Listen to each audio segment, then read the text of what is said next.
Ooh, too loud. That's better. Good afternoon, everybody. It is Steve Lookner with Agenda Free TV. We are back with more live coverage of the situation in the Middle East. We actually have two cameras right now focused on the Israel-Lebanon border. The one on the top is a second border camera. I should actually put something up there to say that, like alternate angle of border. Maybe I'll do that.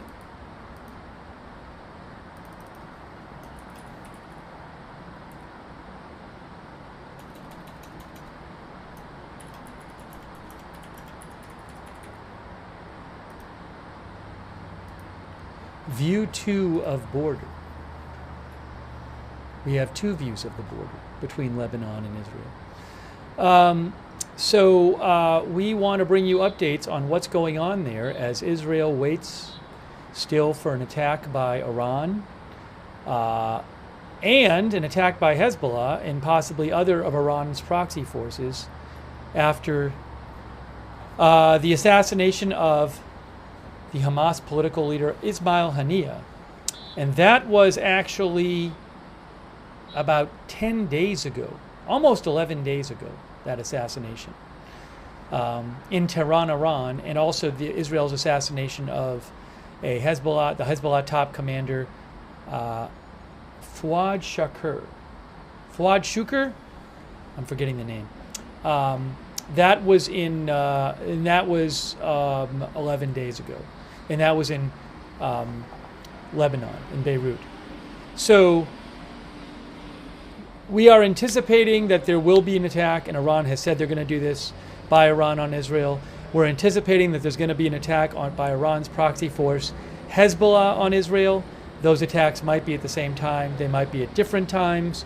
Also, other of Iran's proxy forces in the Middle East may participate on one or more of these attacks. So we're just waiting to basically see when this happens. I can't tell you when. Back in April, it took Iran 12 days to attack Israel after Israel attacked an Iranian consulate building in Syria. So this is, we're 11 days after the Israel assassinated the Hezbollah top commander in Beirut, Lebanon, and we're almost 11 days after Israel allegedly assassinated the Hamas leader in Tehran, Iran. So we're going to bring you some live coverage, let you know what's going on, and I'm going to be taking your comments and questions on the air as well. And I want to say a quick thanks to Brian Edmonds. Brian, that's so generous of you. Thank you so much, Brian Edmonds, for your support. I really appreciate that. And also a big thanks to our moderators who are here right now. We have Ruth Krafasi is moderating. Thanks, Ruth. Linda Belk and Larry Otter over on X moderate for us there. And over on Twitch, Mick Britches, Papa Bear, and Surly Dev. Thanks to Ascertainment for subscribing on Twitch, and It Dark Ghost for subscribing on Twitch, by the way. And also QBat for your support on Twitch, and A Moment of Lovely for your support on Twitch. Thank you. And thanks to our Facebook mods as well.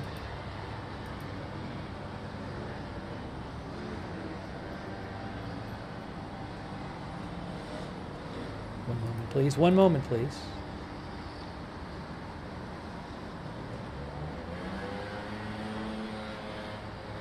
Thanks to all of our Facebook mods, too. And Jared Sparks, our subscriber, and Jared Sparks and Diane Allworth, our subscribers over there on Facebook. Thanks for supporting the channel.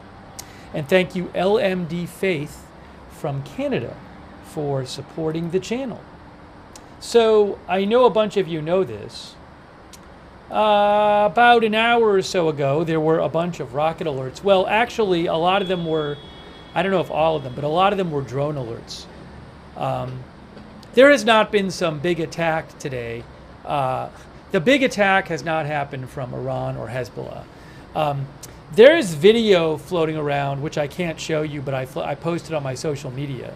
I'll post a link to it in the chat, of a drone flying around northern Israel. So the thing is, what happens when there are drone alerts, often those go off in a lot of places. The rocket alerts tend to be more localized, but one drone coming across the border from, say, Lebanon can set off a lot of drone alerts. So about an hour ago or so, there were a lot of alerts, but there wasn't much activity that I'm aware of. I'll post a video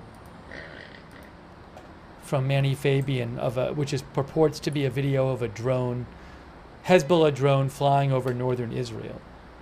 I just posted it in the chat, but you can see it on my X account. My X account is @Lookner, and it's posted there too, @Lookner on X.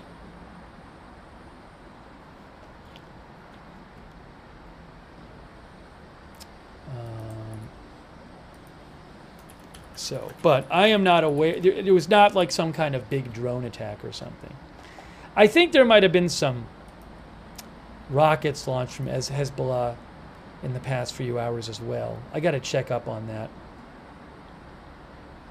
Yeah, so Manny Fabian with Times of Israel reported that earlier this evening, a barrage of 10 rockets was fired from Lebanon at the western Galilee.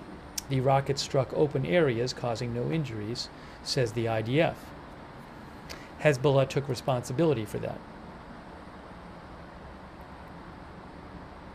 But, no big attack yet today.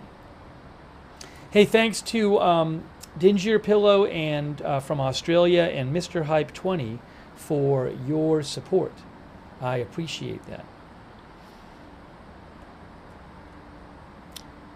So we have for the moment, we have two videos from the Lebanon-Israel border from Reuters and AFP. I know this one's a little hard to see at the top. It's darker, but it is a video of the border. I can assure you that it's a video of the border, but it's a little harder to see stuff there. But, we can always make it bigger if stuff is happening there and not on the other one. So I like having them both up there.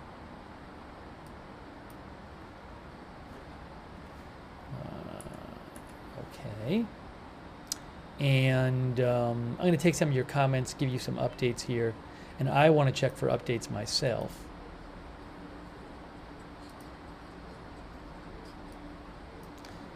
And if I need it, I have access currently to a Jerusalem feed. Usually the feeds will come in and out. I have access to a Jerusalem feed. And I have access currently to a feed of the Israel-Gaza border if we need that for some reason. Hopefully we get some more feeds as well.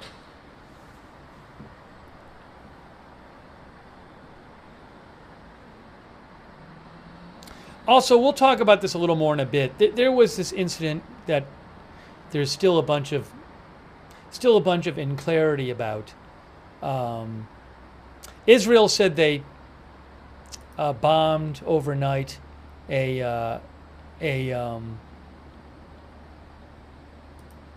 what did they call it? I'm going to use their words, not mine.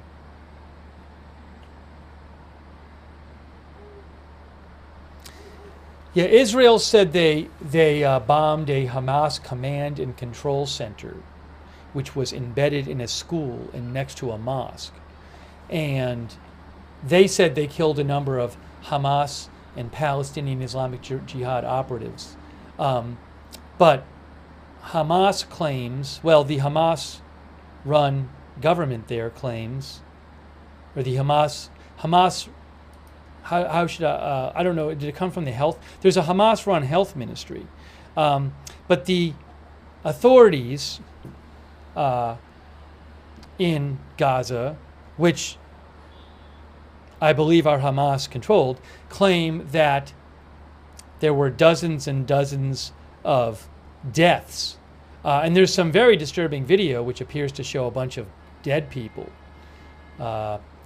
in this attack. So And then Israel is claiming that they don't, that they have doubts about the reports that Hamas is making about this airstrike. So there is some confusion there. And we'll talk about that shortly. But I want to just acknowledge that I've been posting about that a bunch on my X account while we're off the air. But we will talk about that more. But there's two different stories we're seeing, one from each side.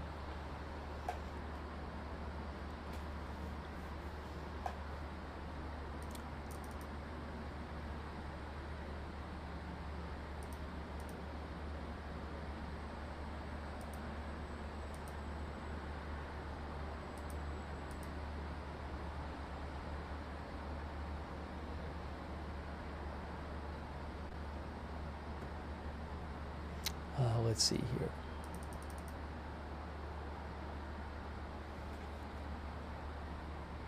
And it is 8:51 p.m. Just got dark in the last hour or so. Keston Sinclair thinks there might be an attack tonight. Keston thinks there will be an attack tonight. We just do not know at this point. What we do know is Iran and Hezbollah have both said that they are going to retaliate. When? I can't tell you. Thank you, Yo-Yo, for your support. And Inked Patriot.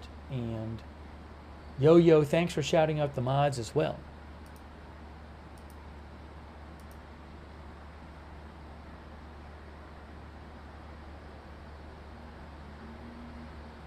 Let me, I can give you an update on this.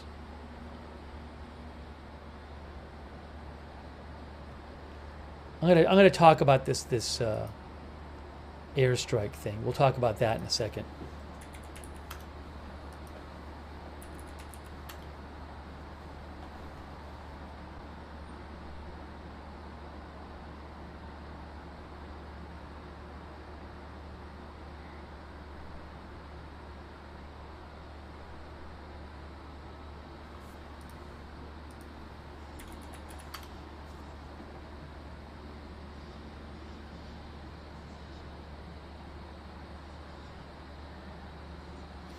You know, there were a couple stories in different outlets yesterday like this. This was one of them.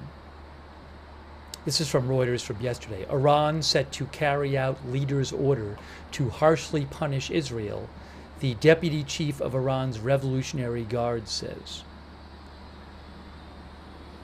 So, Reuters reported yesterday, Iran is set to carry out an order by Supreme Leader Ayatollah Ali Khamenei to harshly punish Israel over the assassination of a Hamas leader in Tehran. A Revolutionary Guard's deputy commander was quoted as saying on Friday by local news agencies. Revolutionary Guards is part of the Iranian military. The deputy commander, Ali Fadavi, said, "The Supreme Leader's orders regarding the harsh punishment of Israel and revenge for the blood of martyr Ismail Haniyeh are clear and explicit, and they will be implemented in the best possible way." Iran and Palestinian Islamist group Hamas accused Israel of carrying out Haniyeh's assassination on July 31st. That was in Tehran, Iran. Israel has not claimed or denied responsibility for the killing, which has fueled further concern that the war between Israel and Hamas in the Gaza Strip was turning into a wider Middle East war. Asked by reporters to respond to Fadavi's remarks, White House National Security spokesman John Kirby said the U.S. was ready to defend Israel with plenty of resources in the region, adding, "When we hear rhetoric like that, we've got to take it seriously, and we do."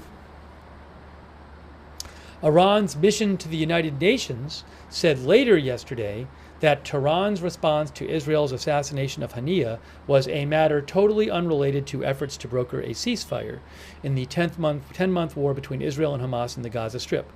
However, they said, we hope that our response will be timed and conducted in a manner not to the detriment of the potential ceasefire, the Iran mission to the UN said. When asked if Iran could delay its retaliation until after the Gaza ceasefire talks next week.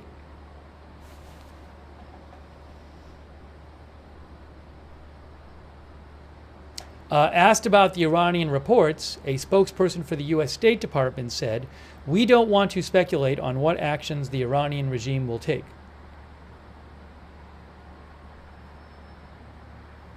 Again, that is from Reuters. Thanks also to, by the way, to Jay Bagwell for your support. I appreciate it. It is 8:55 p.m. No, there's no realistic chance of anybody using nuclear weapons in this scenario. So that would be a no. Let's see here. Our viewer over there on Twitch, 762 says IDF preemptive strike. You mean a strike where the IDF fires on Hezbollah or Iran before they can fire on Israel? As I've said before, I would be very surprised if that happened. I don't know that the benefit to Israel would be worth the cost. The cost being that could significantly escalate the situation. I'm sure the U.S., which I don't think is happy already that Israel carried out these assassinations and wants a ceasefire. I'm sure the U.S., Israel's most important ally, does not want Israel to try to escalate things earlier by launching a preemptive strike. So I would be very, very surprised if there's a preemptive strike. Doesn't mean there won't be. I personally would be quite surprised to see that. Also, if you're Israel, why not give Iran, maybe Iran and Hezbollah will do something and it doesn't cause much damage. So why take that option off the table? Because if you fire a preemptive strike, that is definitely going to escalate things. So why definitely escalate things before it needs to happen? It's not like Israel or Hezbollah has like the Death Star, like one mega weapon that they're relying on, and if you take that out first, that's it. I mean, in April, Iran launched hundreds of drones and missiles. So how many of these things are you really going to take out in a preemptive strike?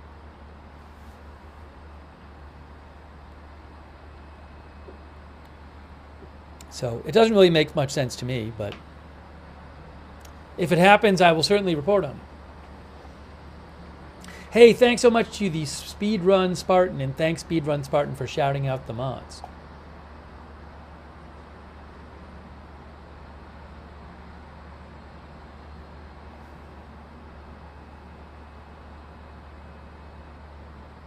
I'm not aware at this point of any kind of new airspace closures or anything. The U.S. today has not, Israel has not told its citizens to start getting close to their shelters or anything. We'll certainly keep you updated on that. Oh, I think Parallel Universe, who I followed, said Hezbollah said they fired a few drones.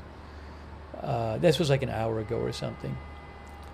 I gotta go to find the Hezbollah telegram, which I have somewhere here.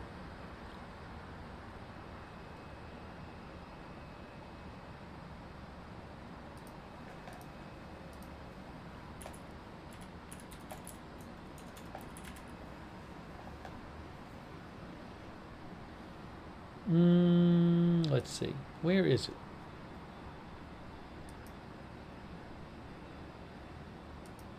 Is that it? That might be it.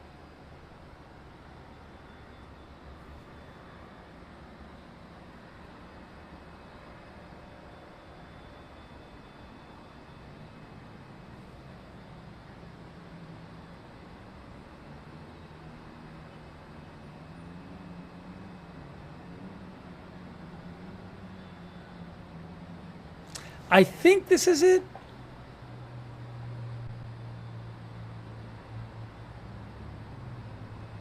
I think I'm looking at the Hezbollah telegram, if I have this right. And they posted an announcement like 6 minutes ago. Let me try to make sure of this.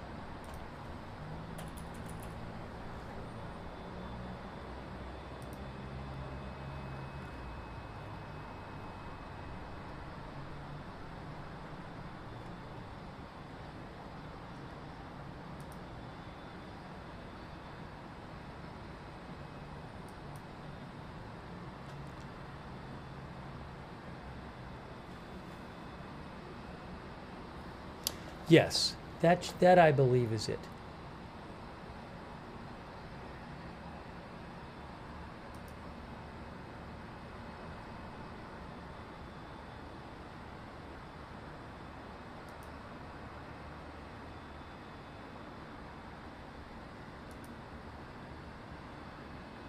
Okay, here's what Hezbollah had to say. They said. I'll read it to you. I'm going to read you part of their statement they issued 9 minutes ago. They said, in support of our steadfast Palestinian people in the Gaza Strip, and in support of their brave and honorable resistance, and in response to the attack and assassination carried out by the Israeli enemy in the city of Sidon, I don't know if that's something they're probably referring to something specific in the last couple days. But they say the Mujahideen of the Islamic Resistance launched today an air attack with swarms of I think they mean swarms of drones on a base, on a couple of bases and emergency stores for Israel, I think it means. So it targeted the locations. Yeah, so Hezbollah basically says, we launched a bunch of drones a short while ago in response to Israeli attacks in Lebanon recently. And they say they caused casualties. I don't know if that's clear.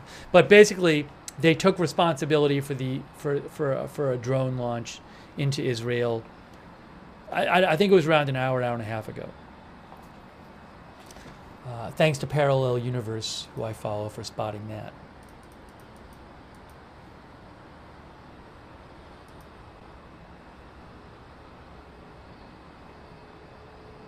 Thanks to Kevin Lee, by the way, our member.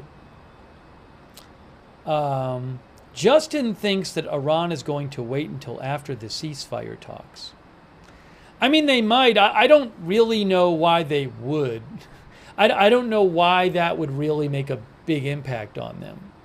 They're not in the ceasefire talks.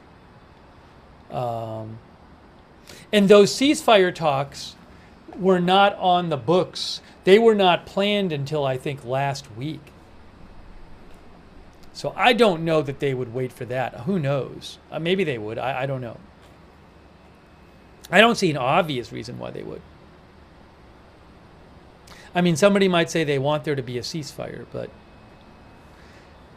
I guess another point is, like, there's been ceasefire talks constantly for months and months.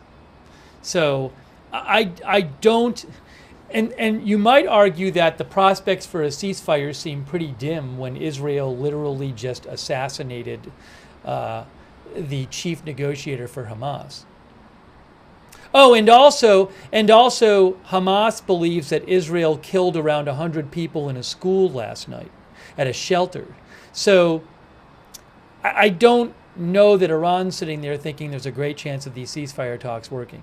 But who knows? I'm just saying, I think you can make a good argument that Iran would not delay for the ceasefire talks, but who knows?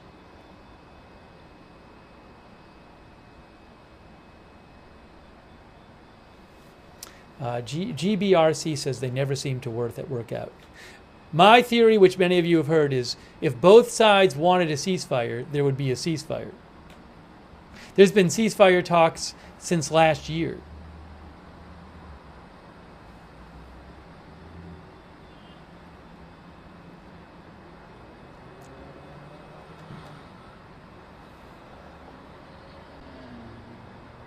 Our viewer Octavarius thinks Iran will strike when they are ready. Suki fan says, I doubt there will ever be a ceasefire. Kafi Alfaz says Iran is all talk.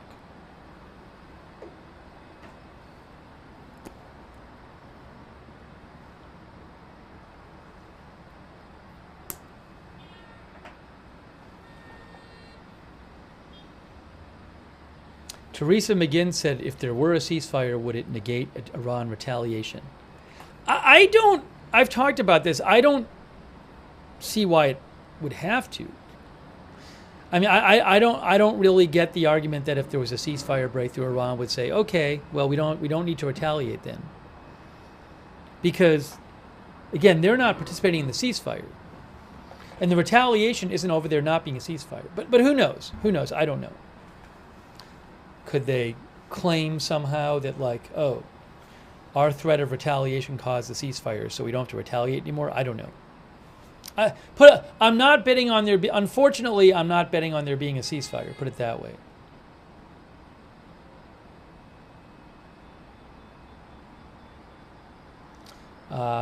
Shaban says the ceasefire talk is never going to stop.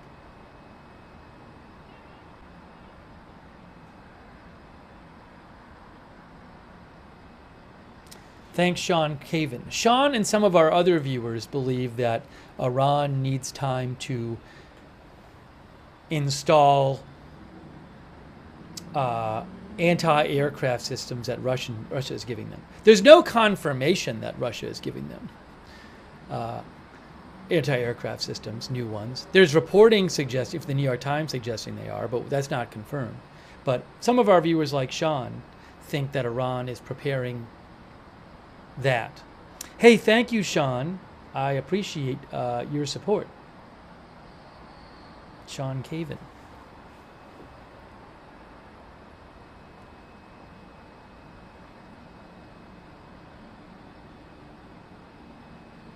Lucas Ford says, is there any chance they can directly attack the Iron Dome itself? I don't know specifically how it works. I know it's dispersed. It's not one, there's not one little area that's the Iron Dome. But put it this way, I have never read a single analysis at all since the start of the war that suggests that the Iron Dome itself is vulnerable to any kind of attack. That's some kind of vulnerability. I mean, realistically from Iran or Lebanon. So from Iran or Hezbollah. So given that no one ever mentions it, my best guess is no. Because I would think if it's a significant vulnerability, somebody would mention it.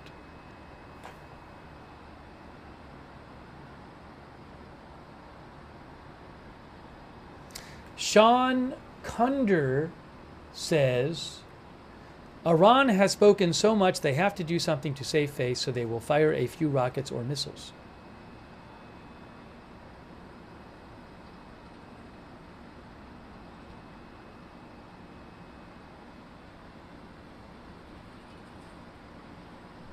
Loaded Wrench says Monday is a Jewish holiday. Some of you think that something will happen on August 12th to 13th, which is the day Tisha B'Av, which is a fast day in Israel where they remember certain tragedies, historical tragedies for the Jewish people.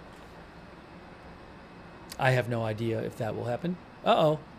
We have to get a different shot up there for our second shot. We lost the second shot of the border. That second shot of the border,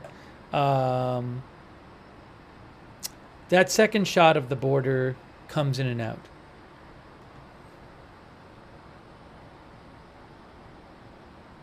I got to switch that shot. I got to go to the Jerusalem shot. Let's look at the Jerusalem shot. I need a second to switch that though.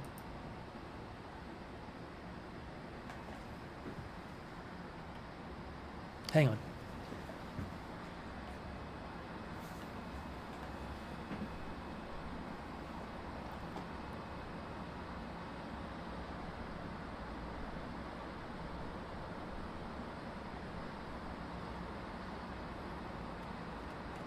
Hey, thanks so much to Swedish. Sorry. Swedish SNU enjoyer, if I'm saying that right. Swedish SNU enjoyer. Hey, thank you so much for watching and supporting from Sweden. I appreciate that. And Dr. JMW, our new member. I need to get the other live shot up there for you. I think I can do it now. Let me see.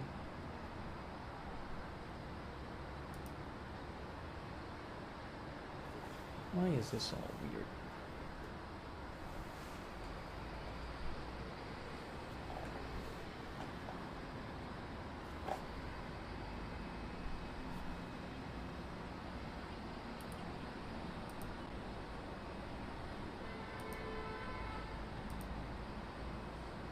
There, that's Jerusalem, right there. Just to show you. See that those I think those are decorative lights, because we see those once in a while, those light beams, but clearly that is a live shot. So that is Jerusalem.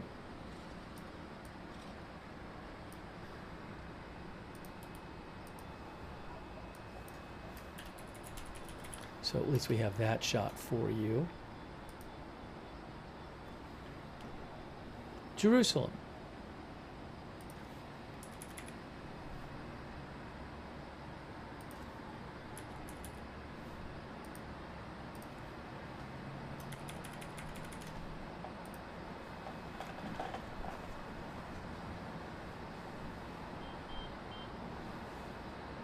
Thank you, Batchen Block, for watching from the Netherlands.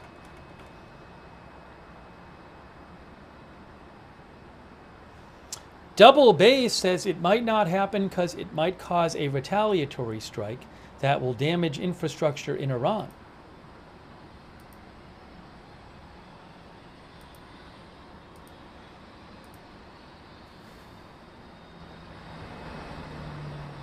Get a little more volume from the local shot.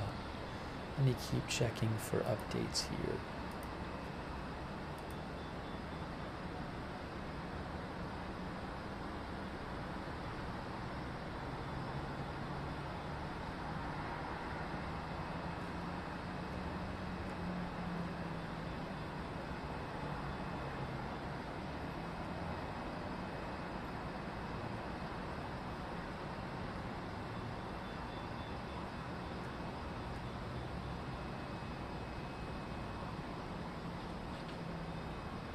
We'll have an update on the situation in Russia, too, later on with the Ukraine incursion. We'll talk about that a little later on. And any kind of, there might be other news that pops up today, and we'll talk about it while we're covering this.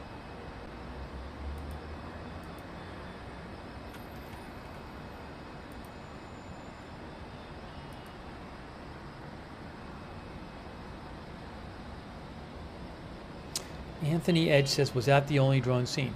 Anthony, in terms of the drone or drones that flew into Israel from Lebanon that Hezbollah sent about an hour or so ago, I've only seen video of one of them. I don't know if more were seen. I've only seen video of one of them, alleged video of one of them. They said they fired multiple, but I'm not aware of more than one.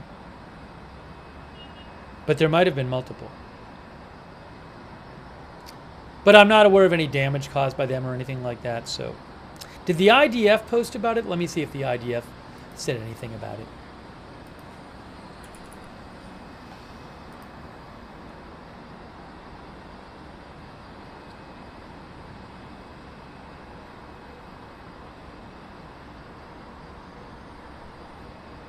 No, I'm gonna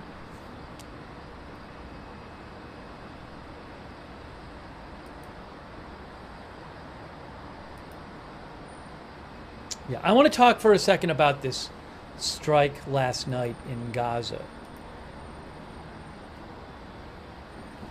Let's get you updated on this.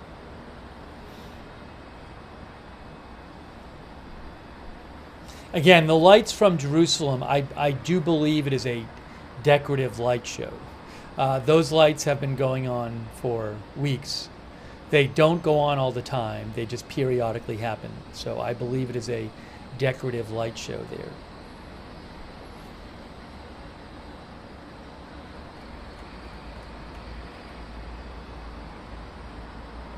Oh, thank you, Swedish SNU enjoyer, for your support. I very much appreciate that. Thank you. Also, Kristen Gates, thank you, Kristen Gates, so much for all your support. Very, very kind of you. Thank you.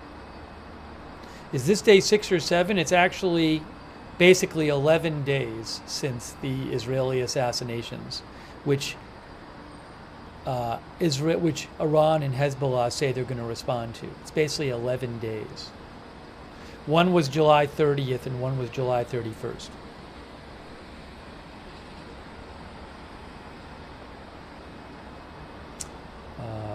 Corbin C says the lasers are Jerusalem light show lasers. McBritches says I want those in my town.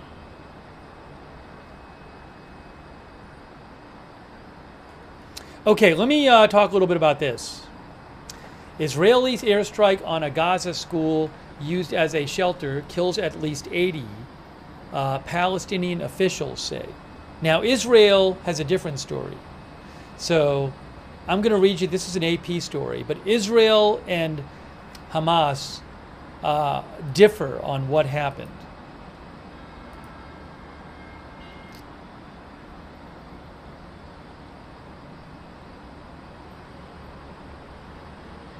I can show you this picture. This picture is not graphic. This is a picture of rubble from the school on the right there, from the school that was hit overnight by an airstrike. It was a school reportedly being used as a shelter, but Israel said it was being used for a Hamas command post, I believe it was. So we're going to give you both sides.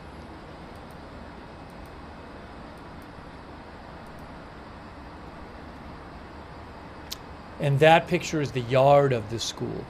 So, Deir al-Balah, Gaza Strip. AP says an Israeli airstrike hit a school-turned-shelter in Gaza early Saturday, killing 80 people and wounding nearly 50 others, Palestinian health authorities said, in one of the deadliest attacks of the 10 months war between Israel and Hamas. A witness said it struck during prayers at a mosque in the building. It was the latest of what the UN Human Rights Office called systematic attacks on schools by Israel, with at least 21 since July 4th, leaving hundreds dead, including women and children. For many, schools are the last resort to find some shelter, said the UN Human Rights Office after Saturday's attack. The Israeli military acknowledged it targeted the Tabin school in central Gaza City, saying it hit a Hamas command center in a mosque in the school compound and killed 19 Hamas and Islamic Jihad fighters. A top Hamas official denied there were militants in the school. So like I said, two very different stories. Israel's military also disputed the death toll, saying the precise munitions used cannot cause the amount of damage that is being reported by the Hamas-run government. It said the steps it took to limit the risk to civilians included the use of a small warhead, aerial surveillance, and intelligence information. Again, two different stories. Video from the scene showed walls blown out on the ground level of a large building. There's some really terrible video from the scene. Concrete chunks and twisted metal lay on the blood-soaked floor, along with clothing, furniture, and other debris. Bodies, some in blood-stained shrouds, were placed shoulder to shoulder in makeshift graves, making room for more. Fadel Naim, director of the Al-Ali Hospital in Gaza City, told the AP that the facility received 70 bodies along with the body parts of at least 10 others. Gaza's health ministry, which is controlled by Hamas, said another 47 people were wounded. The director of the Al-Ahli hospital said, "We received some of the most serious injuries we encountered during the war, with many of the wounded having limbs amputated and some with severe burns." The strike hit without warning before sunrise as people prayed, according to Abu Anas, a witness who worked to rescue people. There were people praying, there were people watching, and there were people upstairs sleeping, including children, women, and old people, he said, prayer beads in his hand. The missile fell on them without warning. The first missile and the second, we recovered them as body parts. Now, let me interject here. This could be a situation where Israel had a target of some sort of Hamas command center that was located inside a shelter or shelter mosque or whatever, and Israel may have decided, well, we want to get those people, so unfortunately other people are going to be collateral damage. Israel is faced with these kind of decisions. I'm not telling you what to think about them, but just to be clear, it's possible that on the one hand, Israel did hit some sort of Hamas center, and on the other hand, that lots of innocent people were killed and injured. It's certainly possible that both of those things are true. What you think about that is up to you, but just to be clear. All right, back to the Associated Press story.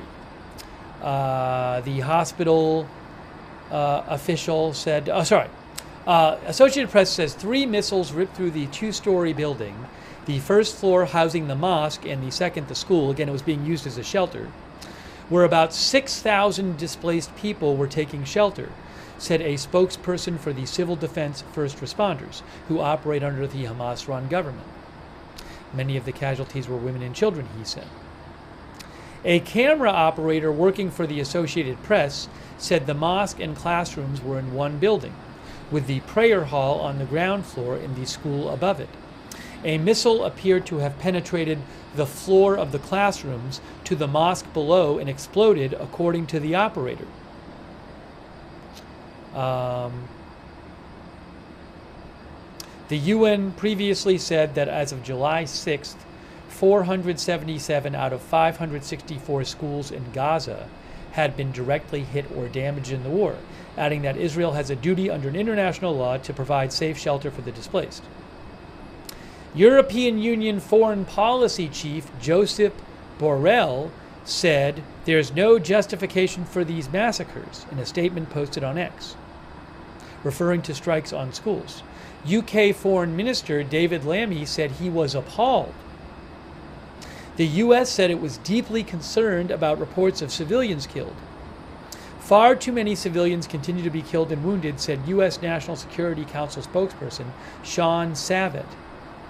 Israel has blamed civilian deaths in Gaza on Hamas, saying Hamas endangers non-combatants by using schools and residential neighborhoods as bases for operations.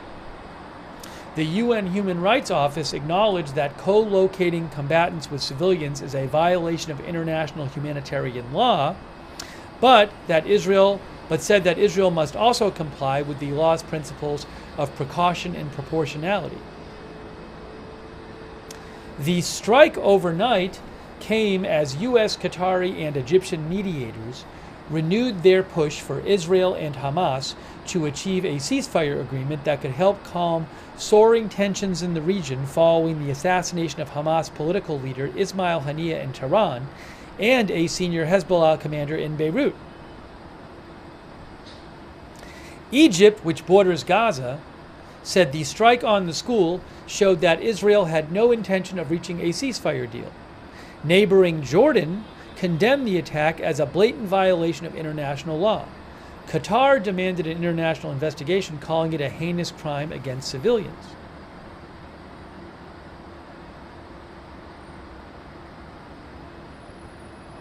More than 1.9 million of Gaza's pre-war population of 2.3 million have been driven from their homes, fleeing repeatedly across Gaza to escape offensives. Most are now crowded into tent camps in the area of about 50 square kilometers, 19 square miles on the Gaza coast, with few basic supplies or services. Now, I also want to add to that story, Israeli airstrike on a Gaza school, which was being used as a shelter, kills at least 80, Palestinian officials say. I want to tell you what Israel had to say about this. I'm going to tell you now, and then I'm going to take some of your comments. I want to tell you what Israel had to say about this, okay? So the Israeli Defense Force, I'm going to read you what the Israeli Defense Force said about this incident overnight. They said today, Saturday, the IDF and ISA struck terrorists operating in a Hamas command and control center, which was embedded inside a mosque and in the Al-Taba'in school compound. Following an intelligence investigation, it can be confirmed this time, says Israel, that at least 19 Hamas and Islamic Jihad terrorists were eliminated. These terrorists operated in order to advance and carry out attacks against IDF soldiers in the state of Israel from inside the compound. Israel also says the strike was carried out using 3 precise munitions, which, according to professional analysis, cannot cause the amount of damage that is being reported by the Hamas-run Government Information Office in Gaza. Furthermore, no severe damage was caused to the compound where the terrorists were situated, to the compound itself. So Israel is claiming that what it fired cannot cause the damage that Hamas is claiming it did. Prior to the strike, says the IDF, numerous steps were taken to mitigate, lessen, the risk of harming civilians, including the use of a small warhead, aerial surveillance, and intelligence information. They don't say anything about like how they certainly didn't give, doesn't say they gave anybody a heads up to leave or anything like that. The Hamas terrorist organization, says Israel, systematically violates international law and operates from within civilian infrastructure and shelters, brutally exploiting the civilian population and institutions as human shields for their terror activities.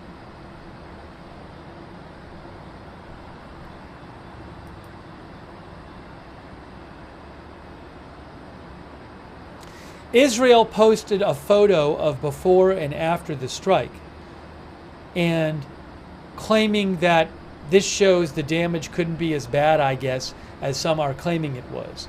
So you can see there it says area of the strike, before, after. I haven't geolocated this stuff. I can't really comment intelligently on it. I haven't investigated it. But anyways. Israel also posted a graphic of the terrorists eliminated in the military headquarters located in a mosque in the area of the Al-Taba'in school. It all says eliminated.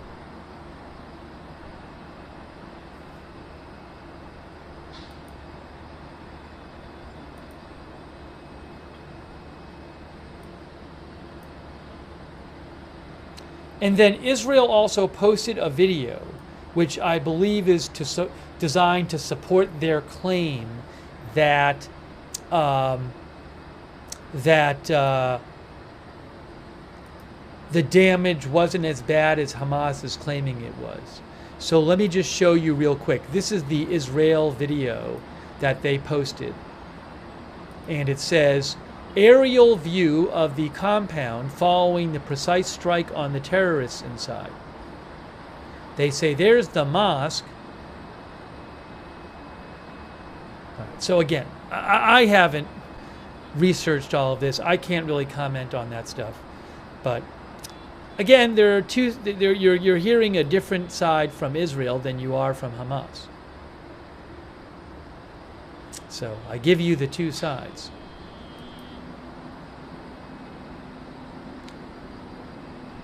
It is worth noting, as the article did, that a number of countries, that certainly are not enemies of Israel and that support Israel, like, the UK, and also like the US said it had concerns, and then the UK foreign minister said he was appalled, and also the European Union foreign policy chief said there's no justification for these massacres.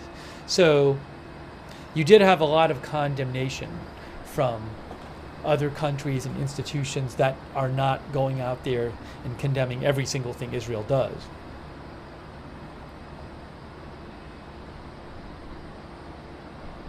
But at a certain point, no matter what actually happened, if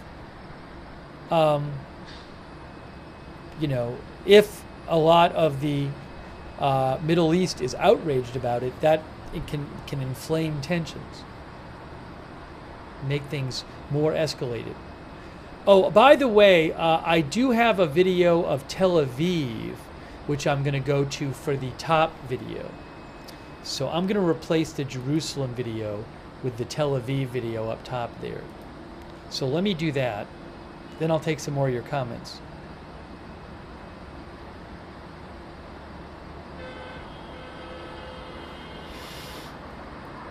Might take a second to do it, but we'll do it.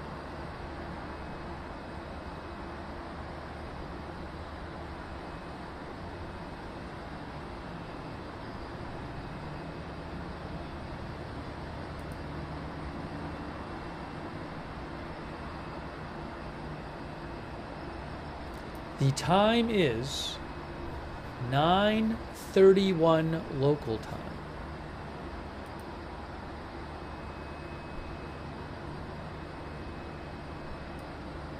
Okay, I got the new video of Tel Aviv. Let us look at the Tel Aviv video. If I can get this up on the screen here.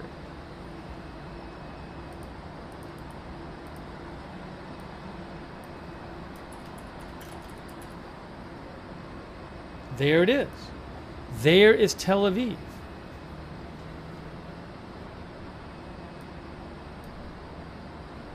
Just to show you, you can see lights flashing. That is a live shot of Tel Aviv.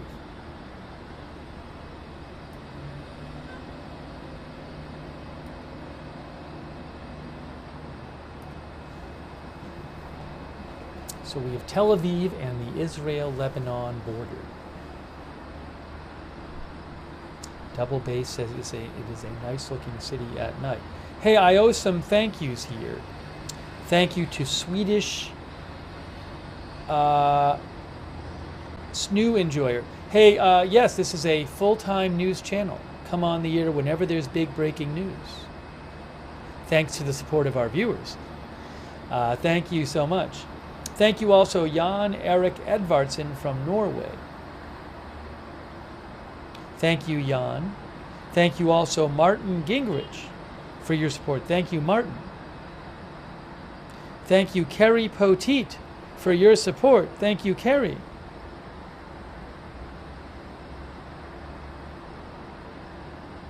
And The Shark. Thanks for the gift memberships, The Shark. And our bucket list has holes. Thanks for your support as well. I really appreciate that. Also, NYX5 for your support on Twitch, and 69% TRTP. Thanks, and Smochizuki. Thanks for your support over there on Twitch. And our member A. Thank you to our member A.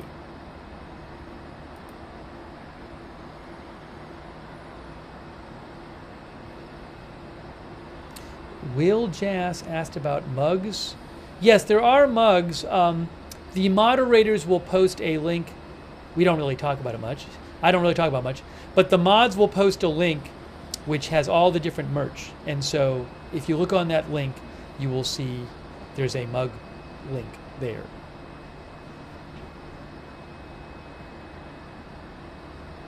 The merch is on at several different places because different places make different items.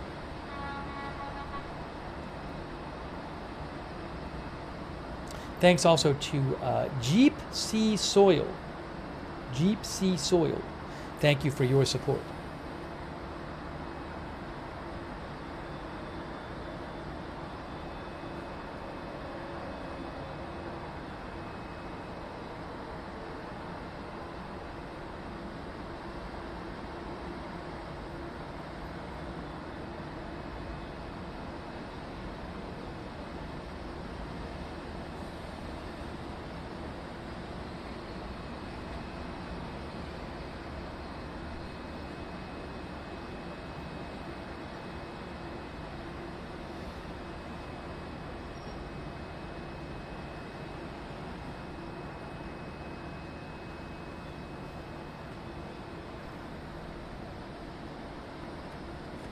Let me just make sure. I want to just check for updates here real quick. Make sure I'm not missing anything.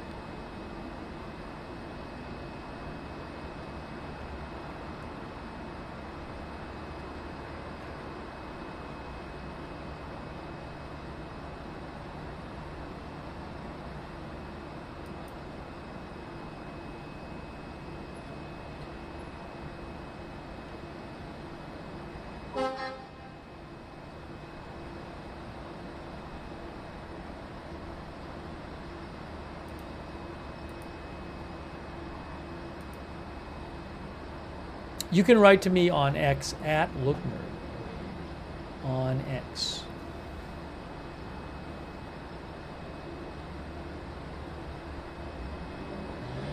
Roy Case. Roy Case is a reporter in Israel. Roy Case is with Khan News. And Roy Case says the Lebanese Al Jadid channel reported that Arab officials contacted Hezbollah and asked it not to respond to the assassination of Fuad Shakur before August 15th so that it would not be accused of failing to negotiate a deal for the release of the hostages. According to the report, Hezbollah remained silent and did not respond positively or negatively to the request. That refers to this. Again, it was like last week or something, these new ceasefire talks got set up.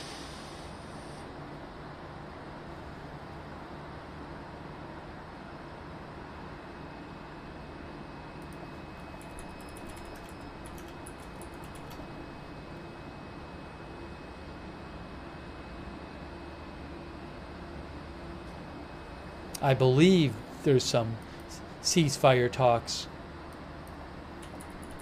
scheduled for August 15th. So that's what that's about.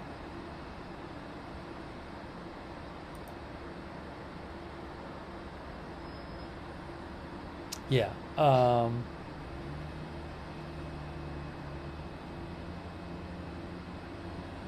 I mean, I'm reading this article from yesterday. U.S. and other frustrated mediators call on Israel-Hamas to resume Gaza talks, saying no excuses.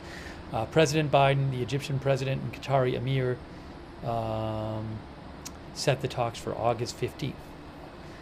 So would Hezbollah or Iran delay their responses to Israel to wait for those talks? That I don't know.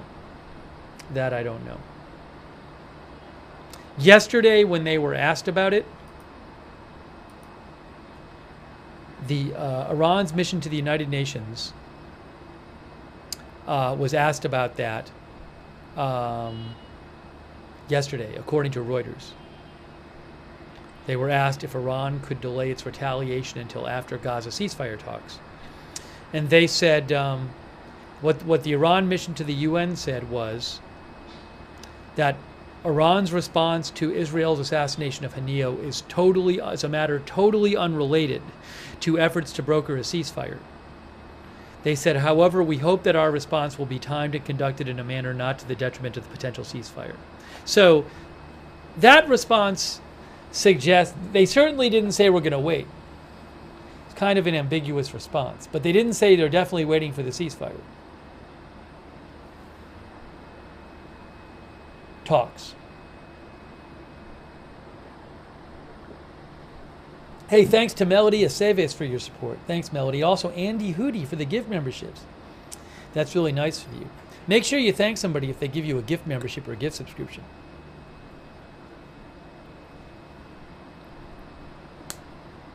Samurai, our viewer, thinks Sinwar wants unreasonable initiatives from Israel. I wouldn't hold my breath for the talks.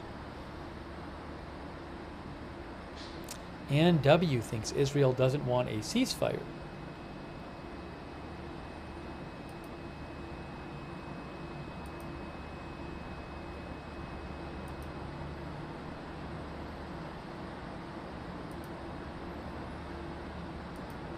It is 9:40. We're going to do a poll in a second. We're going to do a poll in a second.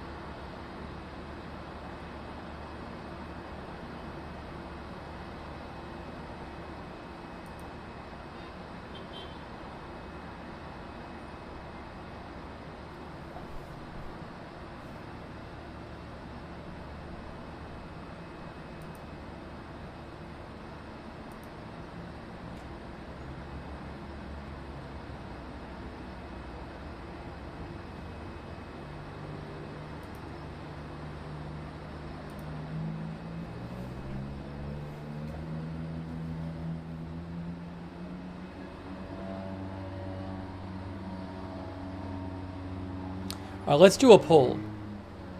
We do this poll every time we cover this, of when you think Iran's response will come.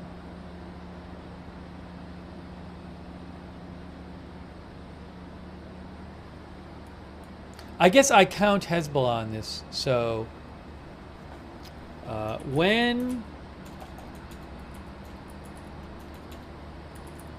will the first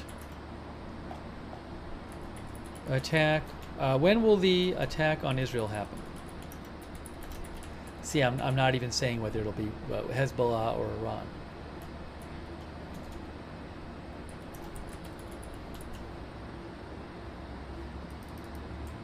So the choices are going to be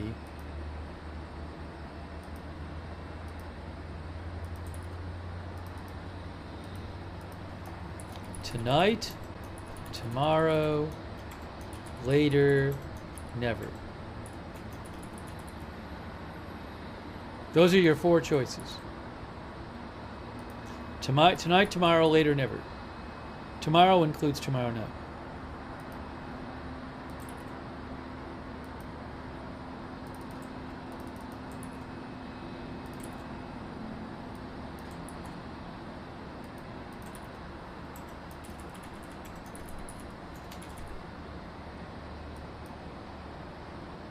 And of course, there could be more than one, but for simplicity, I'll ask it that way. All right, we got the poll up on Twitch and Facebook. Let's see what you have to say. Thanks so much to Lynn B for your support. Thank you, Lynn, and thanks for shouting out our moderators. Thank you to our new member, Scott Wheeler. I think I thanked Scott already, but I'll thank Scott again. And thanks, Carrie Poteet just gave 20 of you memberships. Wow, Carrie, that's so nice of you. Thanks for giving 20 people memberships over there in the YouTube chat. Make sure you thank Carrie. Let's see what our viewers have to say about timing.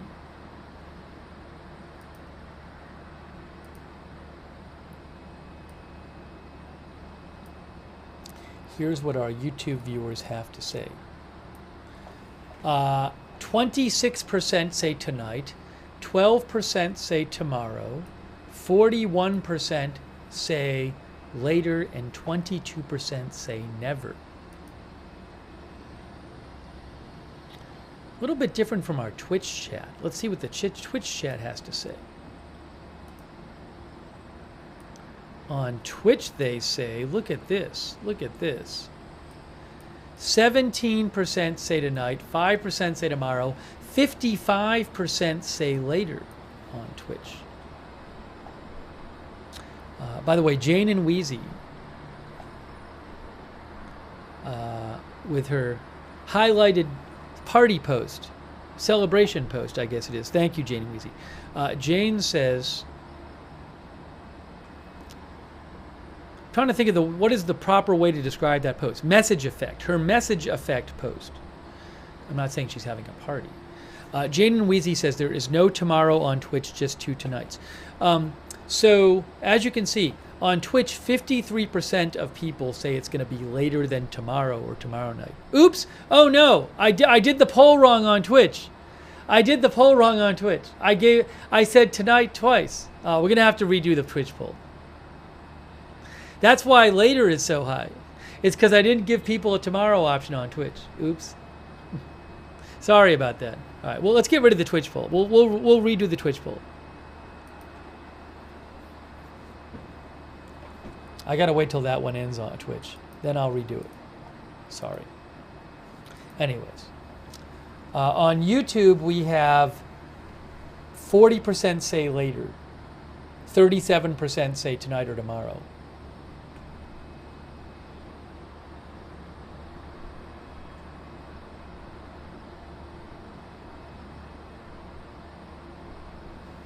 Twitch, as soon as your current poll is done, I will redo it, and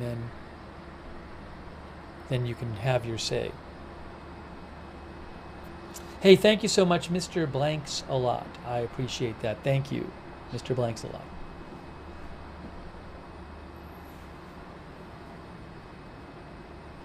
I'm going to remove. You've seen what the YouTube viewer says. Thanks for voting over there on YouTube.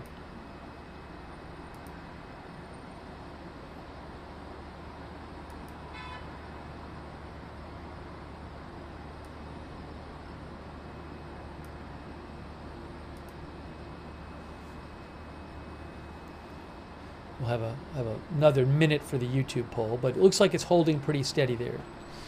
And all right, now I'm going to post the poll on Twitch, and I'm going to post it correctly this time. When will the attack on Israel happen? Tonight, tomorrow, later, never. Okay, thank you for voting over there on YouTube. We're wrapping up that poll. And YouTube was tonight 26%, tomorrow 10%, later 39%, never 22%. And over on Twitch, yeah, not so different from YouTube.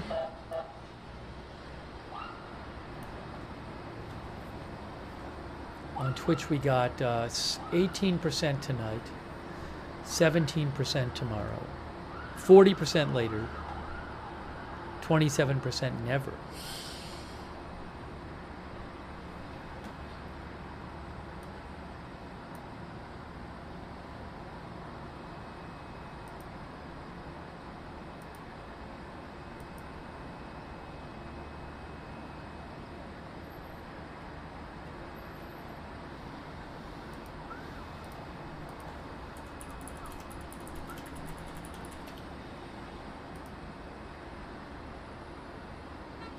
I have a White House statement here on the Israeli strike on that hit a school turned shelter that Israel said was a Hamas post.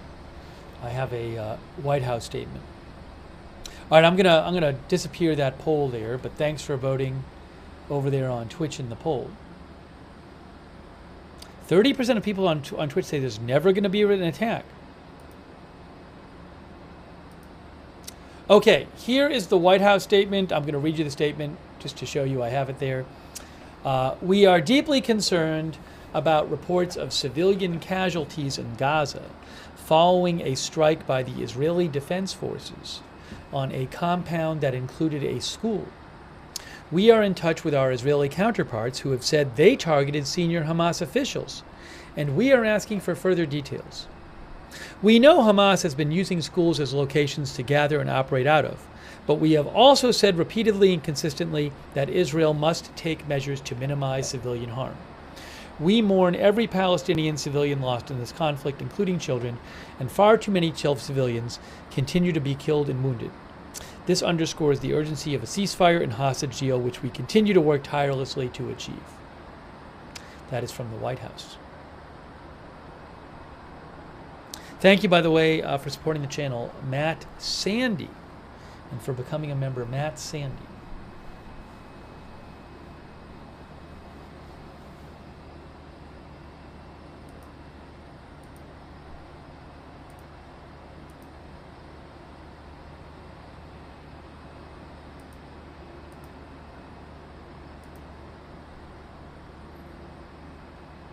Ma Florida says tonight could be the night where there is a response from Iran or Hezbollah to Israel.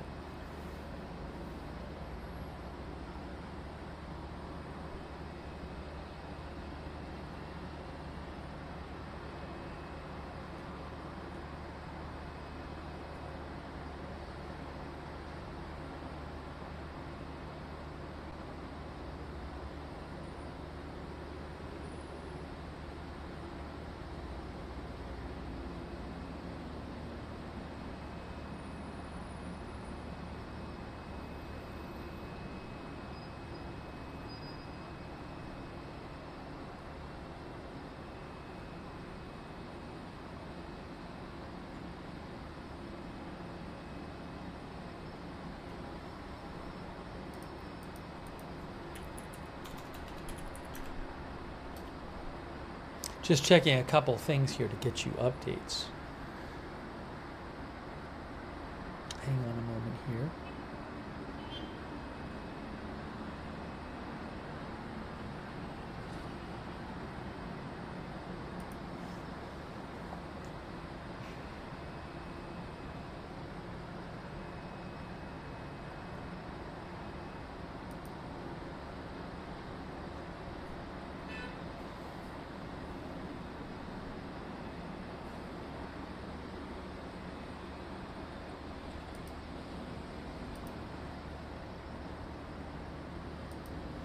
Christopher Henderson says, is it going to happen or no?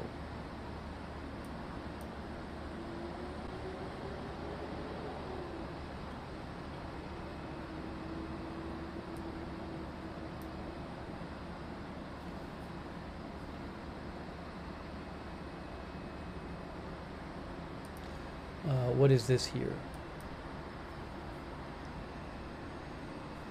Ah.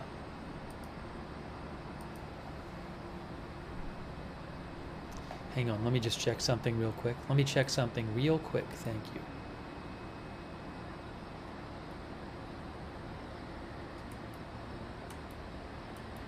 Our viewer, RB the Third, mentioned that Faytux News found a report from a Jordanian news outlet. And the Jordanian news outlet, Hello News, is saying that Jordan's foreign minister says they have informed Iran and Israel that we will shoot down any target in Jordanian skies. It's interesting. I think Saudi Arabia said something similar. By the way, that's Faytux, at Faytuks. Thanks, Faytux, for finding that. So it seems to me, if that, I believe that's true, because that looks like a big Jordanian news account.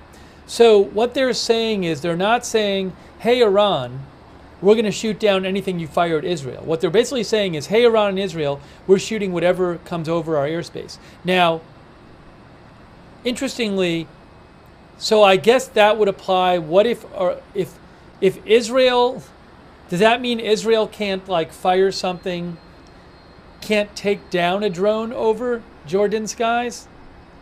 Well, because Jordan's saying that if Iran fired something at Israel that went across Jordan skies, they would shoot it down. But it would also seem to apply if Israel like sent something up over Jordan sky. Now, I don't know if they would do this, to take something out, like a plane or something. I don't know.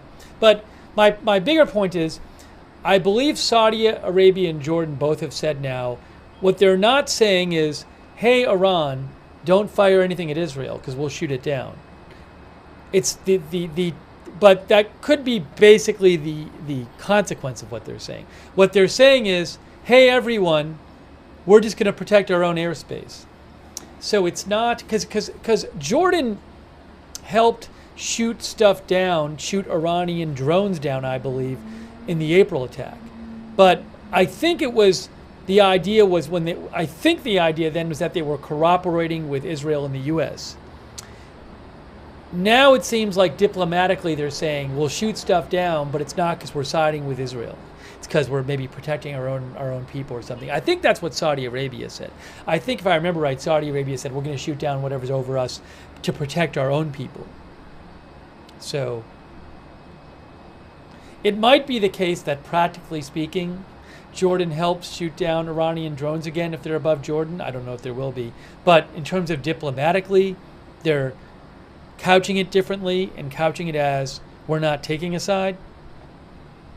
Anyways.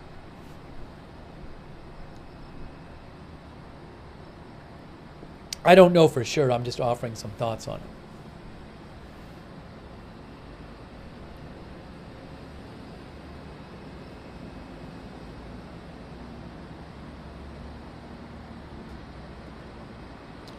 I might see some more on that. I'll let you know if and when I do.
I'm just checking.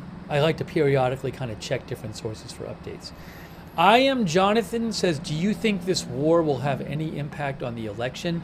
Well, I can't. There might be people who are thinking of voting one way or the other based on the events of the last year, but we don't know what will happen the next few months. Will there be new events in the Middle East that will impact how people think about things? Maybe. I don't know how people factor in what has gone on since last October in the Middle East into their views. It's a good question, but that is not something I can answer. I just don't know.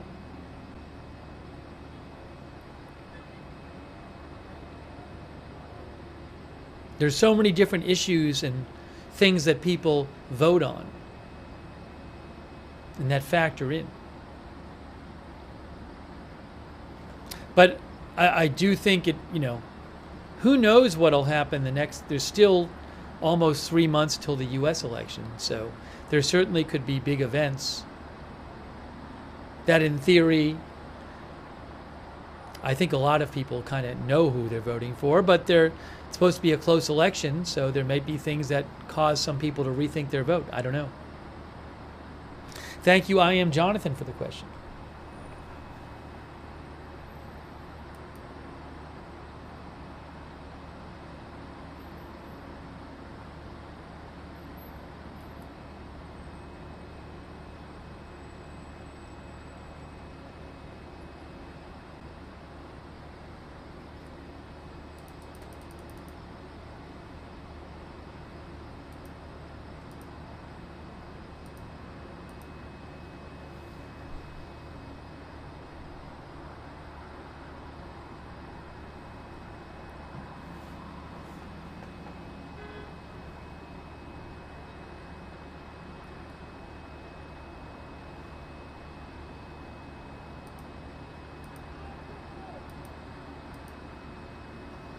I want to maybe talk some more about this strike on the school being used as a shelter.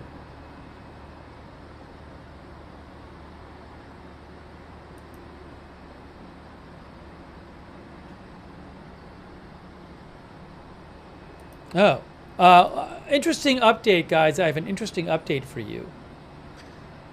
Interesting update about a different story. Politico's Alex Eisenstadt reports that Trump's campaign says it has been hacked. Alex Eisenstadt of Politico says, Trump's campaign says it has been hacked. The acknowledgement came after Politico began receiving emails from an anonymous account with documents from inside Trump's operation, including a dossier on J.D. Vance. Alex Eisenstadt also says, on July 22nd, Politico began receiving emails from a person who used an AOL mail email account and identified themselves only as Robert, who relayed what appeared to be internal communications from a senior Trump aide. The campaign is suggesting Iran was to blame. Politico has not independently verified the identity of the hacker or their motivation. Trump's campaign was hacked, campaign says. That's from Politico. The Trump campaign, a Trump campaign spokesperson said,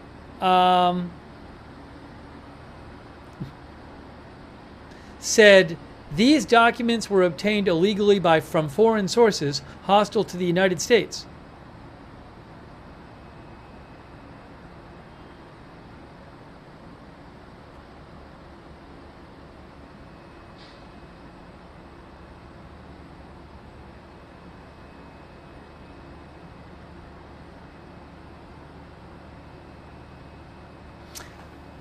You could go to Politico to see more about this.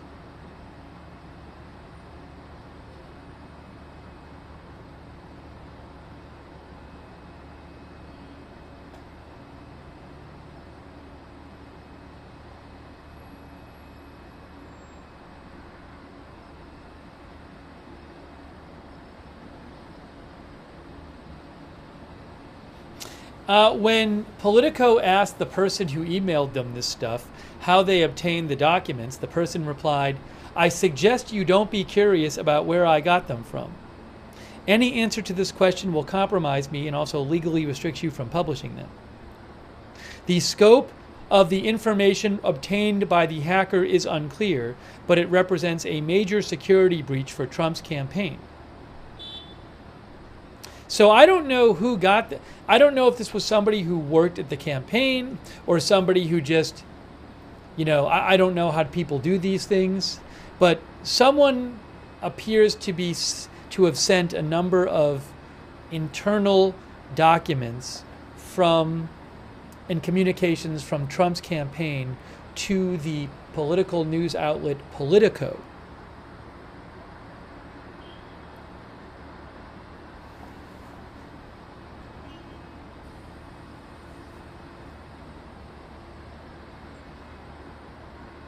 I'm going to post a link to the story if you want to read the story. You can go read the whole story if you want. I'm posting a link in the chat, but it's Politico, Politico. If you go to the website, Politico.com, it literally is the lead story on the website. So I'm gonna post a link to the article in the chat, and you can go read it. I just posted the link in the chat. So, but that just came out. Again, the campaign is blaming Iran, but they're not at this point providing strong evidence of that.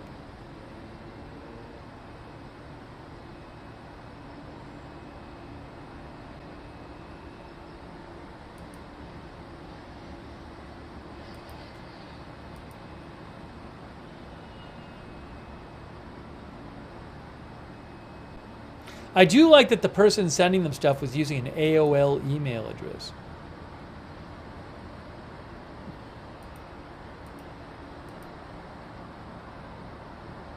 Frank K. thinks if something happens, it happens tonight.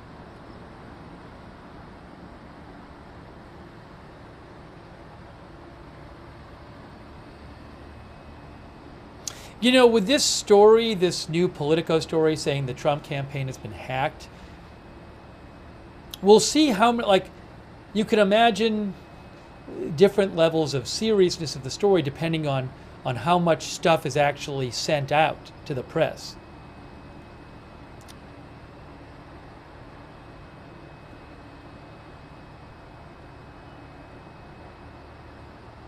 Anyways, that's new. It's a new breaking news story.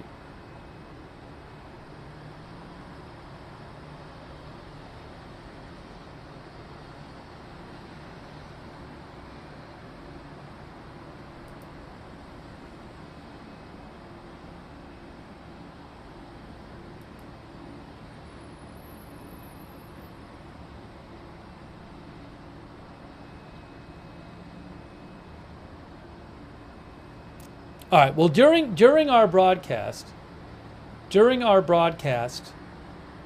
if I see more updates on this Trump campaign hack, I will certainly let you know. Because I'm guessing with this one, with Politico having the story, now I'm sure all the other news outlets are going to pursue it.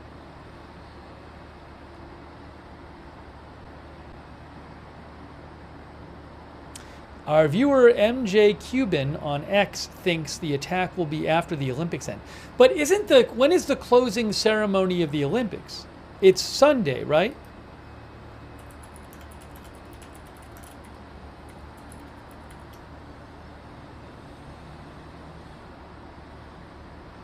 You can find the link on my X account if you missed it. And again, it's Politico. But my X account is @Lookner. Go there. Throughout the stream, a lot of times when we talk about news events, I just post it on my X account. That's a great place to go if you miss something. @Lookner on X. I'll post the link to my X account.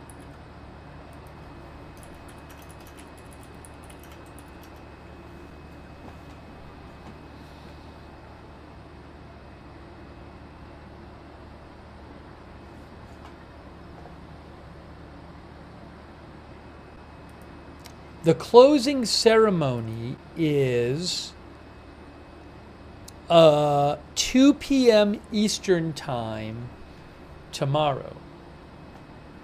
I don't know why Iran and Hezbollah would be waiting till after the Olympics ends. I don't see a reason for that.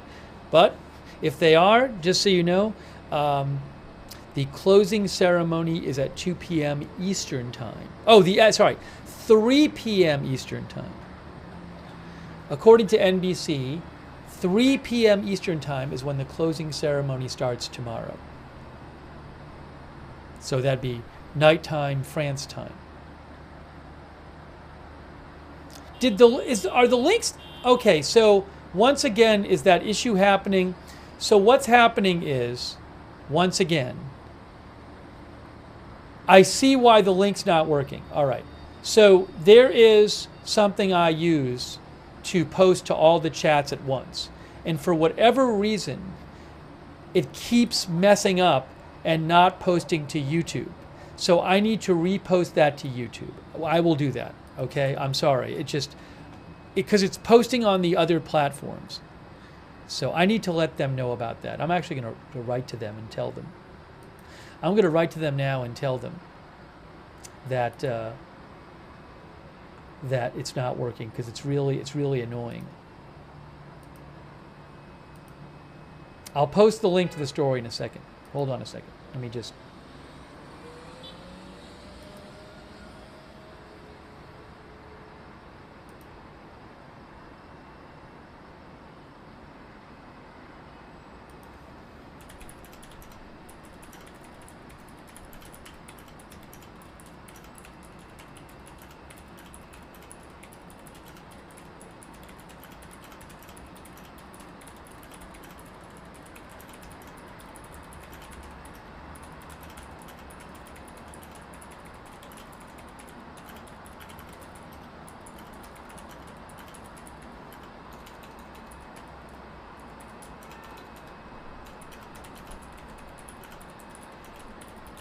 See, it's much easier for me to use this thing, because that way I can post to all of the chats at once. Otherwise, I have to post the same message in every single chat, and it's really annoying. And it just gets in the way of the broadcast. But unfortunately, for whatever reason, this thing has stopped working properly, and then I post and I think it's going out to everybody, but it's not going out to YouTube. So I'll post the link to the article. I just posted it in YouTube specifically. So I apologize about that, but usually it works. It was even working at the start of the stream. Then it just stopped working. I know it's there now because I just posted it there now. It's still not working. I literally just posted it again just on YouTube. That's why it's there now.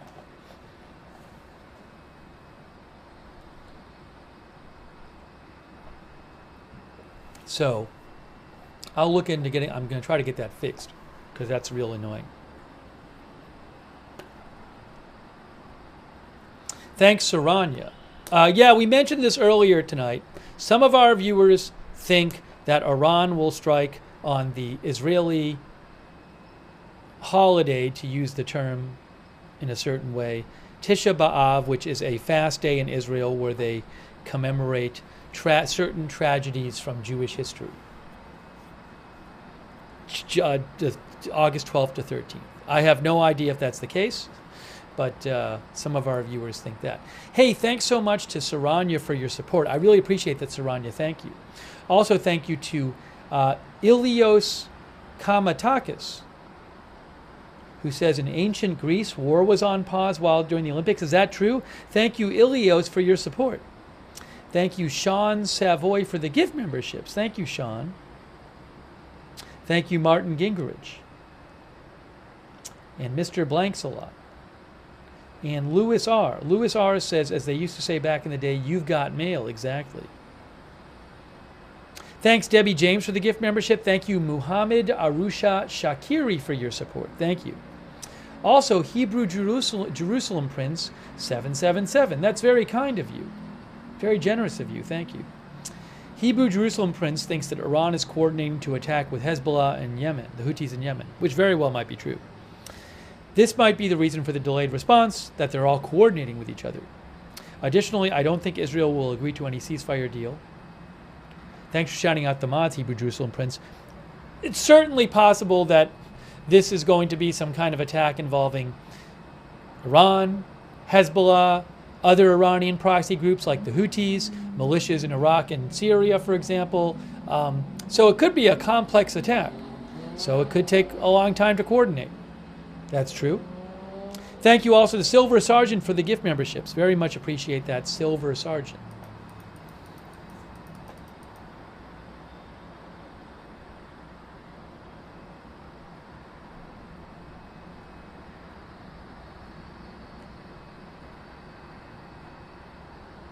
Again, a story we are keeping an eye on is that the Trump campaign has apparently been hacked.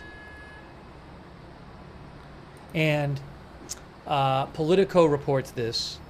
And a person has sent some internal documents from the Trump campaign to the political website Politico. And the campaign says it has been hacked, and the campaign claims it was Iranian hackers who sent a spear phishing email. But the campaign has, if you read the article from Politico, they have not provided very solid evidence that this is what happened. And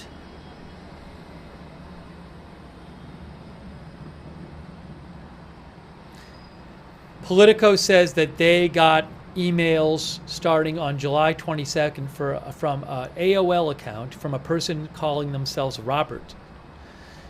And they got documents including a dossier, like basically a research document on J.D. Vance. And it's yeah, they say they got an early version of Vance's vetting file. A 271-page document, they say.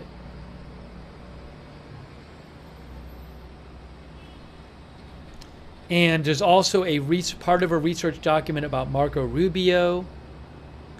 And the person claims to have a variety of documents from Trump's legal and court documents and internal campaign discussions. It's not clear exactly how many documents that person has. But Politico says it represents a major security breach for Trump's campaign.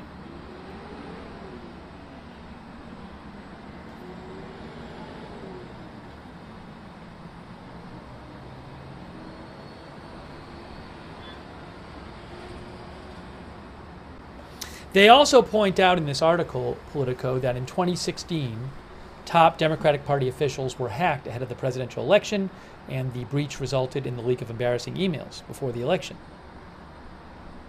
National security officials later blamed Russia for orchestrating the hacking effort.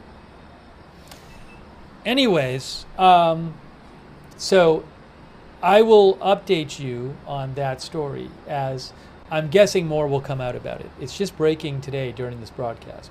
So I wanted to let you know. You can go to Politico, Politico. It's literally, if you go to Politico.com, it's the front of their website. It's the main story on their website. And you can read it there. Darth Thurak says an early October surprise. By the way, I've not heard of any like super sensitive, surprising information that has come out from that hack yet. But who knows?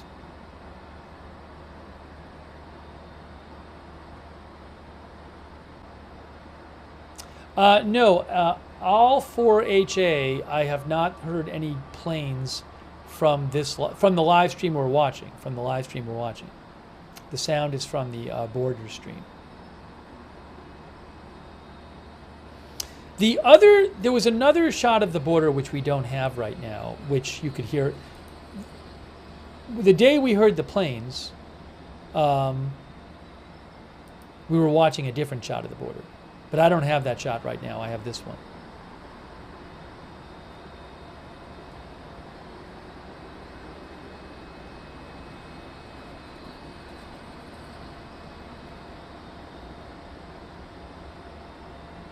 Greg says, does Iran look weak at this point?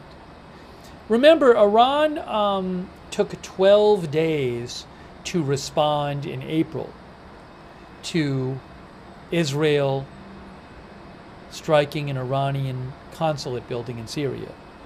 It's possible that this attack could even be more involved than the April attack, could be more complex than that. But they have not even taken longer yet than they took in April.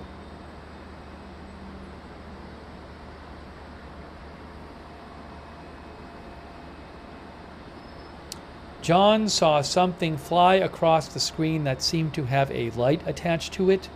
Would this happen yesterday? Now, by the way, I am positive that it was not like a missile or something, because if it was, we'd be hearing about it. So let me just say that. But I'll take a peek at the footage.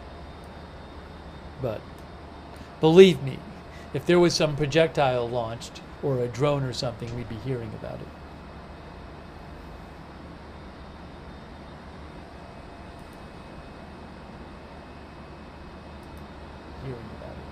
Sorry.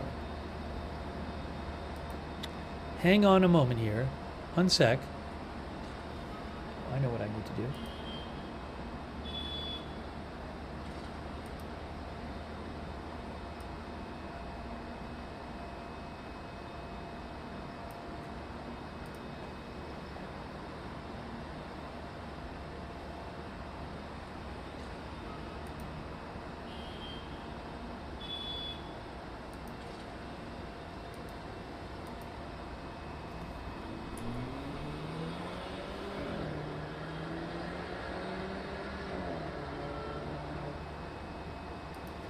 I'm looking at it right now, and I don't obviously see anything.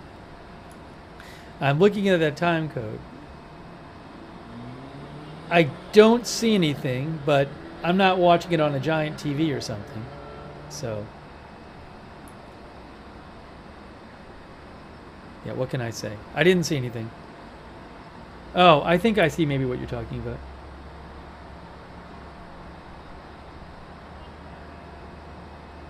I don't.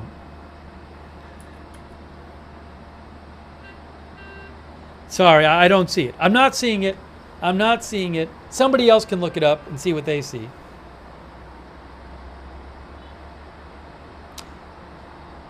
Donald Prizwan says, was there any news on the drones from earlier? There were a bunch of drone alerts earlier.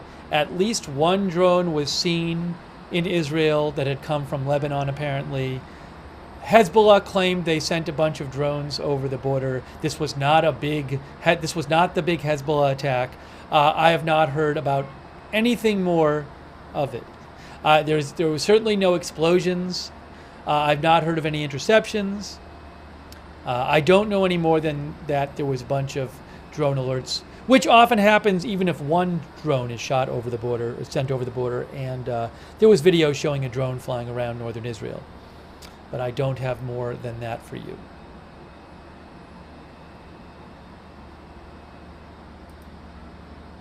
And I don't believe the IDF said anything more about it.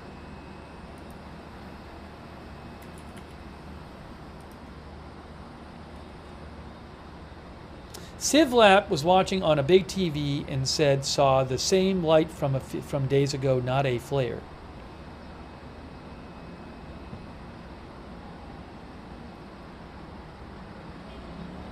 We saw a few days ago, there was like a thing that kind of flew across the screen. We didn't know what it was. I mean, it could have been a bird for all I know. I don't even know.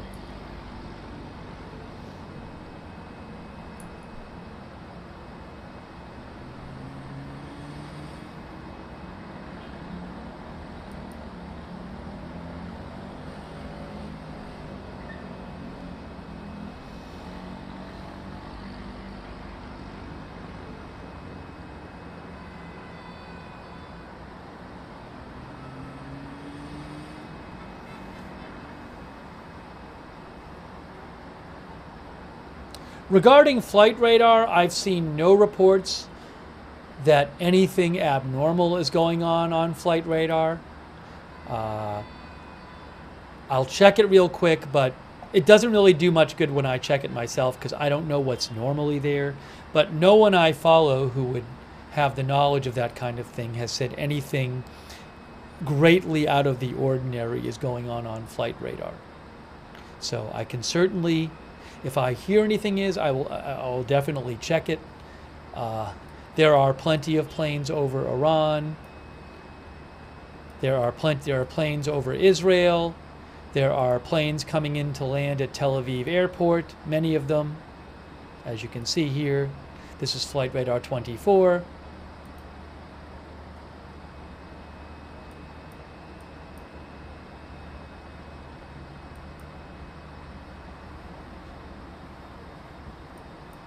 There's been no new airspace closures announced this, in the past day that I've heard about. Raptex1 says nothing special on Flight Radar 24 yet. One of our viewers, Agapa Knight says ADS-B Exchange 2 C-130s. Yeah, I mean, there can be military planes flying around, but at the same time, there's military planes often flying around when there's no hostilities or no expected attack going on.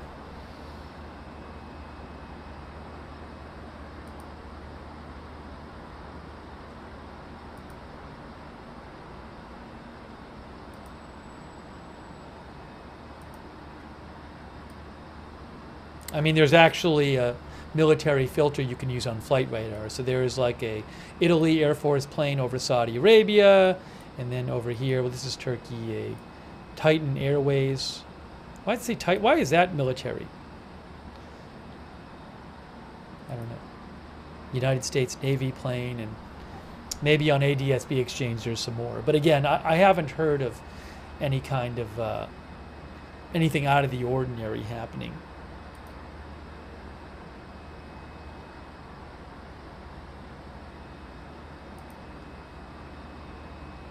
Big Don 25 thinks tonight will be the strike.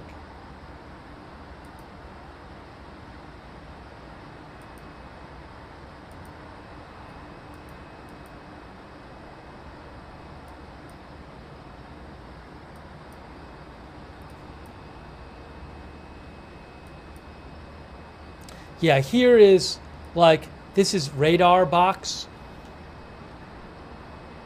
AirNav radar box, and that is a C-130, and that is it's also a C-130. Two C-130 planes over the West Bank. But again, that doesn't really mean anything in terms of the time of the attack that I'm aware of.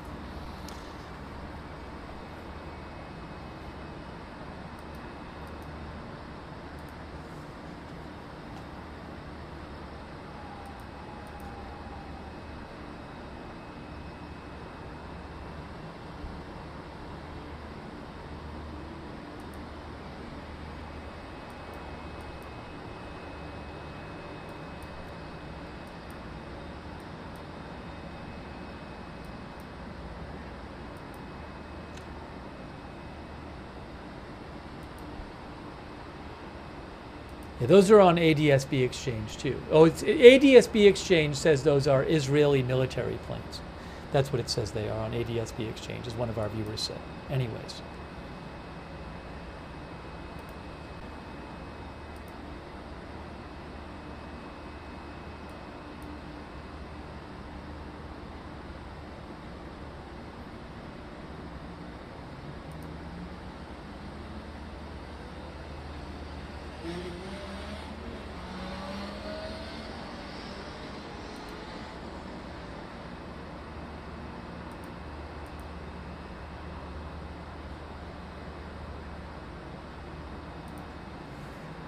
A quick thank you to our moderators.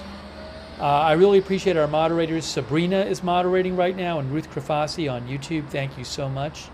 AJ is moderating. Thank you. And also Linda Belk and Larry moderate for us on X, on Twitch. Serrero, I got that fire. McBritches, Papa Bear, and Surly Dev. And thanks Hamburger40 for subscribing on Twitch. And also thank you to our Facebook moderators, like Ronald Egnor. Thank you so much, Ronald. And Paul Anderson. Big thanks. Thank you for moderating over there. Thanks also to Kelly Smith, who said the Institute for the Study of War in previous days indicated there may be some friction between the Iranian president and Iranian Revolutionary Guard. Sounds like a fissure is forming within the power hubs of Iran. Yeah, we talked about that last night. We'll probably talk about it more later. I mean, the basic idea was, the report was that they were relaying a report from somebody else claiming that the president of Iran didn't want a direct strike on Israel and maybe wanted to strike on some Israeli interest in some other country and not a direct strike on Israel because that would be less provocative and less escalatory, if I remember right. I don't know if that story is true. I would certainly think there are debates going on, or there have been debates going on in Iran about how provocative a strike you want to do and how much you want to go up on the potentially escalatory ladder. So we don't know what will happen. There's no guarantee Iran will launch a strike at Israel. I mean, they could try to launch a strike on Israeli interests somewhere for various reasons. But we don't know. We'll have to see what happens. Thank you so much, Kelly Smith. I appreciate that.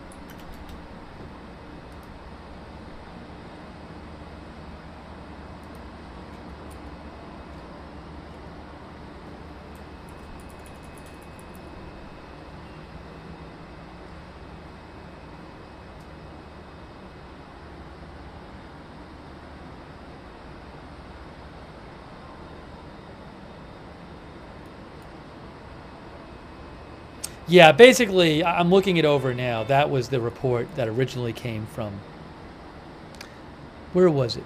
In the Telegraph, claimed that the president of Iran wanted to avoid a direct attack on Israel to avoid an all-out war.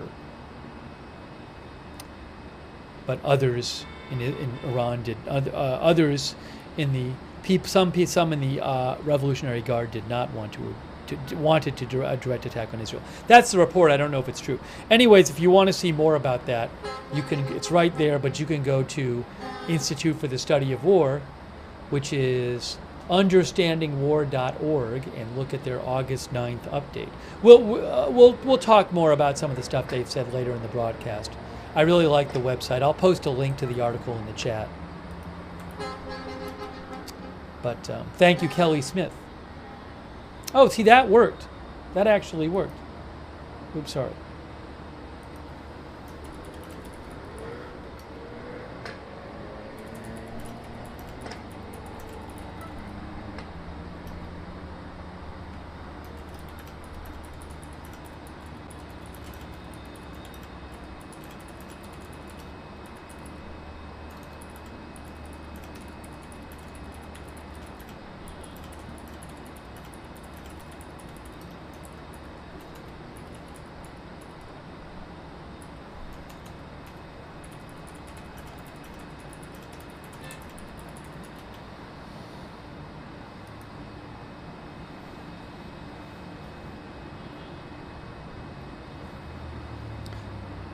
Well, since we've been on the year, it's been pretty quiet.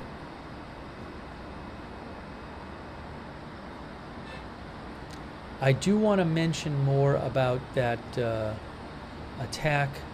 Israeli attack on the school/shelter, which Israel said was a Hamas post.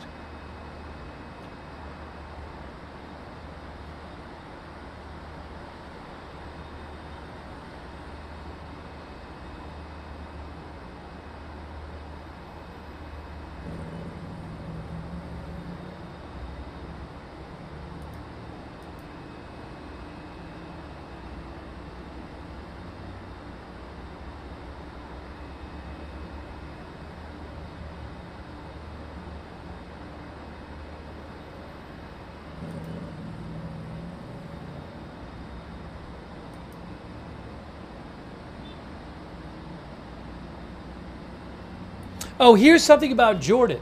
Hey, we can talk about this Jordan thing too. I want to show you something about what Jordan said today. I just got an update on that. One moment, I'll show you that right now. I'll show you that right now. Jesse's girl said Hamas should not have headquarters with civilians.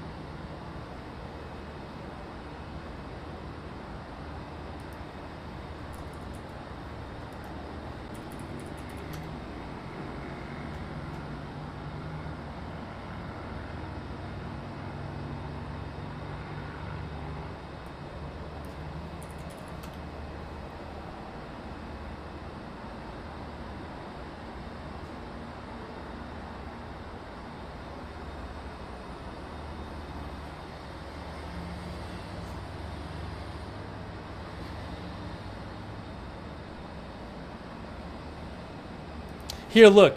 This is from Reuters. Jordan will not be a battlefield for Iran or Israel, foreign minister warns. That is the Jordanian foreign minister right there, Ayman Safadi. Jordan's foreign minister, Ayman Safadi, said today that the kingdom would not be a battlefield for Iran or Israel, as the region braces for a possible new wave of attacks by Tehran and its allies following last week's killing of senior members of militant groups Hamas and Hezbollah. We will not be a battlefield for Iran or Israel. We informed the Iranians and the Israelis that we will not allow anyone to violate our airspace and risk the safety of our citizens, the Jordanian foreign minister said in an interview with Saudi-owned Al Arabiya TV. He said, "We will intercept anything that passes through our airspace or think that constitutes a threat to us or our citizens." In April, Jordan, which lies between Iran and Israel, said it intercepted flying objects that entered its airspace as Tehran launched explosive drones and fired missiles at Israel in the first direct retaliatory attack of its kind. After that attack, which was launched in retaliation for a suspected Israeli strike on Iran's embassy compound in Syria, Jordanian, Iraqi, and Turkish officials each said Iran had provided them with some early warning of its action. Iran has repeatedly vowed, I'll have to get you another shot up the top there. Hang on. Iran has repeatedly vowed to punish Israel since the assassination of Ismail Haniyeh, the political leader of Iran-backed Palestinian Islamic group Hamas, in Tehran on July 31st. Iran and Hamas blamed Israel for the killing. Israel has not claimed or denied responsibility for the killing, which has fueled concerns that the war between Israel and Hamas in the Gaza Strip could spill into a wider Middle East conflict. These concerns have also been stoked by the killing of Lebanese armed group Hezbollah's top military commander, Fuad Shukr, in an Israeli strike in Beirut's southern suburbs hours before the assassination of Haniyeh. That is from Reuters. So we are waiting for both an Iran attack on Israel and a Hezbollah attack on Israel.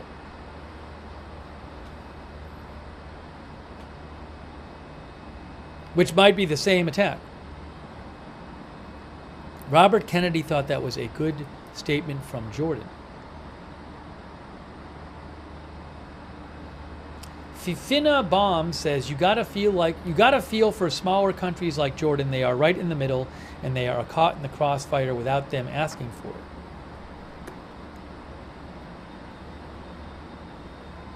Ex-Mercury says those Israeli military planes are gone from radar.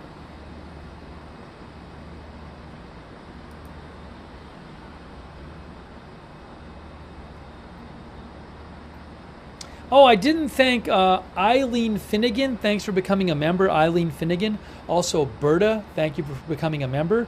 Thank you to Fiat Hedge for your support. Fiat Hedge thinks people are saying after the Olympics, based on recent memory of Putin invading right after the 2022 Winter Olympics, with invasion, quote, imminent for weeks. That's what Fiat Hedge thinks. Thank you, Fiat Hedge, for your support.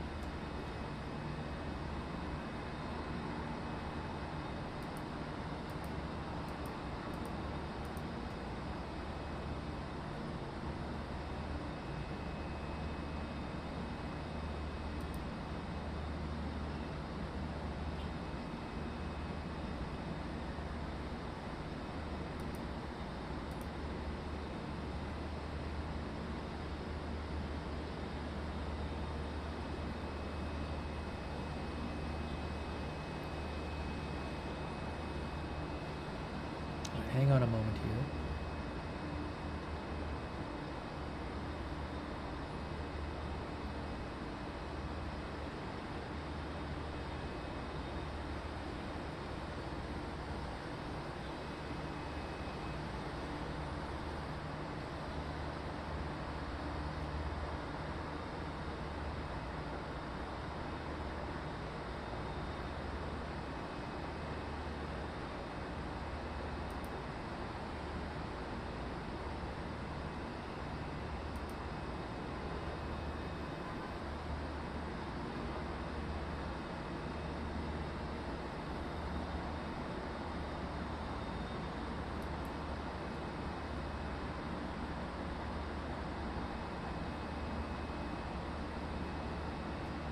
I'm just checking for some updates here. Give me one moment. See if I see anything. You can write to me on X @Lookner.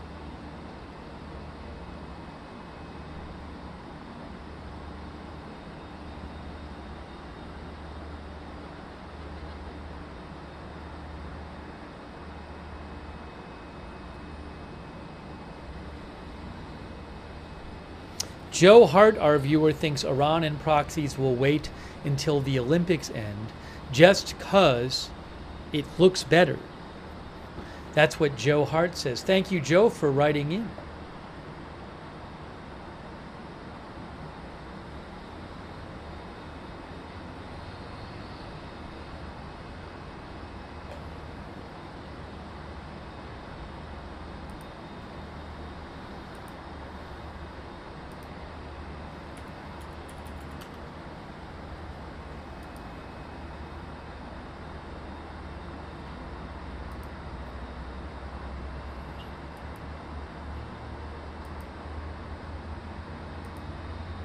Oh, I meant to get the another shot up there at the top.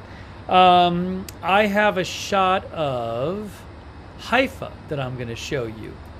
I'm going to show you a shot of Haifa because we temporarily lost the shot of Tel Aviv. So let me put the Haifa shot up there. Guys, it is 10:40 p.m. on Saturday night, Israel time.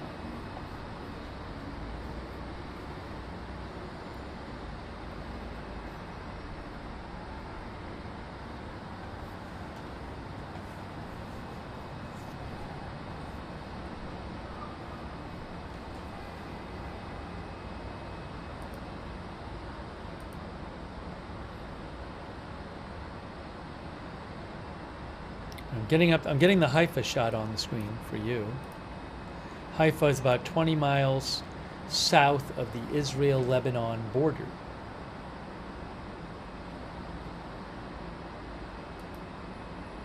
Should pop up there in a second. There it is. There's the shot of Haifa in northern Israel, right there, just so you can see it. There are lights blinking on and off on that shot. So we will keep an eye on that shot as well.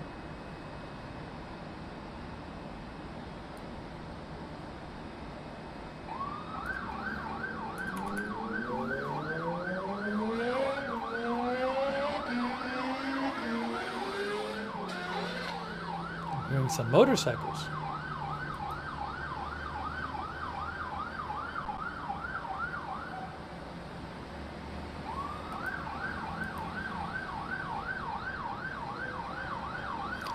I also want to show you something more about no new NOTAMs that I know of.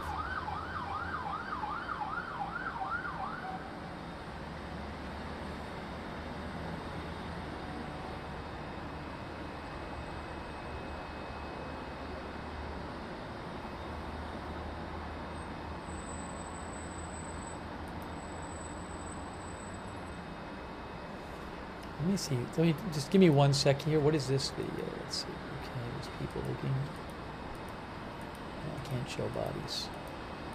Can't show that video. But this one.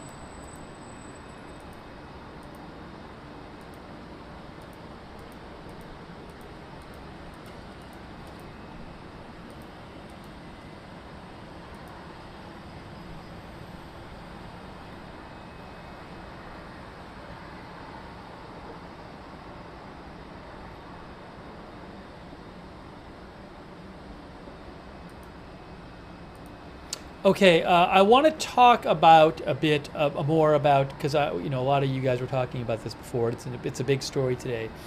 This Israeli strike on a school/mosque, which was being used as a shelter, apparently by thousands of people in Gaza. But Israel said that there was a Hamas post there, so. Gaza authorities claim that nearly 100 people were killed. Israel has a different view of what happened. So I want to talk about that for a second.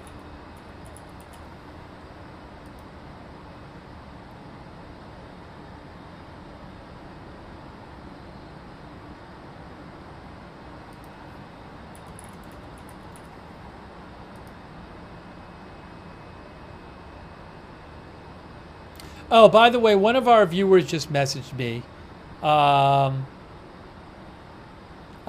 this NOTAM that Intel Sky posted about. Intel Sky says that there was a NOTAM for a scheduled gun firing in a certain part of Iranian airspace every day for 12 hours a day, from August 11th to August 14th. It's interesting. I mean, it's 12 hours a day. It's from, and the hours given are, it's daylight hours, I think. What time is, I'll show you in a second.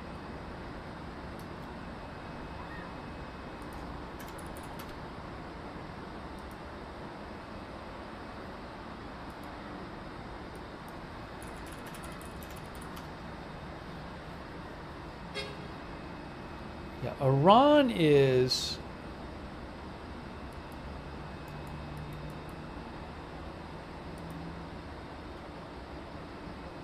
three and a half hours ahead. Yeah, so what Intel Sky said is that there was a notice to airmen issued for a scheduled gun firing exercise in certain part of Iranian airspace every day for 4 straight days. Between those times are 8 a.m. and 8 p.m. each day.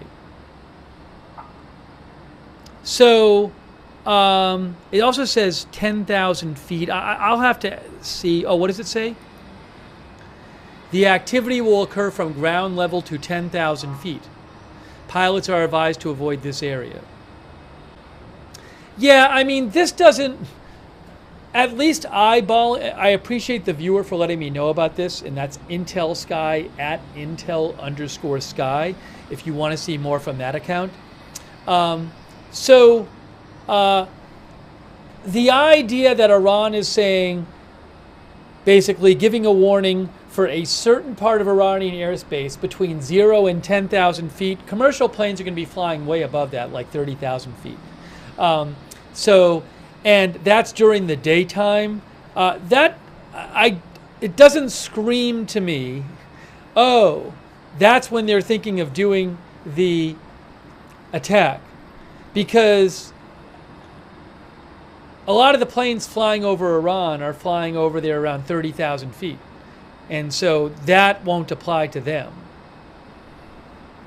Also, that is something that Iran several days ago had a notice to air missions saying basically between 0 and 12,000 feet, I think it was, in this certain part of Iranian airspace, we're going to be doing gunfire twice today. It was like for 6 hours during the day. So that was several days ago. So it's not unheard. I mean, they have been issuing this kind of NOTAM. So I don't look at that and then just see an obvious sign. Oh, well, now that's definitely going to be when the attack is.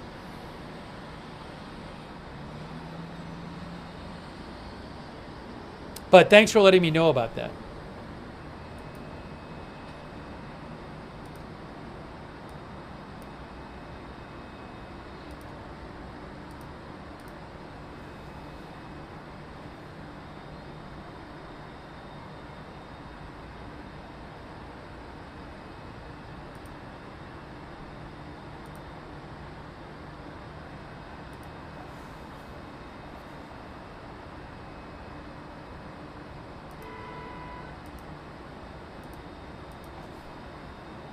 And there was a viewer question about this. So just so people know,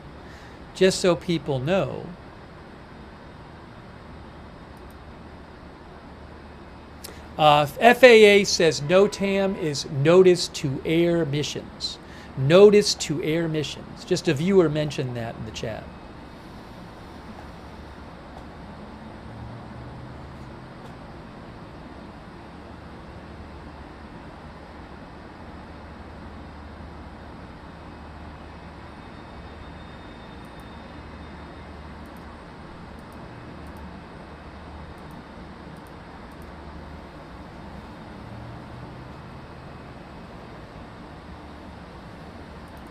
All right, I want to talk about that incident overnight. Let's talk about that for a second.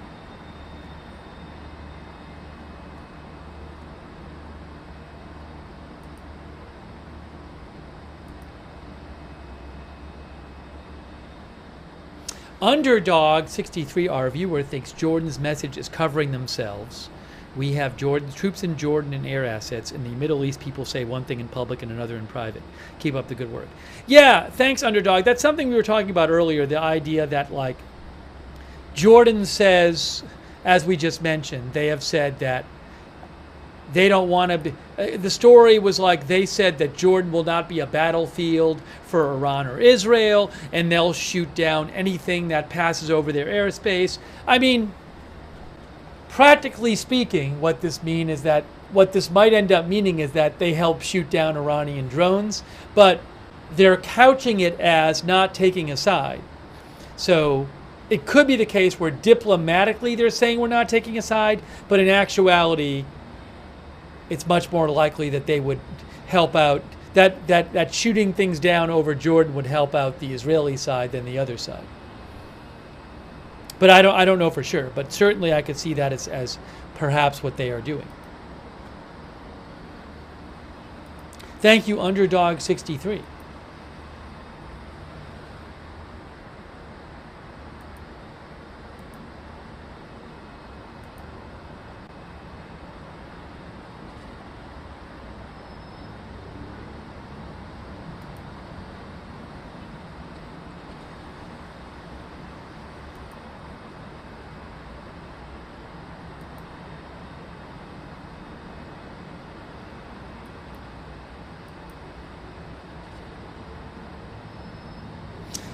E. Launton says Jordan would also be worried about any faulty Iranian missiles falling on its territory, which is certainly fair. I think that's a legit point that our viewer Ilanton said. Thank you for writing in, Ilanton.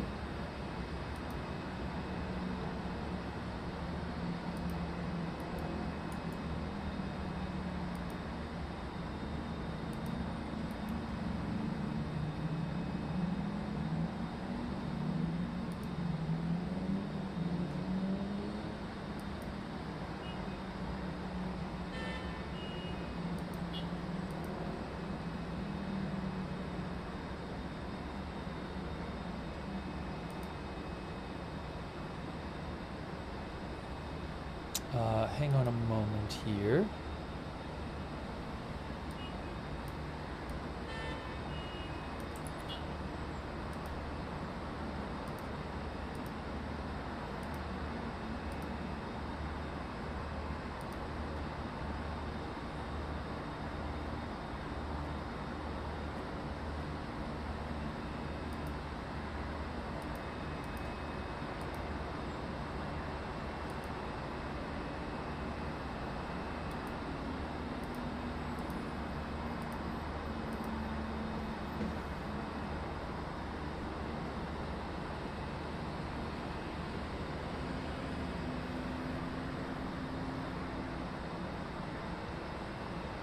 Okay, I want to mention this. Reuters has an article called Israeli Strike Kills Nearly 100 in Gaza School Refuge, Civil Defense Officials say.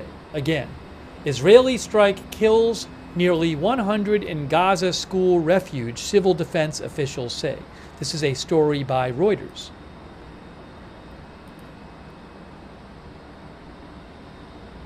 So I'm going to read you a little bit of this story here. An Israeli airstrike on a Gaza City school, this was overnight, a Gaza City school compound housing displaced Palestinian families killed around 100 people, the Gaza Civil Emergency Service said on Saturday, while Israel said the death toll was inflated and 19 militants were among the dead. As I mentioned, there's two different stories here. Video from the site showed body parts scattered around and more bodies being carried away and covered in blankets on the floor. Empty food tins lay in a puddle of blood, and burnt mattresses and a child's doll lay among the debris. In another video, men prayed over a dozen body bags laid out on the ground of the Tabin school complex. The territory's Civil Emergency Service, which has a credible record in stating casualty numbers, and the Hamas-run government media office said in separate statements that the complex had been attacked as the occupants were performing dawn prayers. So far, there are more than 93 martyrs, including 11 children, I think that says, and 6 women. There are unidentified remains, said Palestinian civil defense spokesperson Mahmoud Basal. Tens of thousands of displaced Palestinians have sought shelter in Gaza's schools, most of which have been closed since the war began 10 months ago.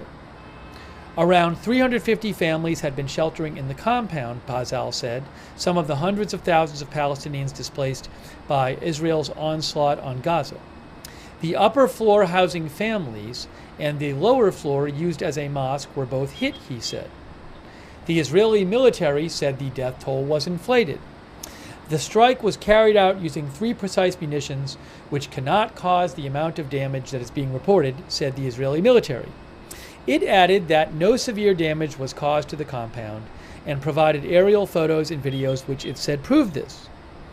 The compound and the mosque that was struck within it served as an active Hamas and Islamic Jihad military facility, claimed an Israeli army spokesperson.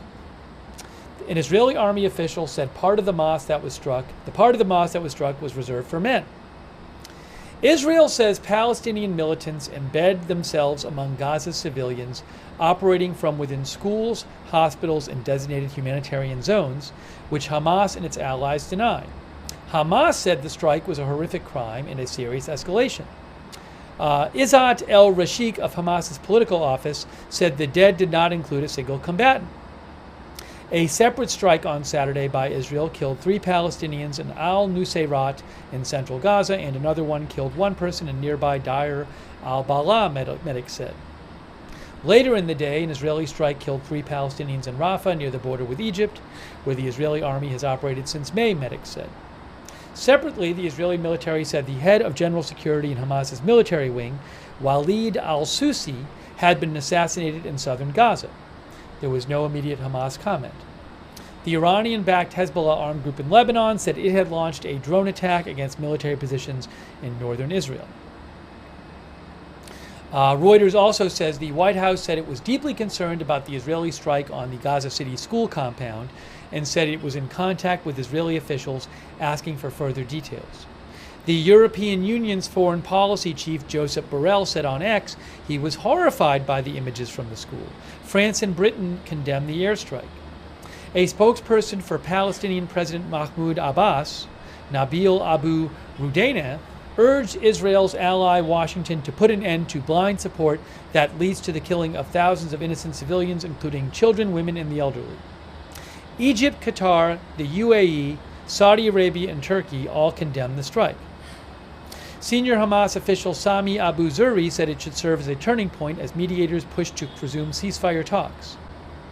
A Hamas official told Reuters the group was studying a new proposal for discussion, but did not elaborate. Egypt said the killing of Gaza civilians showed Israel had no intention of ending the war. Qatar's foreign ministry described the strike as a horrific massacre.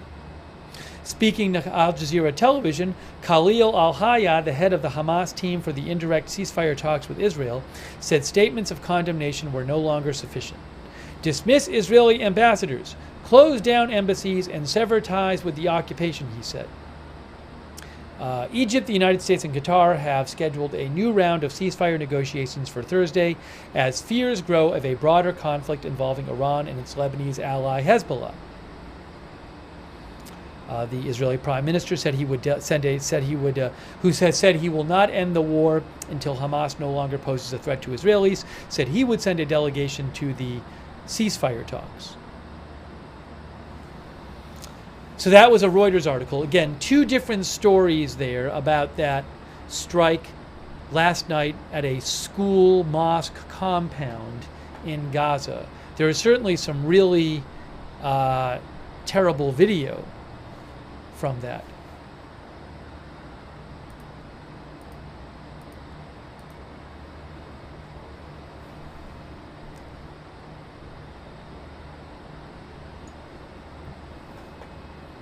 Incident.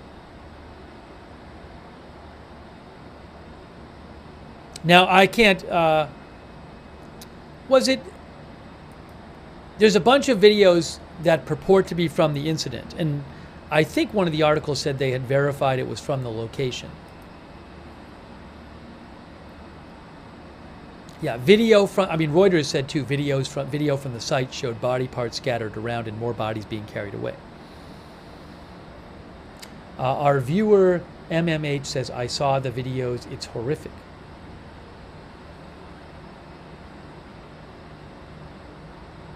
Just Cause says, if Hamas surrenders, this wouldn't have happened.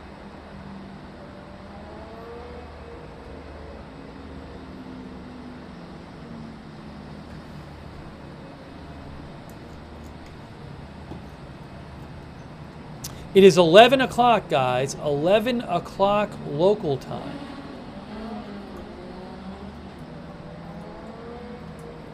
Local time.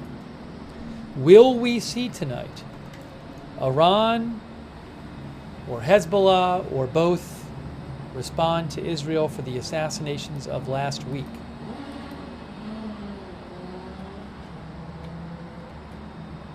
Thank you, Martin Gingrich. Martin says, is Jordan more aligned with Israel normally?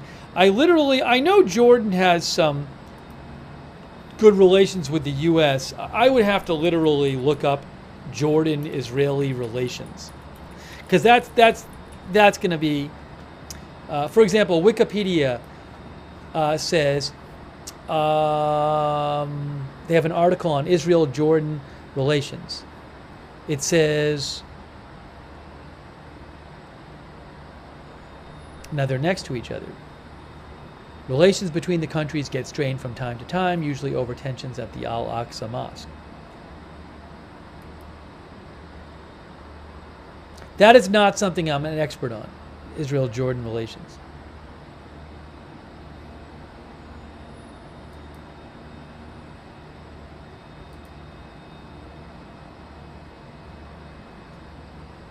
For what it's worth, the Times of Israel has an article from April saying Jordan's help against Iran in the April attack shows relationship with Israel still strong despite Gaza.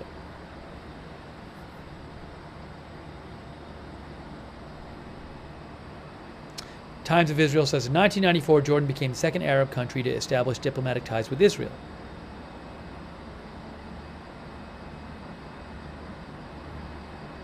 They say relations between Jordan and Israel have become markedly more tense since the start of Israel's war with Hamas.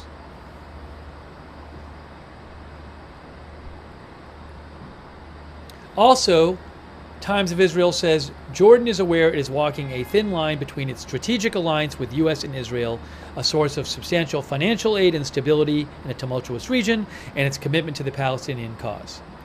So that gives you a little sense of what their relations are like. Hey, thank you, Martin Gingrich, for your support, and our new member, LaRose. Chaparral thinks Jordan is pretty chill with all the countries in the region. Billy Piton, we will do an update in a little bit about the situation in Russia with the Kursk incursion. We'll do an update in a little bit on that.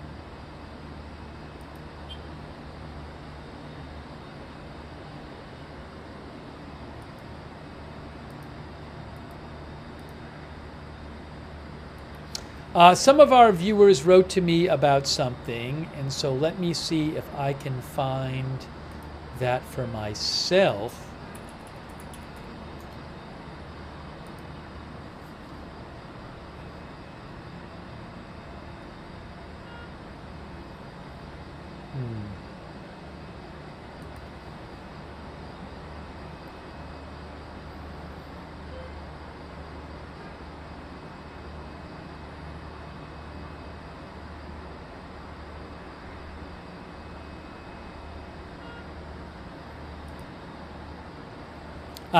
So there is an article in the Israeli news outlet Mariv.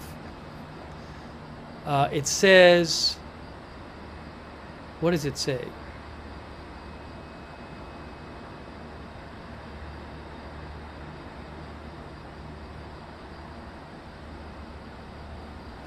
So Mariv has an article that says, Hezbollah is expected to attack first, followed by Iran. It is further estimated that Hezbollah is determined to do so within the next day. Is that true? I don't know. I have no idea. I've been hearing reports about what's going to happen since last week, and all kinds of different reports. So as I have said previously in recent days, I don't think anyone really knows what's going to happen. If I start seeing lots of different reports saying the same thing, I'll feel differently.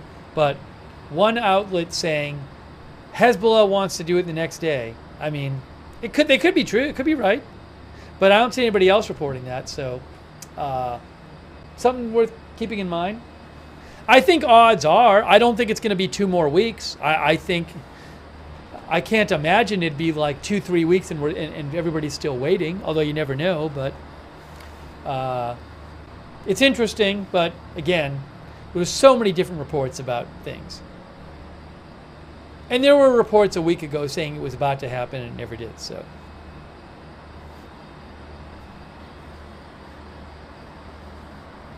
But anyways, that's what Mariv is saying. I don't know what their source is for that.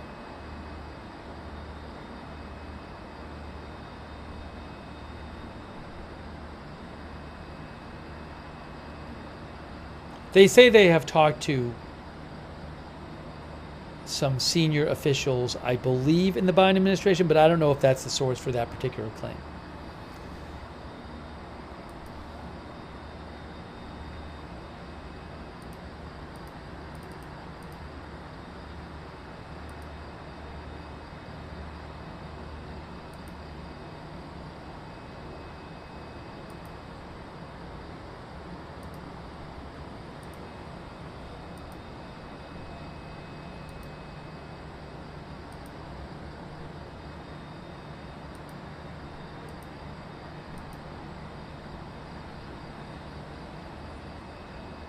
Scary Fact says, do you think it's possible this attack won't ever happen?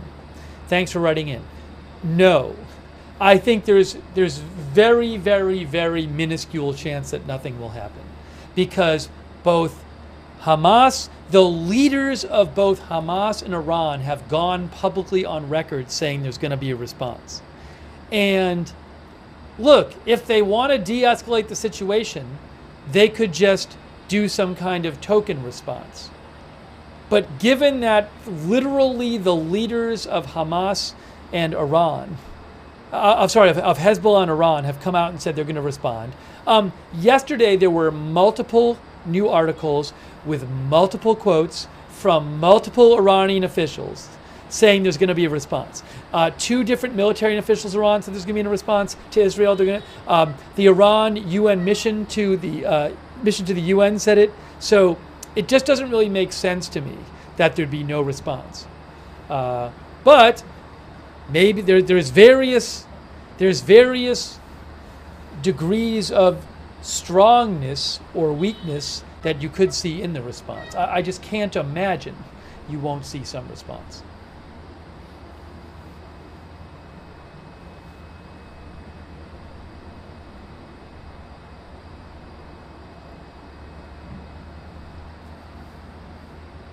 But I appreciate the question. Thanks so much to Scary Facts for writing in.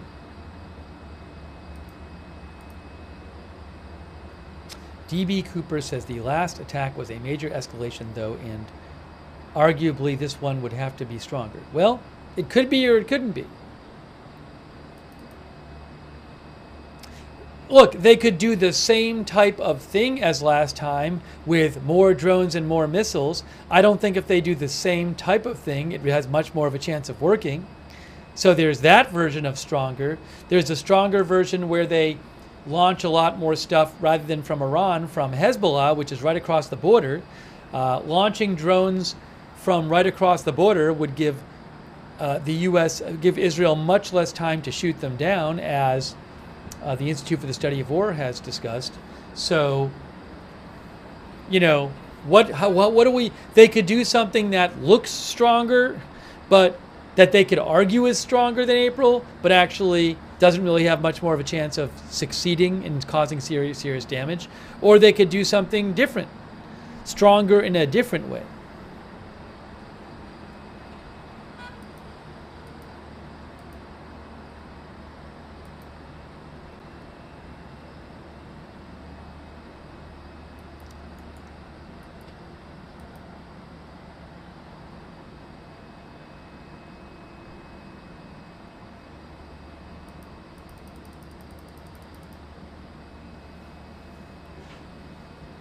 It is 11:10 p.m. 11:10 p.m., guys, local time.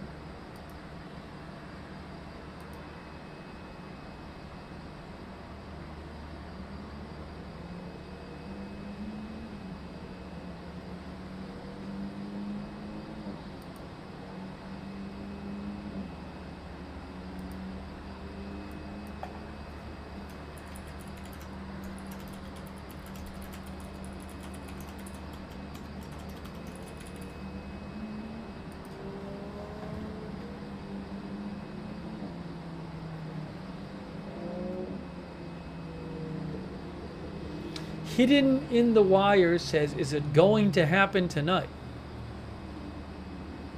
My crystal ball is not working. I'm sorry, I can't give you an answer.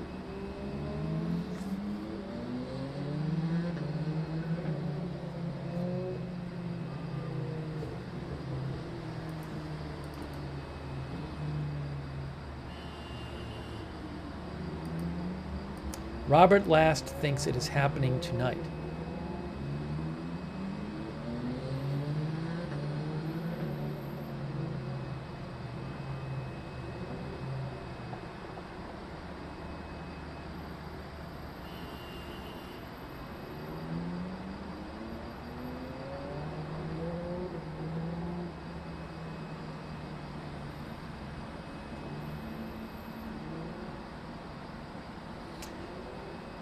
Georgia Peach says, would our satellites see what Iran is doing? It's a good question. I don't have an answer for you. I do not know how much exactly U.S. and Israeli intelligence can detect some kind of upcoming strike and what kind of actions Iran might take to conceal what it's doing. So I just don't have a good answer for you on that. It's a very good question. I don't have a good answer.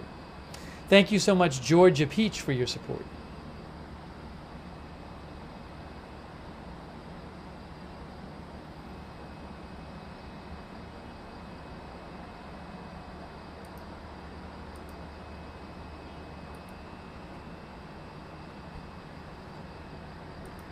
Oh, there's a new video. Hey guys, new video. New video from the Israeli Defense Forces about the strike on the school that had been used as a refuge, a shelter, that Palestinian authorities claim killed about 100 people, and Israel says didn't kill that many, and Israel says there was a Hamas center there. So a Hamas post there. So there's a new video, a new statement from the Israeli military in English. So I'm going to play you that statement from the Israeli military in English.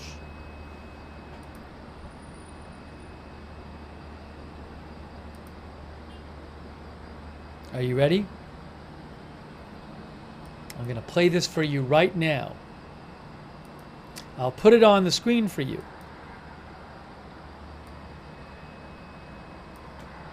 I'll make it a little smaller here. Put it right there. All right, I'm going to play this now. I'm going to turn down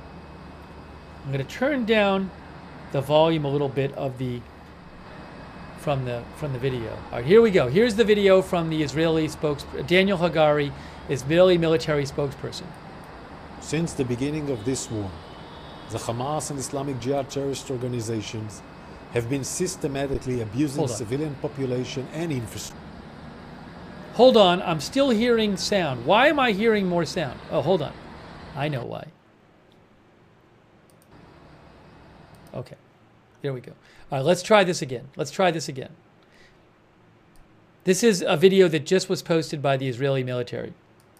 Since the beginning of this war, the Hamas and Islamic Jihad terrorist organizations have been systematically abusing civilian population and infrastructures in Gaza for their terrorist activities against the State of Israel. This includes Hamas' massive network of underground tunnels which go under towns, hospitals, mosques, schools, and UN facilities, and are used by terrorists to command attacks, store weapons, and hold Israeli hostages captive. It also includes hospitals across the Gaza Strip, which have been repeatedly infiltrated and weaponized by Hamas and Islamic Jihad, and where terrorists' tunnel shafts were found. Increasingly, in recent months, Hamas has focused on exploiting school buildings, often where civilians are sheltering inside, to use them as military facilities, command and control centers, for storing weapons and to execute terror attacks.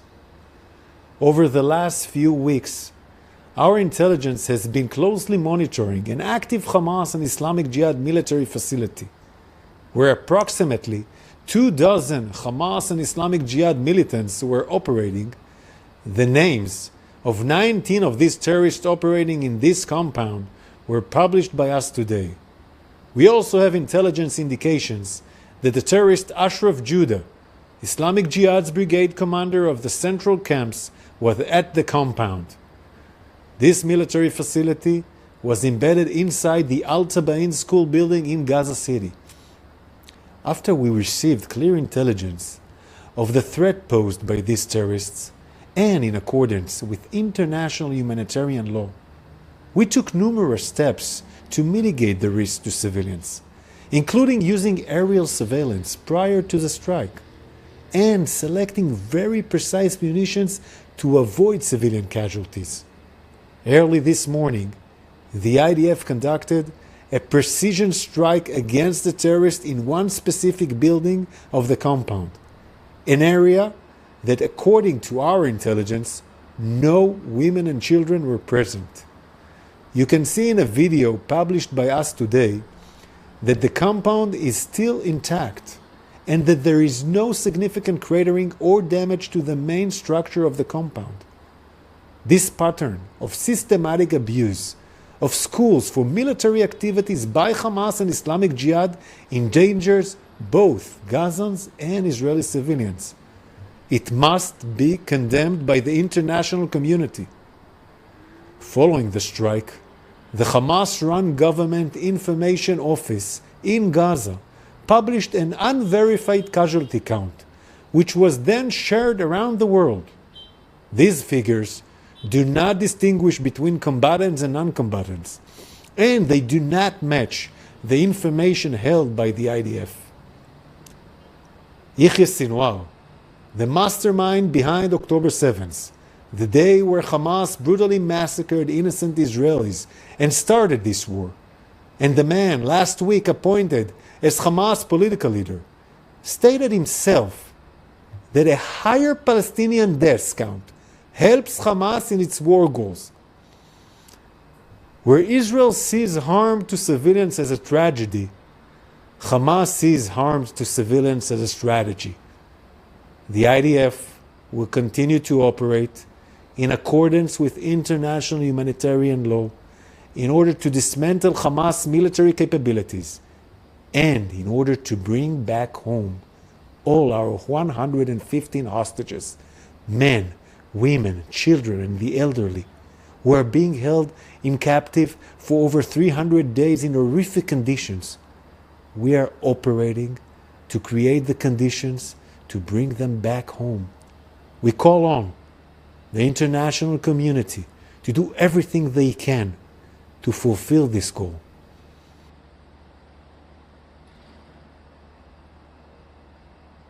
Okay, that was the Israeli military spokesperson. By the way, in the chat, you might have seen something that says Restream bot. That's not anything bad. There's a setting I can turn on, which I don't normally have on, which allows people in one chat to see the messages people are posting in the other chat. And when that happens, it just says Restream bot. But that's that. So it's not. It wasn't like a bot attack. That was something I knew was going to happen. But I just had to do a. It's not on right now, but I had to just mess with it for a second. So, anyways, just to be clear, we were not being attacked by bots. So thanks for your patience on that. Yeah. So you heard the military spokesperson with. The Israeli military spokesperson said that Israel has a very different version of events than what is being put out there by Palestinian officials. So I wanted to play that for you and let you hear. They released that video just a few minutes ago, so I wanted to let you hear their side of the story. Okay. All right. Let me get rid of that. Let me turn the volume back up a bit now. Sorry.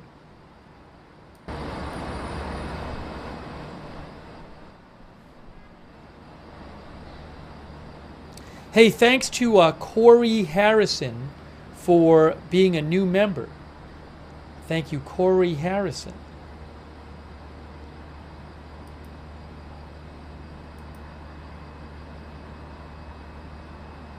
Hang on a moment here.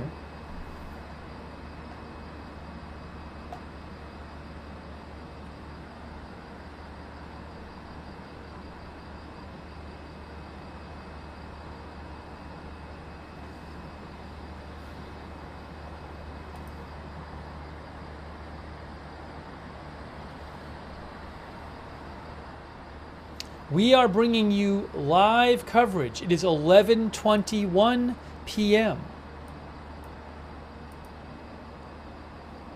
When will Iran and Hezbollah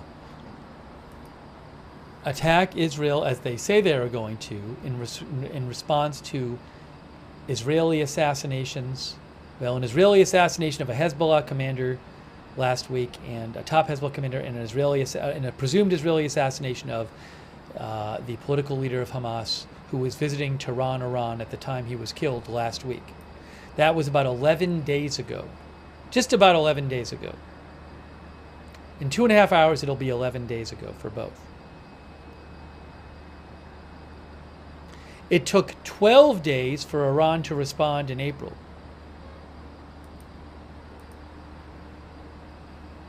Some of our viewers think it'll be on the 12th.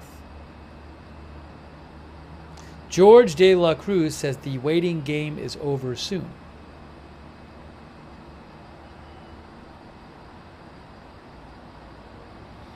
It will be Sunday there, obviously, in 38 minutes.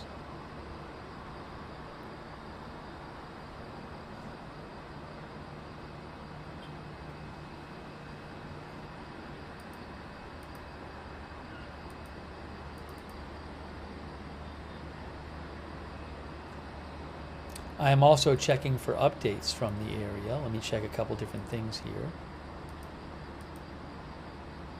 Do they usually attack at night?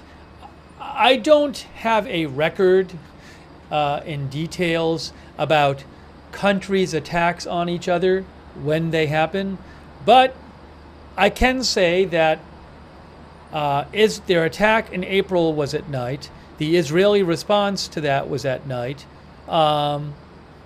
And what else?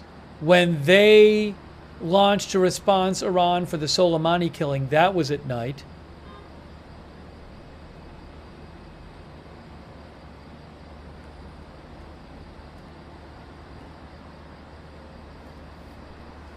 But I don't know when it would be.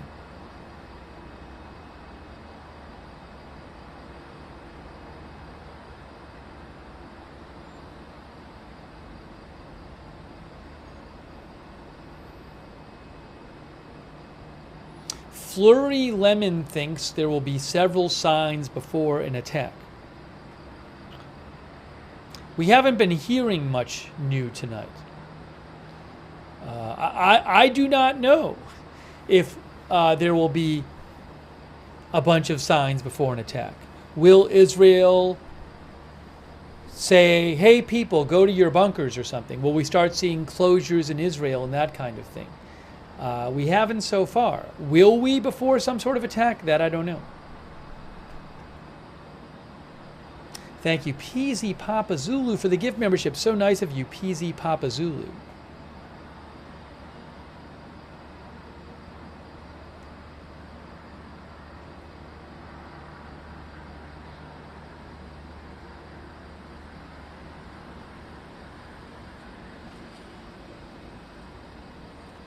Mario said in April it was at 2 a.m. Israel time. Is that true? I still don't remember exactly when the attack was. I don't think the Wikipedia article says. What exact time was it?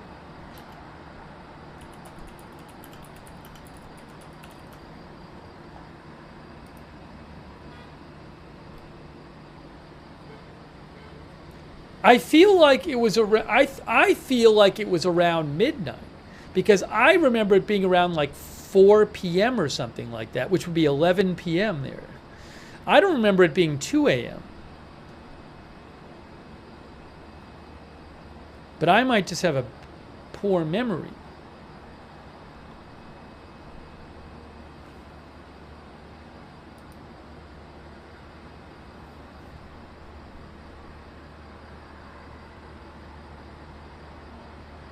I got it.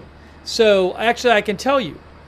So Wikipedia says it was on the evening of April 13th, before midnight, it sounds like, that the drones and missiles were launched, and that there were interceptions around 2 a.m. Israel time. But those projectiles would have taken a while to get there. I think it might have been before midnight. Oh, Hezbollah did launch some rockets on that night too, and the Houthis launched drones, and Hezbollah claimed that the rockets they launched happened about midnight. I want to say it was started around midnight. Maran says it was 2 a.m. in Iran, which would be 1:30 a.m. Israel time.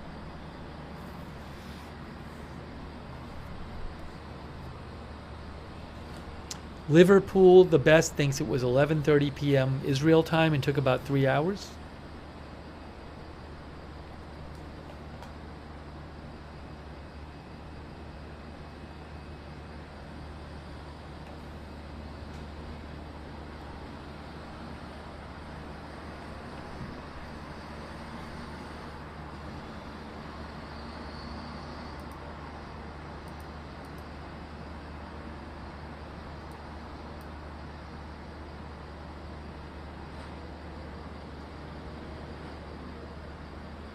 Heath Maniwal says, do you think North Korea will help send missiles with Iran over to Israel? Well, North Korea won't fire any missiles.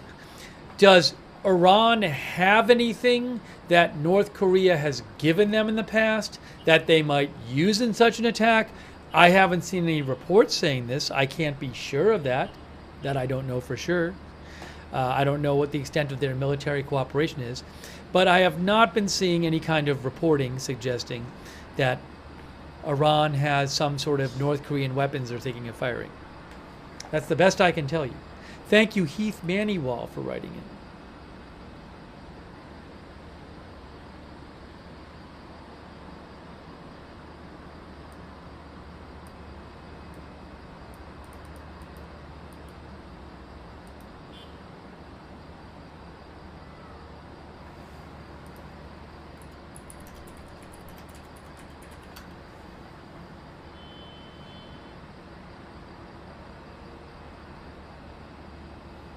Walter Beasley says CNN reported today Iran and U.S. having discussions via third parties, U.S. asking Iran to think carefully options as Israel may escalate. Yeah, you know, we'd seen reports about like that kind of stuff the last few days. I'm not surprised thanks, Walter. I'm not surprised if the U.S. is saying that kind of thing. I don't know to what extent that's going to modify Iranian behavior.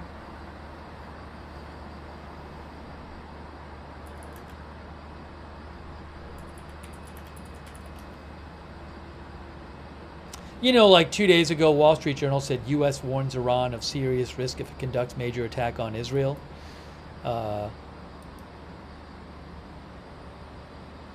Claimed the Wall Street Journal. So, you know, again, I don't know that anything that the U.S. is saying in such conversations is anything that Iran hasn't already heard before and doesn't already know. I just don't know. But you know, if Iran feels that it needs to do something to deter Israeli behavior so that Israel isn't just in the future carrying out more assassinations inside Tehran, for example, then they might just think, well, we don't care what you say, we need to do this. But I don't know. I don't know to what degree anything the U.S. says now will affect what Iran does. It's a good question. Thanks, Walter, for writing it.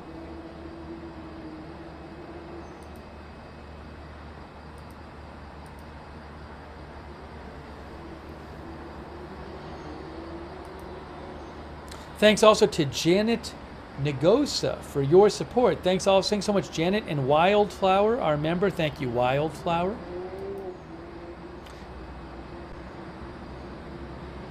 I know what I need to do here.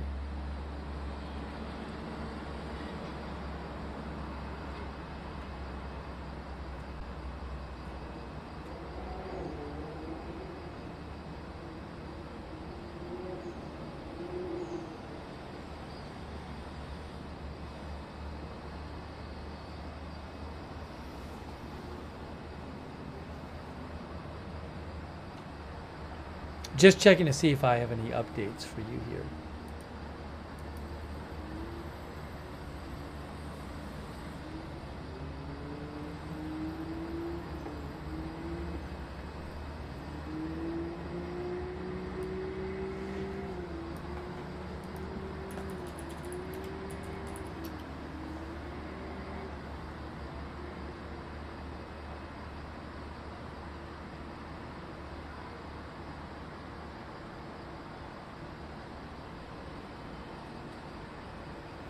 There's this thing where some social media accounts they keep repeating each other's reports. And these are not news organizations or reporters who I recognize. It's just a few of these social media accounts are saying that like there are noticeable military movements in Western Iran, but none of these accounts say where it came from. So you can't find, there seems to be no original source of the information. No one's saying like, oh, well, I got this from this outlet or something. So yet again, it's like the new big rumor today. But I have not seen any original source. I just see kind of random social media accounts posting this claim with just no explanation whatsoever of where they're getting it from. So that to me is, there is nothing to that right now. I will certainly, if I see any sort of actual reliable source about reporting that, I will certainly let you know. But every single mention of it I've seen just states it. What probably happens is one of them says it, and then somebody else sees it, and they just repeat it.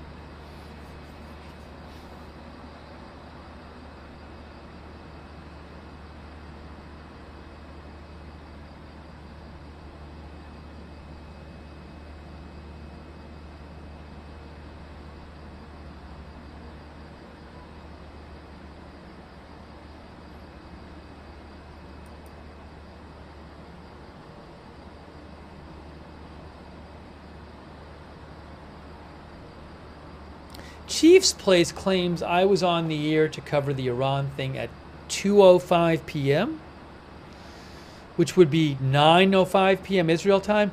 I don't know. I wish I had.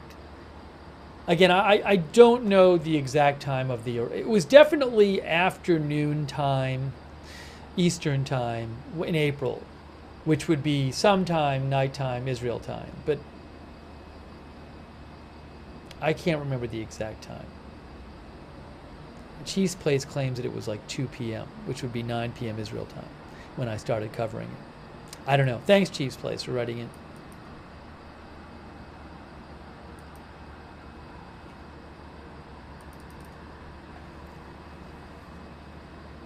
Maybe we'll take a second and talk about Russia for a second.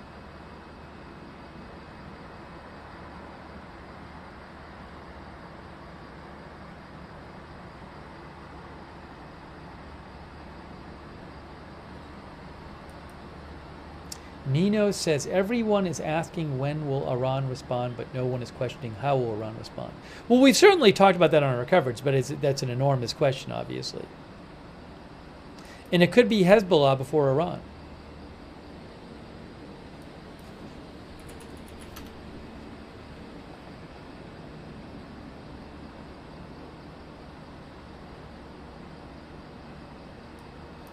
Real quick, I want to give you guys an update on what's going on in Kursk, which is a region of Russia next to Ukraine, where for getting close to a week now, Ukraine has launched an incursion into Kursk and is temporarily controlling some Russian territory. Temporarily for now. The article says, Russia tightens security in Kursk region as fight continues against Ukraine's surprise incursion. So let me, this is from Associated Press. Let me talk about this for a little bit just to give you an update.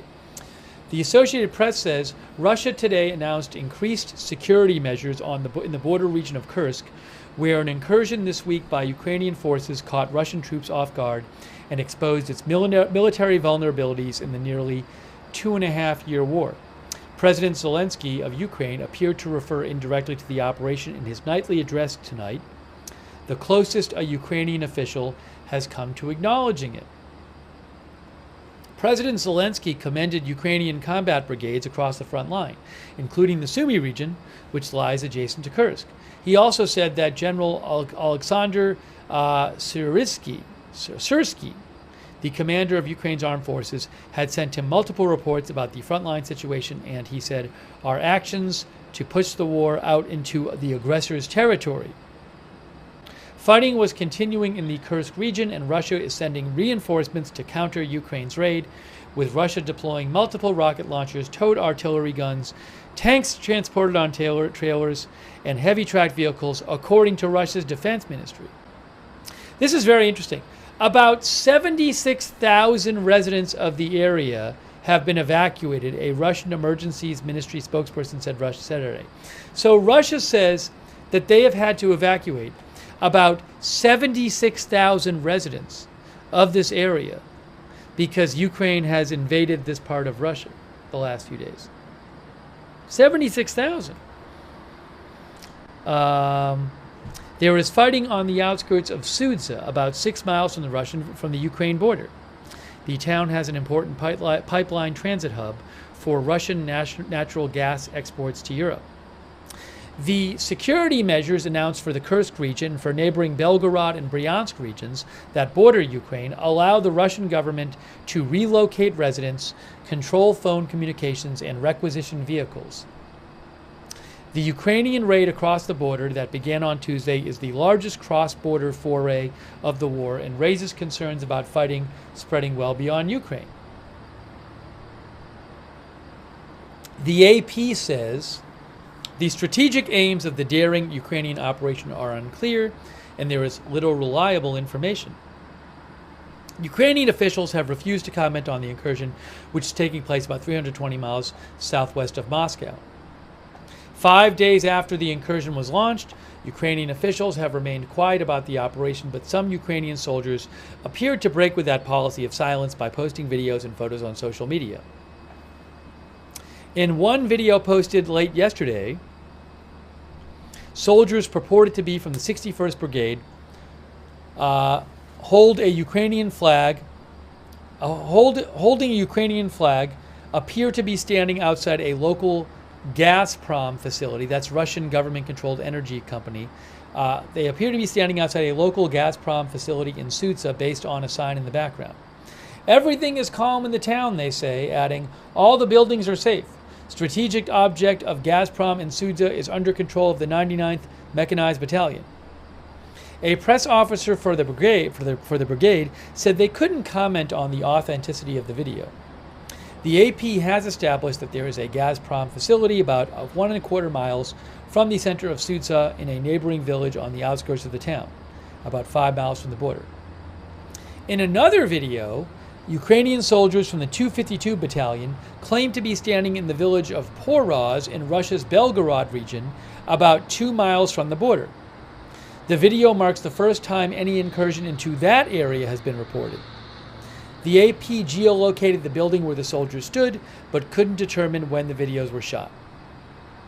Asked about Ukraine's incursion, White House National Security spokesman John Kirby said yesterday the United States was in touch with our Ukrainian counterparts, but he would not comment until those conversations are complete. There's been no changes in our policy approaches, Kirby said when asked about U.S. policy on use of weapons. They're using it in an area where we had said before they could use U.S. weapons for cross-border strikes. The end goal here is to help Ukraine defend itself. Matthew Boulidju, a defense analyst at Chatham House think tank in London, said the Ukrainians appear to have a clear goal, even if they're not saying what it is. Such a coordinated ground force movement responds to a clear military objective, he said. Also, the raid has spooked the Russian public and delivered a slap in the face to Russian President Putin, offering Ukraine a great PR coup, he said. The attack is a massive symbol, a massive display of force showing that the war is not frozen, he said. That is an update from Associated Press.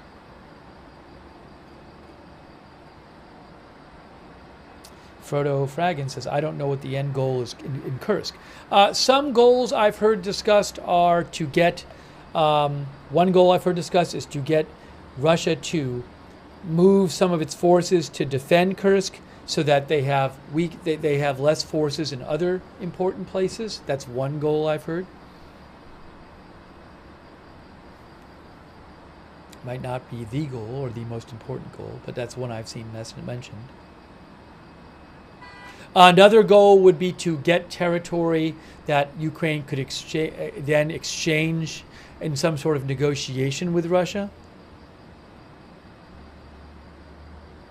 Volstad says Kursk would be a bargaining chip in a truce.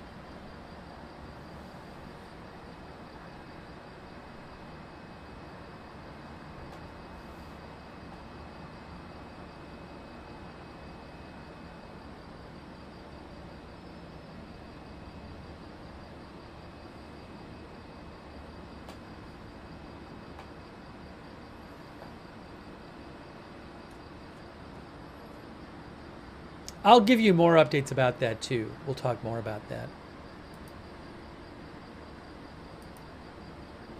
It is 11:42. 11:42 p.m.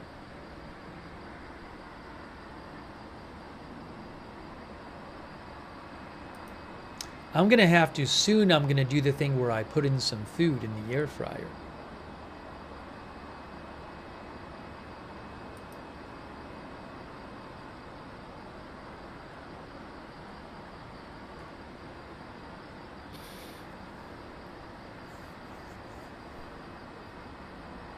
But we're going to certainly be on the air covering this today. John Turpin, our viewer, says maybe Iran launches a cyber attack and its proxies fire missiles and rockets. That is what John is suggesting.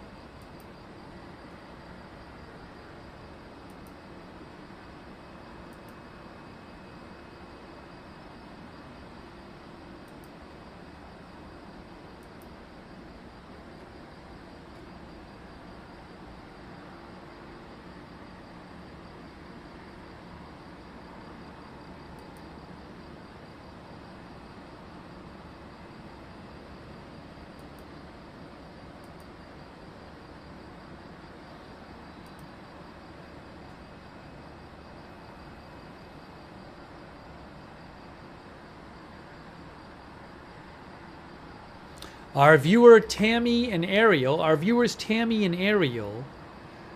mentions that the October 7th attack began at 6:30 in the morning, which was a holiday and Sabbath in Israel. Tammy and Ariel said it's not impossible Hezbollah will attack on Tisha B'Av, which is, I guess it starts on the night of the 12th in Israel. Tammy and Ariel says it's not impossible that the attack will begin on Tisha B'Av and will be in waves. One of the waves may come from several fronts: Iran, Syria, Lebanon, Turkey, and Egypt. Turkey and Egypt, I don't think you're going to see, but Iran does have proxy forces in Syria, Lebanon, and Iran. Well, certainly Iran, but also Syria, Lebanon, Iraq, and Yemen. Tammy and Ariel says, I am from Haifa, and in the future I can report to you about what is happening in the field. Thank you, Tammy and Ariel, for writing in.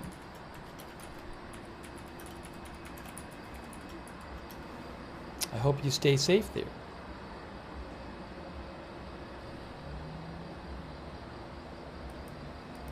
Vasquez Bando says, what if they attack on October 7th? Which is less than 2 months away. We lost our Haifa camera. Okay. I'm going to put the Jerusalem camera back on, guys, because we lost the Haifa camera. So it's Jerusalem camera time.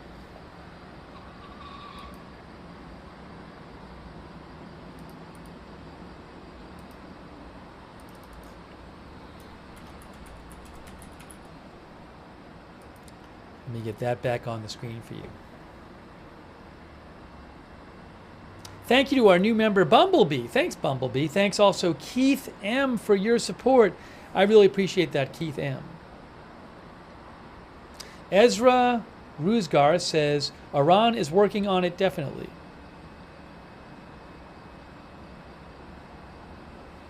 So what I'm going to do in a minute is I'm going to do the thing where I take 5 minutes and I put food in the air fryer. Then I'll come back and do more coverage while the food is cooking. Then I will eat the food off camera, and then I will come back. Now, if at any time during this process, like say while I'm eating, if stuff happens, I'll just stop eating and come back and continue broadcasting. So we won't miss anything big. But I got to eat something soon. After a few hours, I got to eat something. Then I'll be good for the rest of the broadcast. Let me post, put on the screen the Jerusalem video.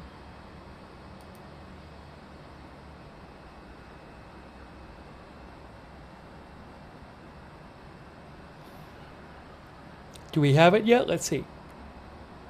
It's not, no. Right? There's Jerusalem. Hey guys, look, it's Jerusalem. You can see there's lights flashing. That is a live shot of Jerusalem right there. So I'm gonna we have both Jerusalem and the Lebanon-Israel border for you. What I'll do is put that there.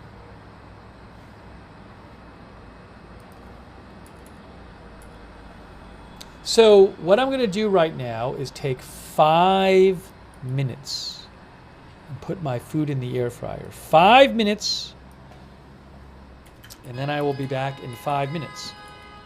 So I appreciate your patience. And I will be watching. I'll even have the footage on while I'm putting the stuff in the air fryer. So if something happens while I'm putting something in the air fryer, I'll stop doing it and rush right back in here during those 5 minutes. All right. There it is. All right. So give me 5 minutes. I'm coming right back in 5 minutes, and I'll see you. And I'll leave the video on and the sound. I'll turn the sound up, and I'll be back in 5 minutes.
Hello, everyone. I am back. Oops, hold on a second. Hang on one moment. One moment.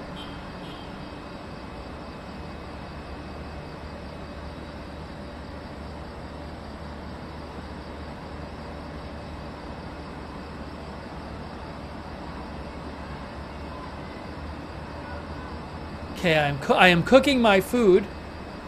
The food is cooking, so I can eat something. And to see if I missed anything here. 11. It's almost midnight, guys. In 1 minute, it will be midnight. In 1 minute, it will be midnight local time there in Israel. It'll be Sunday.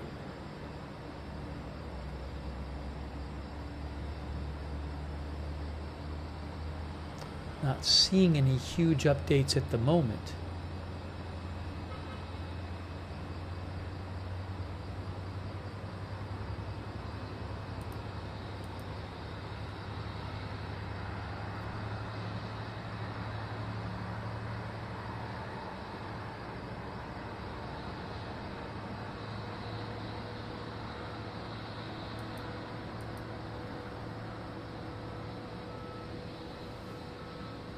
Oh, hold on a second. Is there something with... Hold on.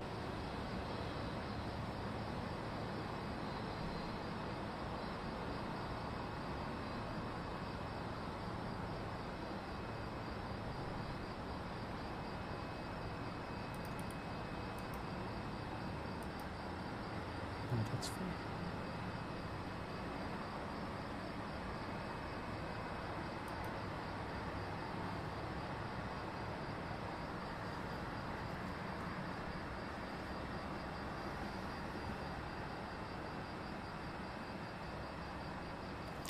Are we in a window of time where we're expecting an attack? Airspace closed, says Spiritual Backroads by Jennifer.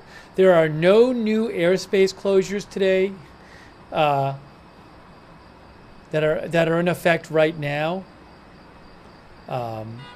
And whether we're in a window of time, well, the window of time is that Iran and Hezbollah have said they're going to attack Israel in response to these two assassinations that happened 11 days ago. But there's no specific window. It is midnight. It is now Sunday there. Yes, it is midnight there. It's now Sunday.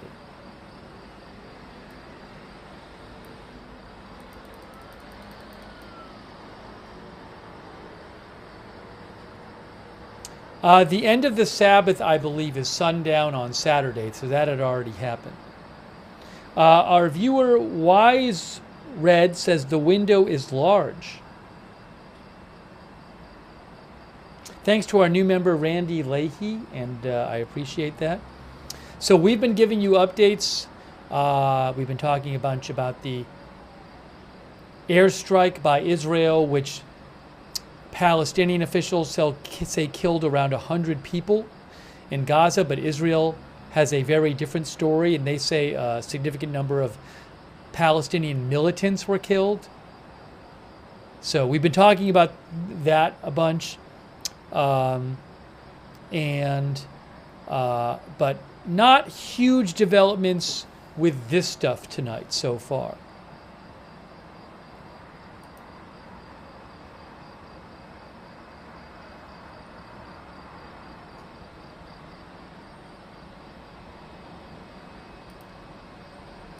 But we are covering it.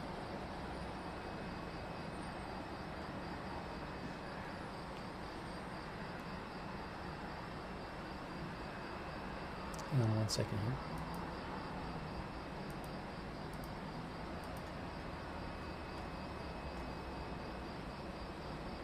Oh, also we mentioned that the Trump campaign said it had been hacked, and that the news outlet Politico says it's received some documents sent to it that were like internal Trump campaign documents. So we'll be talking more about that as well after I eat.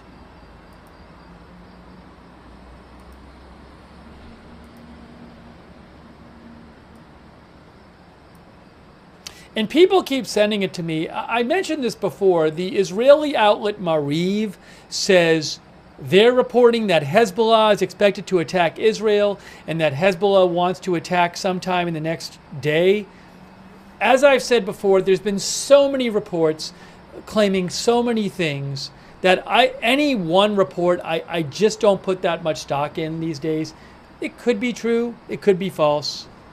I just don't know. I don't know that anyone has a really good idea of what's going to happen, aside from like the Iranian leadership and the Hezbollah leadership. You know what? I need about 20 seconds here. Hang on. I need about 20 seconds.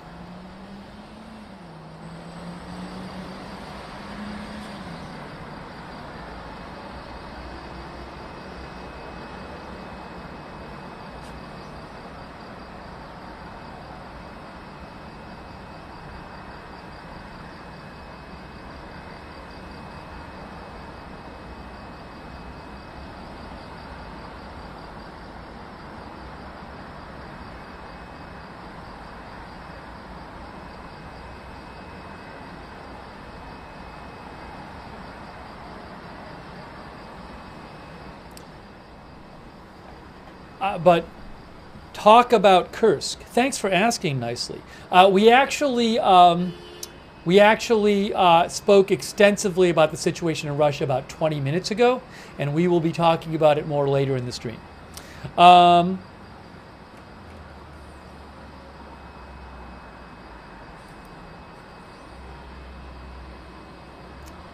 Let's see. But look, you know, as I've said, I don't think you're going to be sitting here in 3 weeks with nothing have happened yet. But I can't tell you an exact time.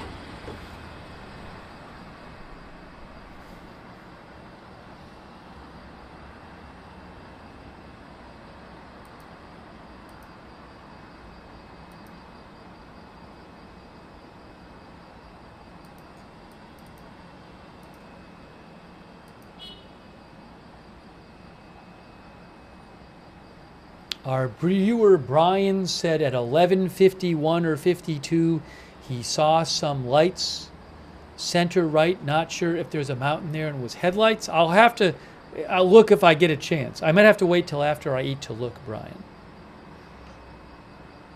Actually, it would be better if you put it seconds time there, because otherwise I have to. I'm playing it here. I'm skimming through. I don't see anything real big. Oh, I see. Yeah, I see what Brian's saying. Brian's talking about this. I don't know what this is. Hold on, I'll show you.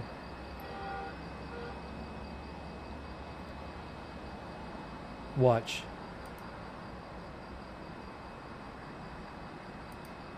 Oops. Hold on.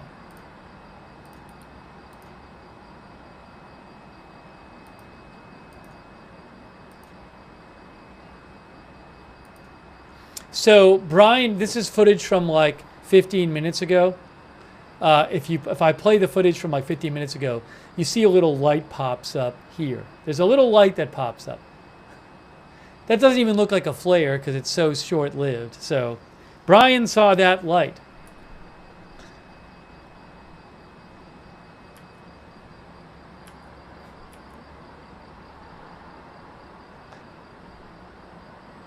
Where'd it go? Where'd it go? There it is right there. So, again, you know, I'm forwarding through. Maybe there's a little more of it, but that's not. Oh, is that it again? I don't know if it's a flare or if it's just something, or maybe there's a light there and it's cloud and it's hazy or something. I'm not sure. Thank you, Brian, for pointing that out.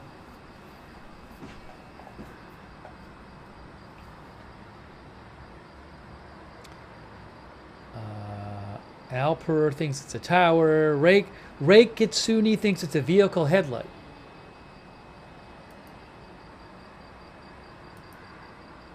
Yeah, so one of our viewers said it's Todd Imkoff says it's always there. That's why I was saying maybe it's just something that's there and is being obscured by fog or clouds or whatever. I'm not sure.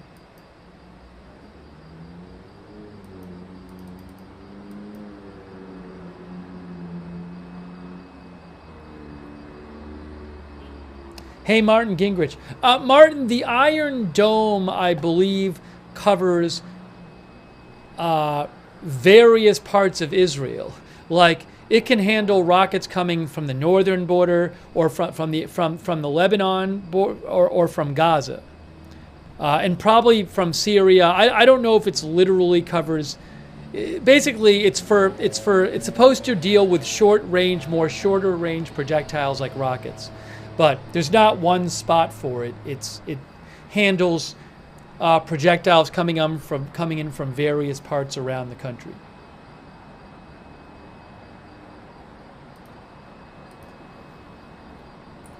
And the launchers, I believe, are spread out as well. You can, like in the Wikipedia article, it says,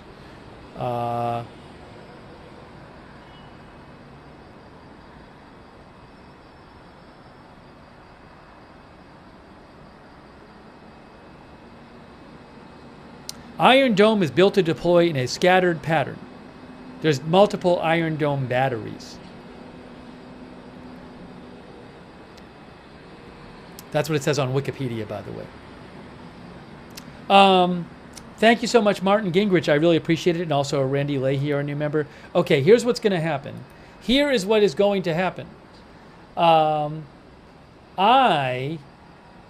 need to eat something, and I just made my food. So this is what we usually do in the middle of the stream, is I am going to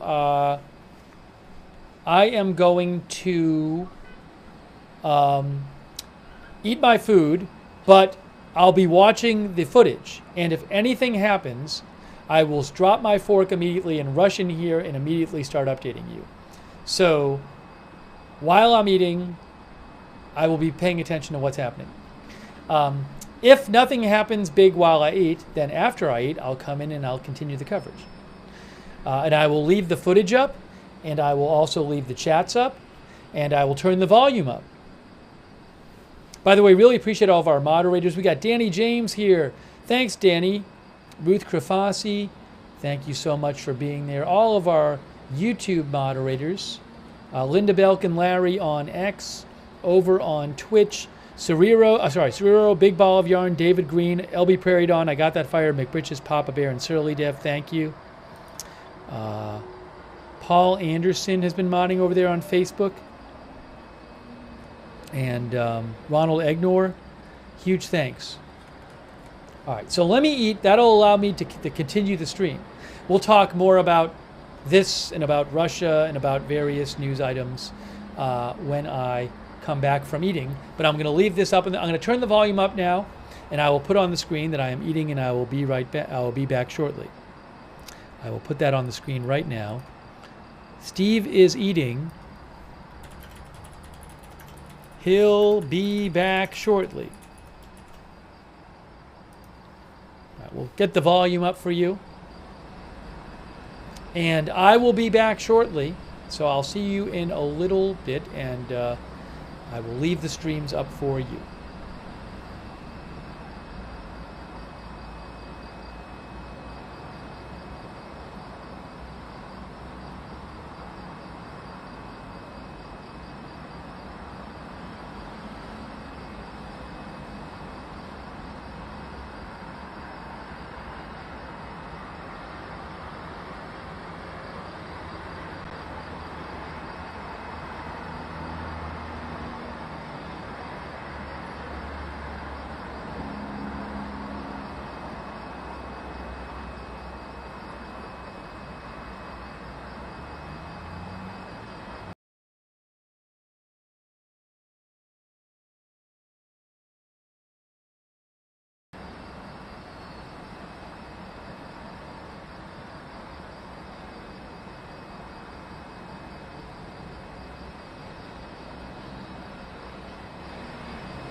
All right, we're back.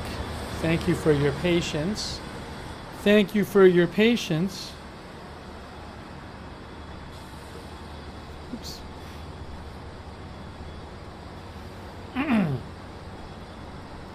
I need to put my headphones back on. If you give me a second here.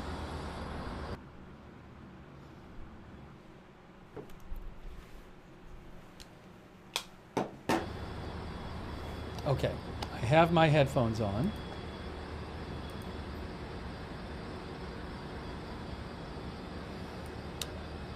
Give me one moment here. Give me one moment here. Thanks for your patience.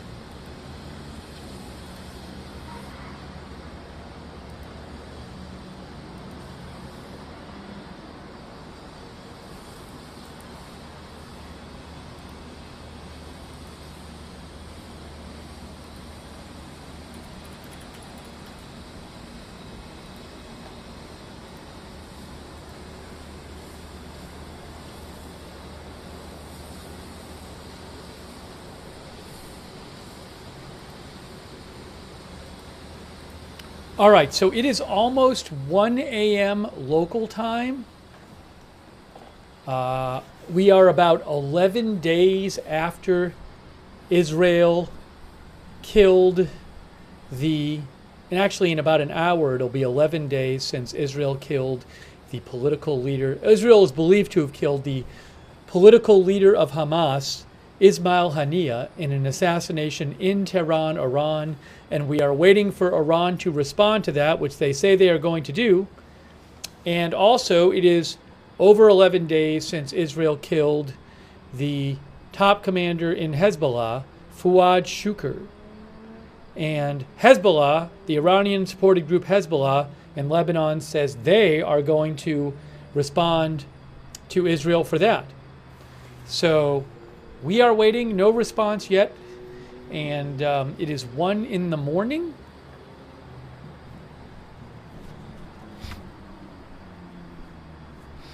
And we're bringing you up to date on that.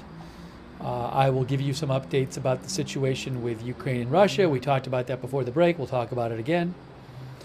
And we will be taking your comments and questions here. But it is almost 1 in the morning.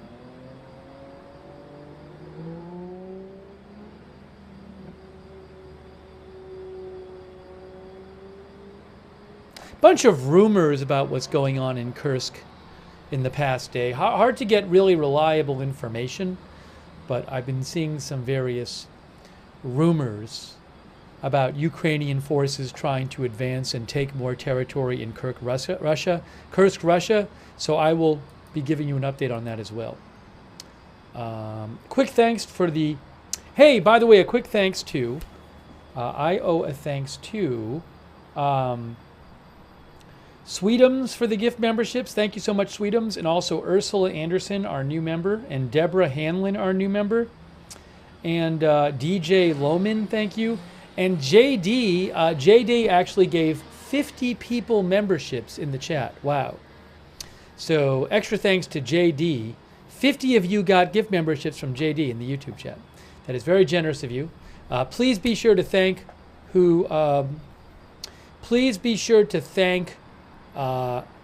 someone if they give you a gift membership.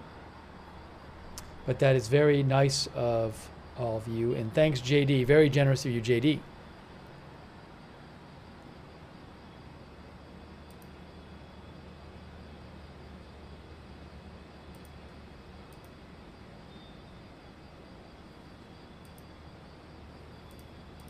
Let me just get caught up for a second. Hold on.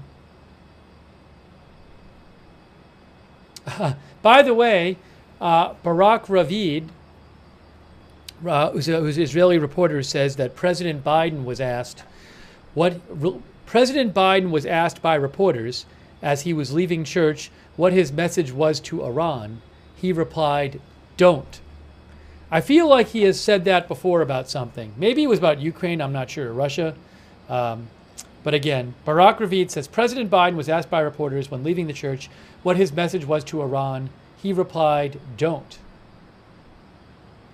That is from Barak Ravid.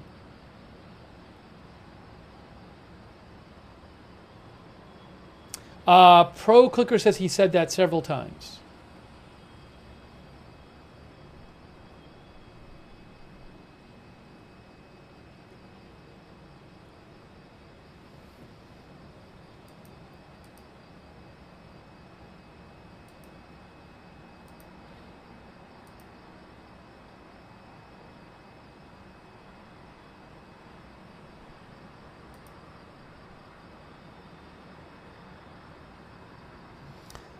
Brian Falconelli, our viewer, says, I think Iran's response will depend on whether the April attack was outcalculated to give a bloody nose to Israel or they actually intended to genuinely cause damage and failed. Now they are maybe having to rethink a different tactic. Hey, thank you, Brian. Yeah, I mean, does Iran want to cause Israel serious damage with this response? If they do they think they can do so by doing something similar to April, by launching a bunch of drones and missiles, maybe launching more of them from points closer to Israel than Iran is? Or do they, want to really not do that much damage to Israel for worry of the repercussions? These are all good questions.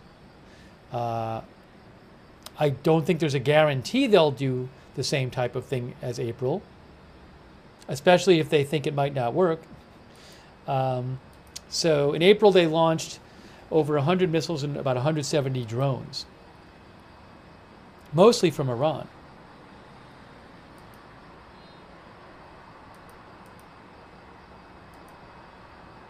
And then what does Hezbollah do? Is Hezbollah just doing it at the same time as Israel, or are they doing their own thing? I can't tell you. I don't know.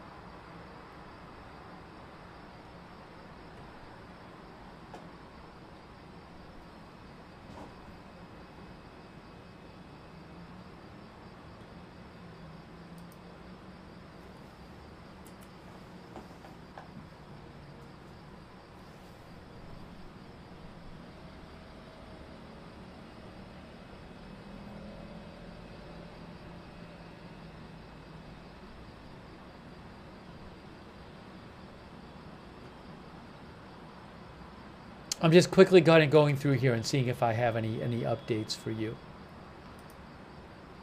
I was checking the news while I was eating as well.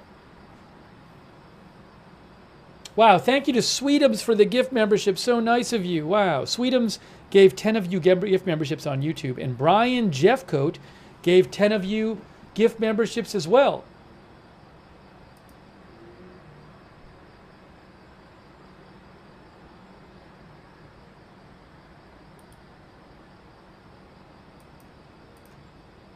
Thanks so much, Brian, Jeffcoat, and Sweetums. And make sure you thank someone if they gave you gift memberships. That's really nice of you guys. Thanks.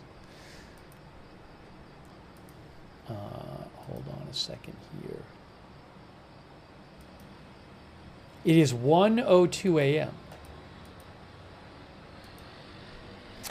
I would not be surprised if something happened in 5 minutes. I would not be surprised if something happened tomorrow. I would not be surprised if something happened in several days.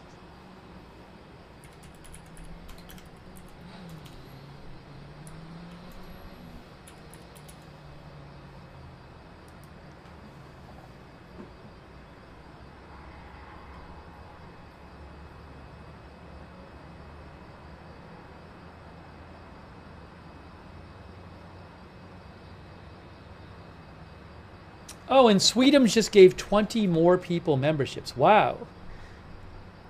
And Robert Twidwell gave 10 people memberships.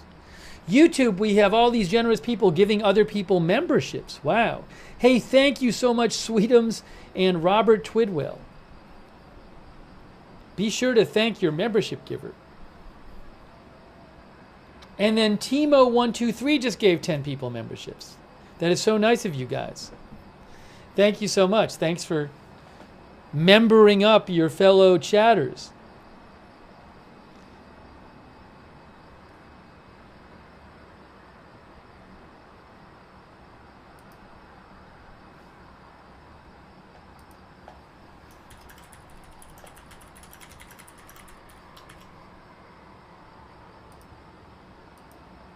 And Sweetums gave 5 more people memberships.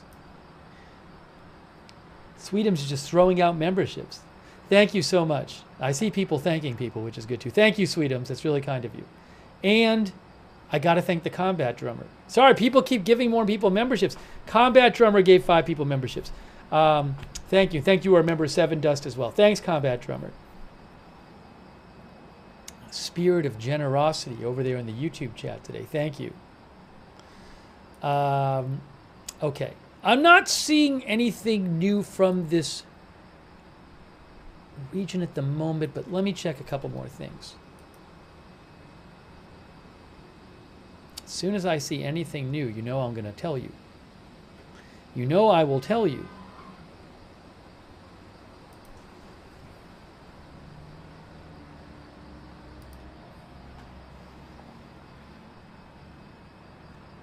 Oh, and Donnie Davio, one of our moderators, gave 5 people memberships.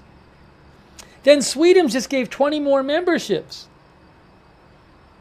Sweetums is just going crazy over there, throwing out memberships left and right. Thank you both, Donnie Davio and Sweetums. That's very nice of you. Always good to have more members over there on YouTube. So thank you. That's really nice of you guys. Thanks. And thanks to our new member, David Bashi, as well. We'll have to do a poll soon, so our members can use our new members can use their poll emoji. Oh, a quick update. So, the bigger news coming out of the Russia-Ukraine situation right now is that Ukraine has, for several days now, launched a raid across the border into the Kursk region of Russia, and has been taking, I don't know how robustly they're taking the territory, but at least temporarily controlling some territory there. So that's like the big news. I did see something real quick on Reuters. Russia launches air attack on Ukraine's Kyiv, mayor says. This kind of stuff happens a lot there. And they say that Russia launched an air attack on Kyiv with air defense systems engaged in repelling the strikes, said Vitaly Klitschko, mayor of Kyiv. He said air defense units are operating, air raid alert continues. Reuters witnesses said they heard at least 2 explosions and what sounded like air defense units at work.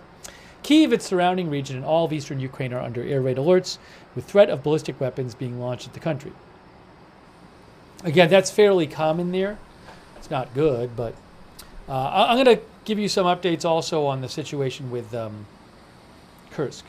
Thanks to our new member, by the way, Junior Roar, and our new member, Steve H. Thank you. And also, Sushi Jezebel gave 5 people memberships. Thank you so much, Sushi Jezebel. Thank you.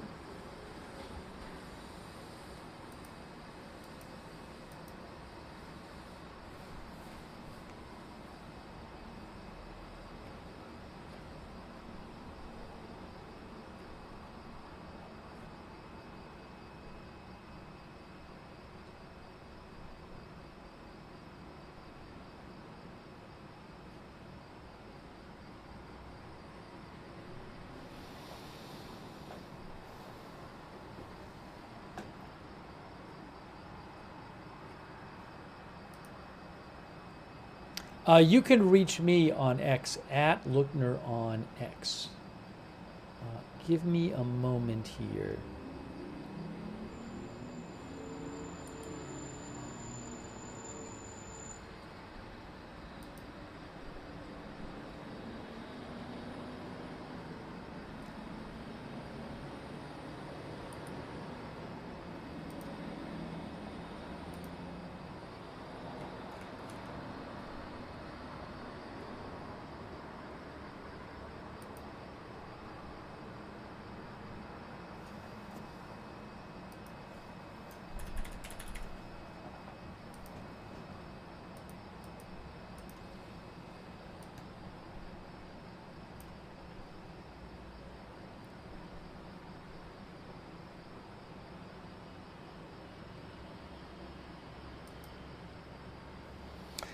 Noel Reports, which is an account I follow for updates on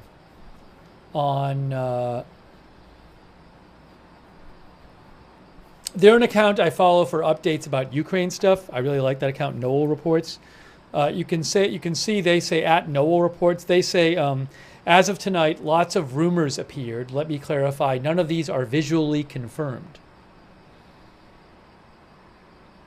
So there are some claims floating around that Ukraine might have taken more territory, at least temporarily, in Kursk, Russia, but it's unconfirmed at the moment. There's a bunch of stuff floating around.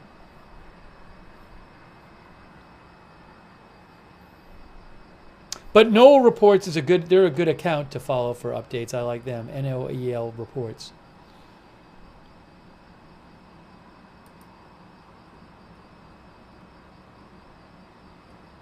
And then I posted a video on my X account. I mean, on my X account, I post about everything. And my X account is at Lookner on X. And I reposted, Noel Reports posted a video that seems to show explosions in Kursk. So I posted that. And then this account, Max24, I follow, posted, there's reports that a missile or an interceptor might have been shot down and appeared to land on a building in Kursk, Russia. So I posted that on my X account as well. I'll post a link to my X account. And if you just scroll down, you can see various, often I'll repost stuff about, Ukraine or this or whatever on my X account. So I'll post a link to it in the chat. Again, it's at Lookner on X, and you can go and see it there. These videos, some of these videos are they're like news videos I don't have the rights to show. So I'd rather just, I'd rather give you my X account, and I'll post stuff there, and you can go check it out there. No, there's no new relevant airspace closures. Intel Sky, the account Intel Sky said there was a new Iranian closure for I think it was 8 a.m. to 8 p.m. for a certain amount of Iranian airspace from 0 to 12,000 feet for the next week for some sort of military exercises. But that's not like a full airspace closure. The commercial airlines, the jetliners that are flying over Iran are flying at 30,000 feet. So I don't see that as hugely significant. So there's been nothing that's come out tonight where it's like Israel's telling its people to go to the shelters or whatever. There's been none of the kind of developments where you hear about them and you're like, wow, that means something's really imminent. It doesn't mean, stuff could happen at any time, but there's been no real big updates that would suggest that the chances of something happening are so much greater than they were 5 hours ago or something.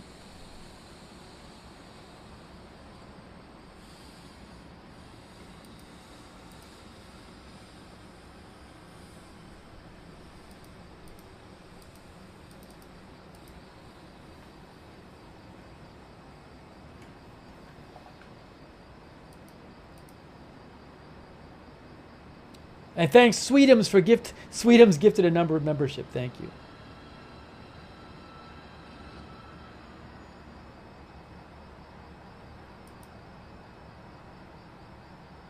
The X is Lookner, at Lookner.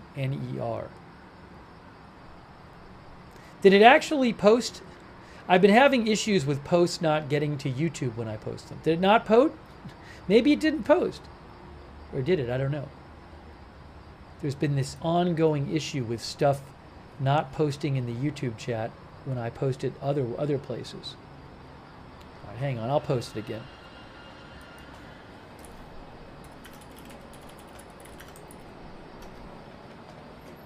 I just manually did it. Oh, it did post. Okay, it did post. Well, I posted it again, sorry. Now it posted twice. So I posted a couple Ukraine videos there.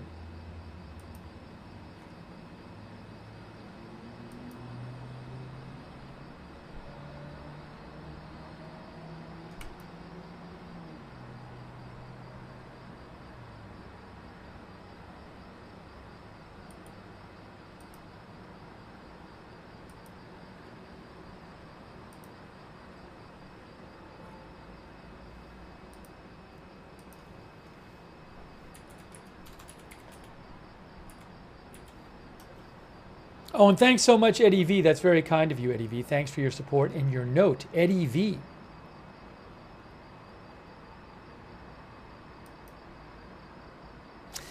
This is a bit of an aside. This is not about what I have an Iran update, but it's not about, not specifically about what you're looking at. AP says Iran is accelerating cyber activity that appears meant to influence the U.S. election, Microsoft says. So I want to tell you something about this. Iran is accelerating online activity that appears intended to influence the U.S. election, in one case targeting a presidential campaign with an email phishing attack, Microsoft said Friday. Iranian actors have also spent recent months creating fake news sites and impersonating activists, laying the groundwork to stoke division and potentially sway American voters this fall, especially in swing states, Microsoft said. This is coming from Microsoft. The findings in Microsoft's newest threat intelligence report show how Iran, which has been active in recent U.S. elections, is evolving its tactics for another election that's likely to have global implications. The report goes a step beyond anything U.S. intelligence officials have disclosed, giving specific examples of Iranian groups and the nations they have taken and the actions they have taken so far. Iran's United Nations mission denied it had plans to interfere or launch cyber attacks in the U.S. presidential election.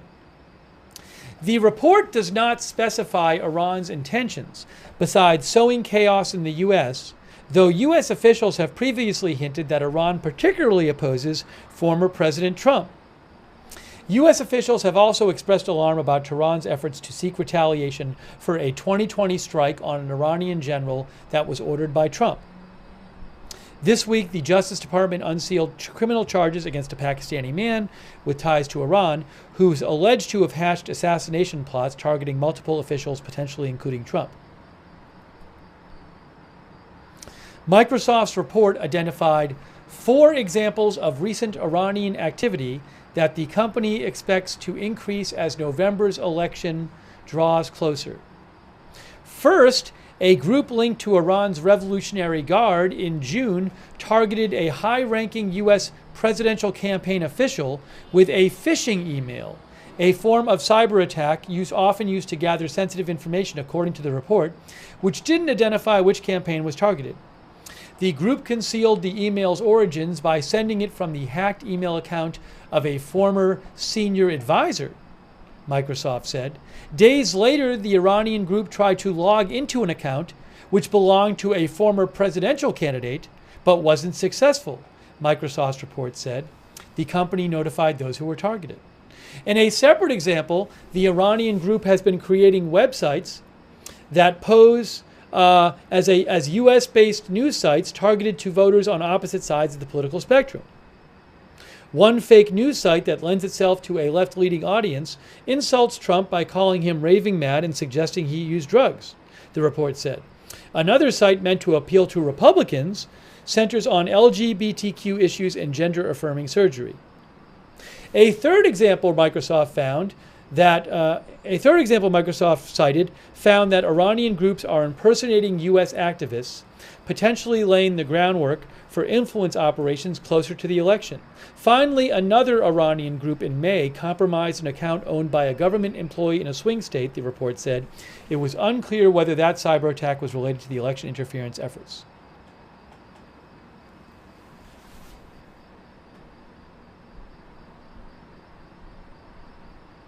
Microsoft said it has continued to monitor how foreign foes are using generative AI technology. The increasingly cheap and easy-to-access tools can generate lifelike fake images, photos, and videos in seconds, prompting concern among some experts that they will be weaponized to mislead voters this election cycle.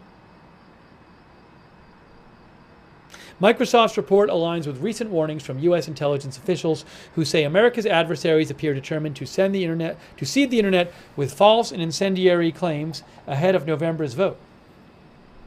Top intelligence officials said last month that Russia continues to pose the greatest threat when it comes to election disinformation, while there are indications that Iran is expanding its efforts and China is proceeding cautiously when it comes to 2024. Iran's efforts seem aimed at undermining candidates seen as being more likely to increase tension with Tehran, the officials said. That is a description that fits Trump, whose administration ended a nuclear deal with Iran, reimposed sanctions, and ordered the killing of a top Iranian general. Anyways, that again is a report about a report from Microsoft from Associated Press. Who knows? Maybe that person posting under you in the chat is actually an Iranian government agent. You never know. Hey, thanks to Pebble Girl 63 for your support. Thanks also Matthew Jaffe. Matthew, earlier today, Hamas, there was not an uptick in Hezbollah rocket attacks. Earlier today, Hezbollah did fire around 10 rockets at Israel, which is something that's fairly common, and they launched one or more drones, which is also something that is fairly common. And I have not heard about any kind of injuries or damage from those. I can tell you that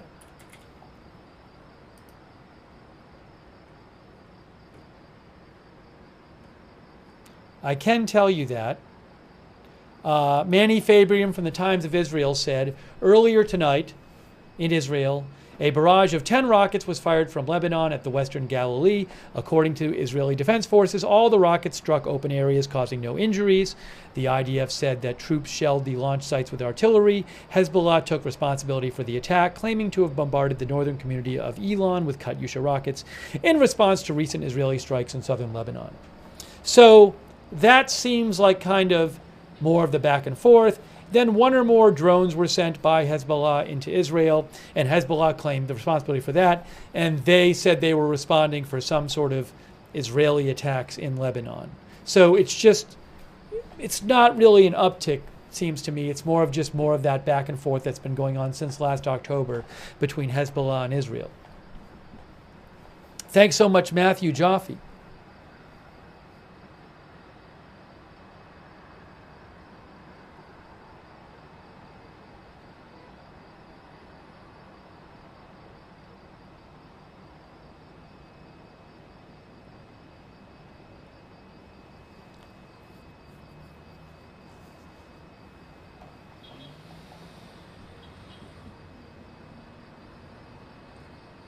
Our viewer Chiba says, don't blow my cover.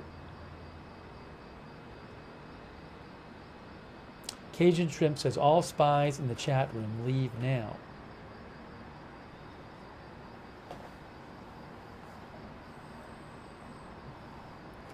It is 1:21.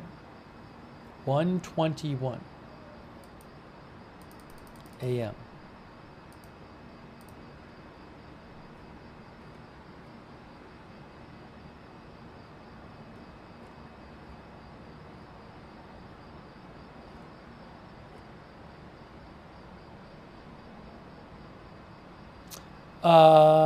What is this?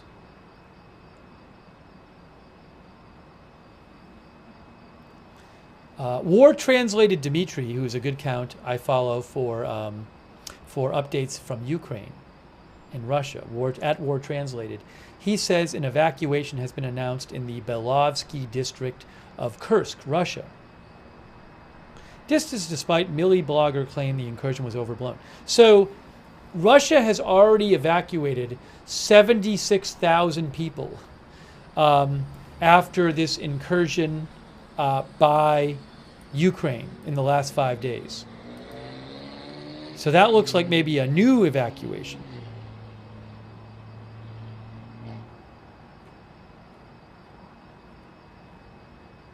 In the Kursk region. 76,000 people have been evacuated from the Kursk region's border districts overall, said the Moscow Times. They said that's coming from the Russian government. Also, just another little update I saw, and this is another good account I like for updates from that region is OSINT Technical.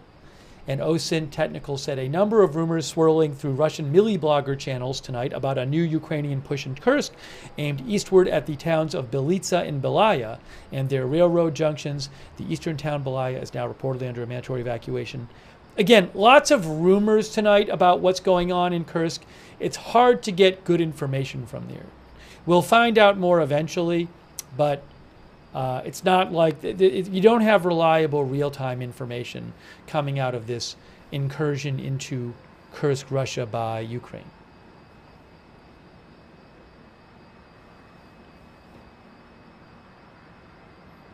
There is a nuclear power plant in Kursk. I have not heard that Ukraine forces have gotten very close to that. I have not heard that.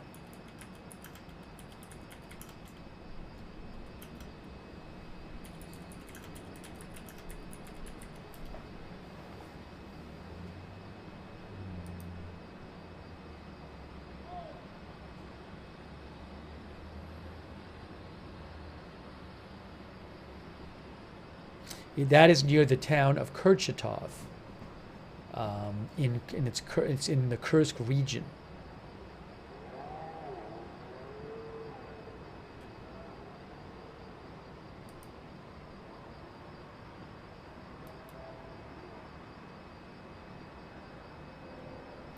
Julius says difficult to have coverage and info from a Russian zone. So I'm trying to bring you updates on that as well. Hey, thanks so much, Paul Bernard. It says, spies in the chat, don't tell them your name.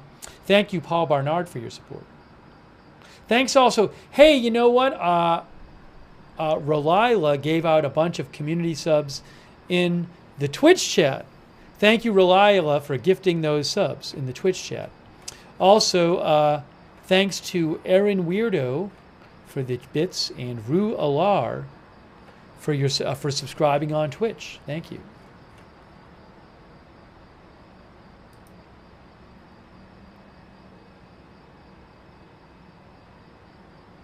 I wanted to do a poll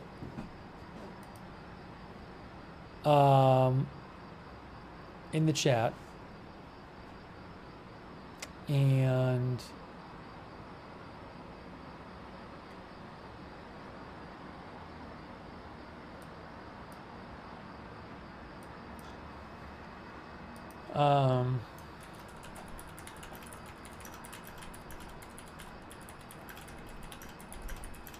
I'm going to do it right now.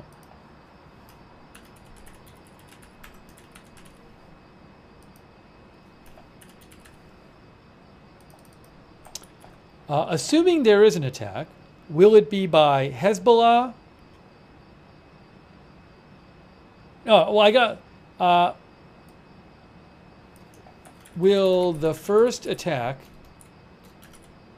I'll say first attack, because there might be more than one.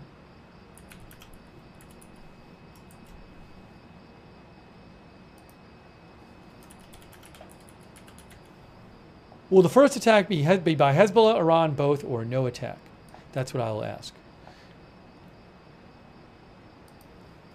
Because some reporting says, oh, Hezbollah might launch the first attack themselves.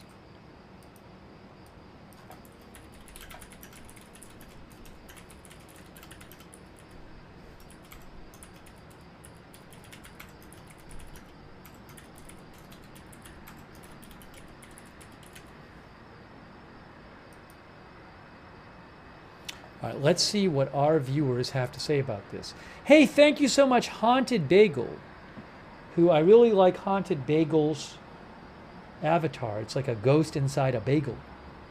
Thank you, Haunted Bagel, for the gift memberships. It's very nice of you.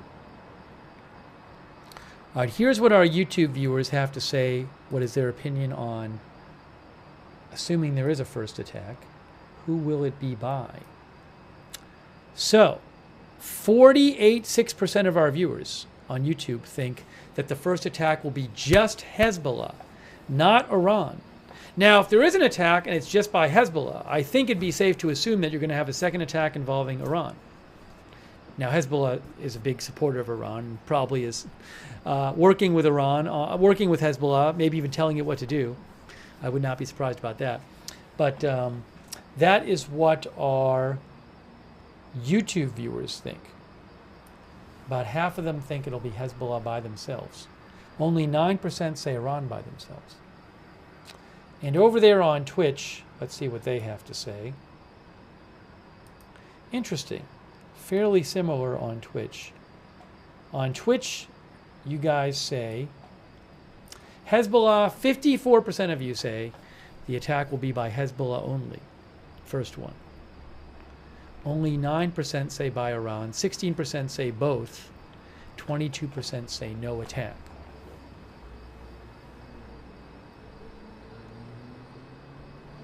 AN thinks it will be a three-prong attack. I mean, obviously, it could also involve the Houthis and Iraqi militias in Syria and Iraq and that kind of thing. But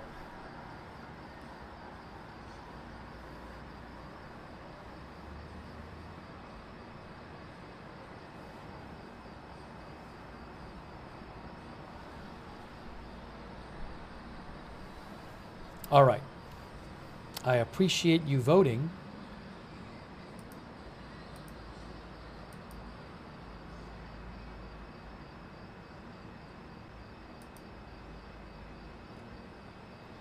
Our viewer Shal says, I don't think anyone will announce before the attack. Yeah, I know, earlier tonight, probably right about an hour before we came on the air, there were a bunch of alerts in northern Israel. But I think it was mostly drone alerts. Even if one drone gets sent across the border, you can get a lot of alerts. But I remember at the time thinking, maybe this is Hezbollah attacking. I don't know. We'll have to see actually what actually shows up, what actually comes across the border. But it wasn't very much. 1:30 a.m.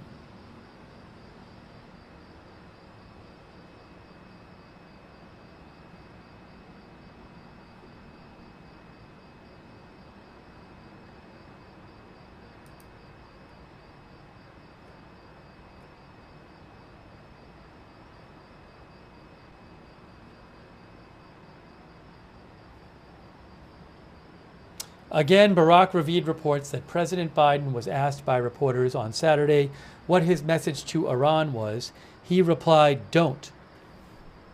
That's from Barak Ravid.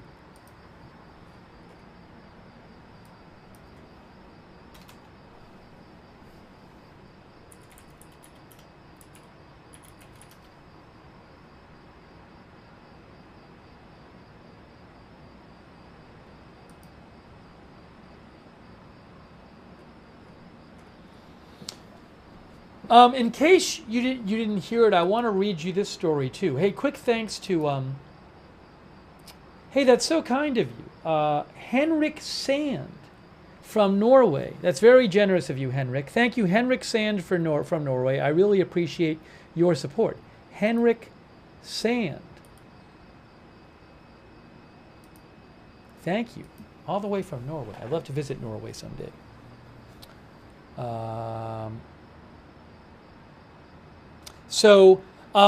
Here's another story which isn't exactly about this, but has a potential Iran angle. Donald Trump's campaign says its emails were hacked.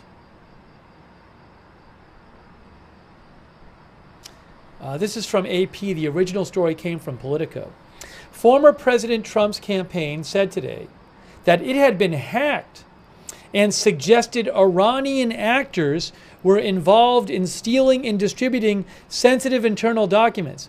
Was it really Iran? I don't believe they've really presented solid evidence it was Iran. But that's what they're suggesting. The campaign provided no specific evidence of Iran's involvement, but the claim comes a day after Microsoft issued a report detailing foreign agents' attempts to interfere in the U.S. campaign in 2024. The Trump campaign, yes, when the Microsoft report, which we already talked about, cited an instance of an Iranian military intelligence unit in June sending a spear phishing email to a high-ranking official of a presidential campaign from a compromised email account of a former senior advisor. So we don't know that referred to the Trump campaign, and that's what the Trump campaign hack that's what caused. We don't know if that's what caused the Trump campaign hack. Trump campaign spokesperson Stephen Chung blamed the hack on foreign sources hostile to the United States. The National Security Council did not immediately respond to a request for comment Saturday by the Associated Press. Again, Trump campaign says its emails were hacked. This is from Associated Press. Politico first reported today on the hack. Politico reported it began receiving emails on July 22nd from an anonymous account. This source, an AOL email account identified only as Robert, passed along what appeared to be a research dossier the campaign had apparently done on the Republican vice presidential nominee, Ohio Senator J.D. Vance. That document was dated February 23rd, almost 5 months before Trump selected Vance as his running mate. These documents were obtained illegally, said the Trump campaign spokesperson Stephen Chung, and intended to interfere with the 2024 election and sow cracks throughout our democratic process. The Trump campaign spokesperson pointed to the Microsoft report issued Friday and its conclusions that Iranian hackers broke into the account of a high-ranking official on the U.S. presidential campaign in 2024, which coincides with the close timing of President Trump's selection of a vice presidential nominee. The Trump campaign spokesperson said, the Iranians know that President Trump will stop their reign of terror just like he did in his first 4 years in the White House, adding a warning that any media or news outlet reprinting documents or internal communications are doing the bidding of America's enemies and doing exactly what they want. In response to Microsoft's report from a couple days ago, Iran's United Nations mission denied it had plans to interfere or launch cyber attacks in the U.S. presidential election. The Trump campaign spokesman did not immediately respond to questions about the campaign's interactions with Microsoft on the matter. Microsoft said today it had no comment beyond its blog post yesterday, which didn't specifically mention this hack.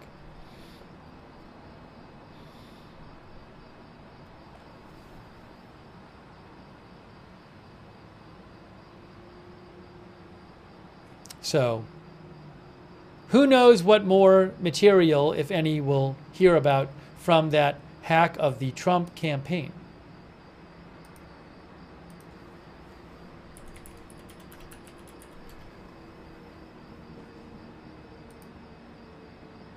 And then here's a different article on that. Trump campaign says it was hacked, blames Iran. From Reuters. The campaign of U.S. presidential candidate Donald Trump said today some of its internal communications were hacked and blamed the Iranian government, citing past hostilities between Trump and Iran without providing direct evidence. The campaign statement came shortly after news website Politico revealed it had begun receiving emails in July from an anonymous source offering authentic documents from inside Trump's operation, including a report about running mate J.D. Vance's potential vulnerabilities. Reuters has not independently verified the identity of the alleged hackers or their motivation.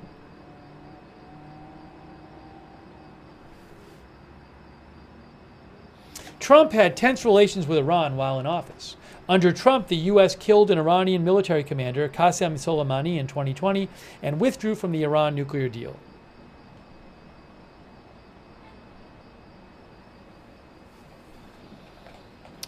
Timothy Morley, our viewer, says, wonder how bad the info is. It's not clear right now what information was taken from the campaign and if more will come out. Thanks to Ghost Politics for your support. Thank you, Ghost Politics.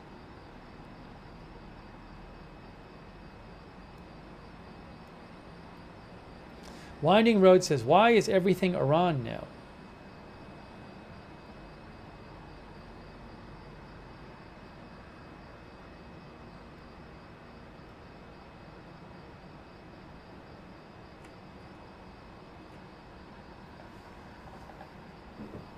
Oh, was there another? Once in a while, people see these little lights on the screen where they go one direction or the other.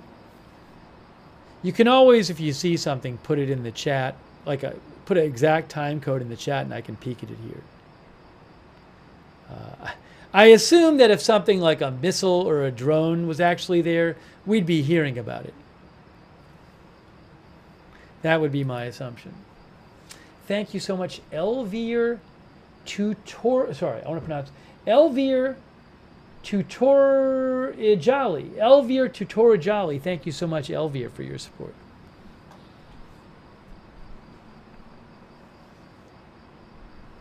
James said that it looked like a bug.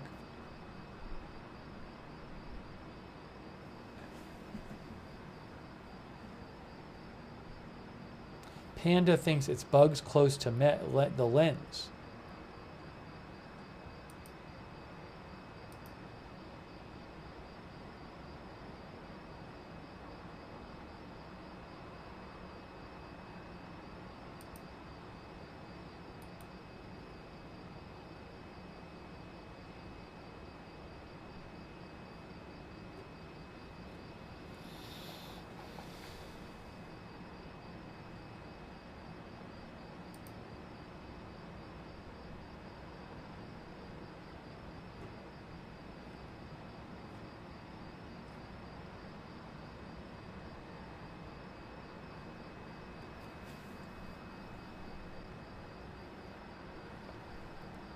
$140. Oops, we lost the Jerusalem shot. I got to get you a different shot. For now, I'm going to go with one camera. We should get more shots back in a little bit, but for now I just have the one camera of the Iran-Lebanon border.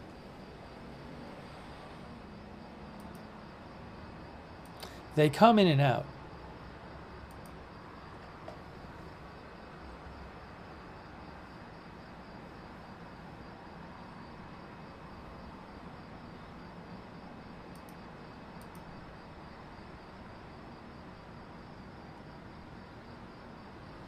Did I say Iran? I meant Israel, not Iran. I might have said Iran. If I said Iran, I meant Israel. Clearly, we're not watching live shots of Iran.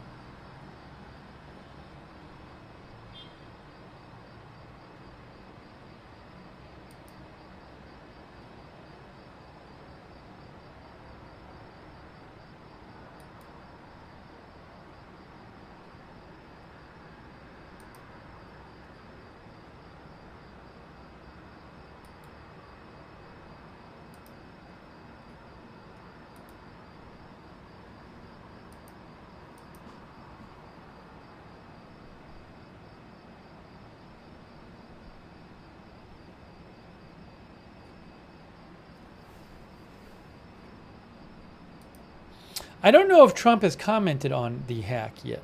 I don't see anything on his Truth Social about it, so we'll see if he does.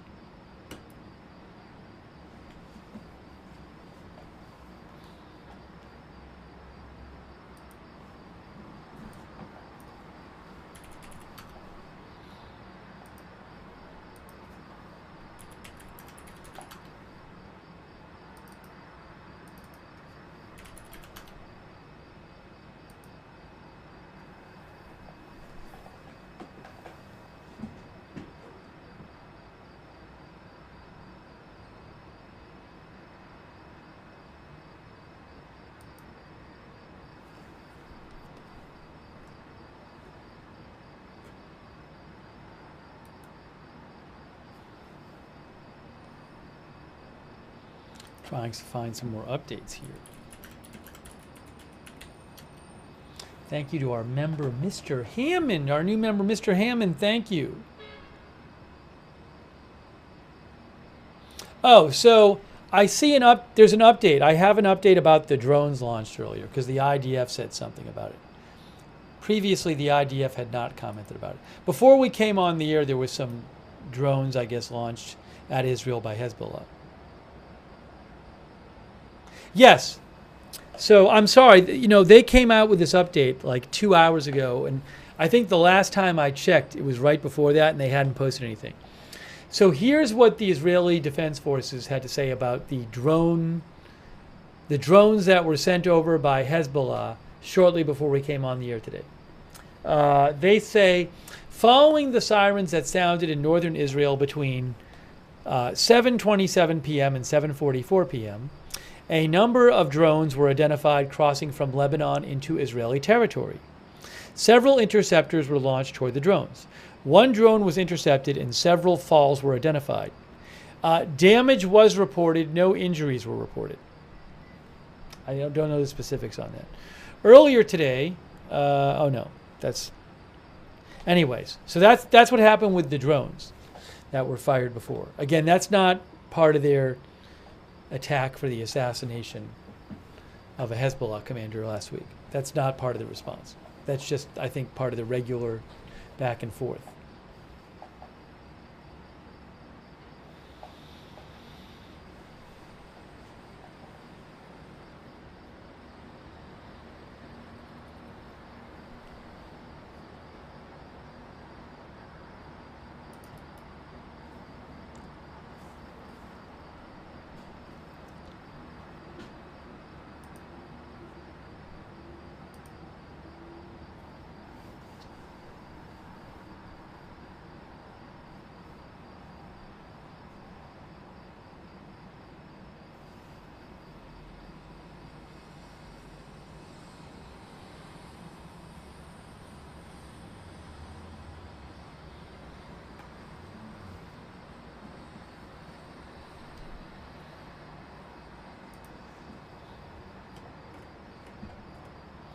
Matthew Jaffe says rocket attacks, even if they miss, cause massive fires in brush. I was driving in a Jeep alongside Lebanese border in June 23rd by an IDF post. Thank you, Matthew. I appreciate that.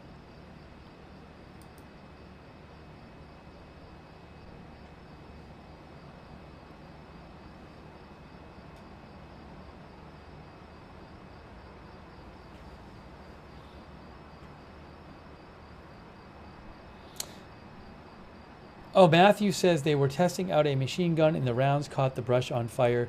They were scrambling to put out the fire with extinguishers. Big problem in the summer.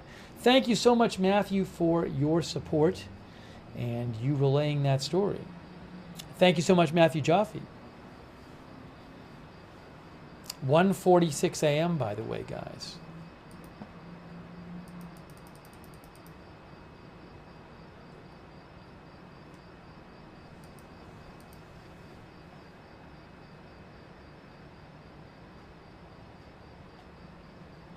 Our viewer Stanton thinks Iran has agreed to hold off until after the election in November. That seems very different than what their public officials, including the Supreme Leader, are saying. That's what I guess our viewer Stanton thinks.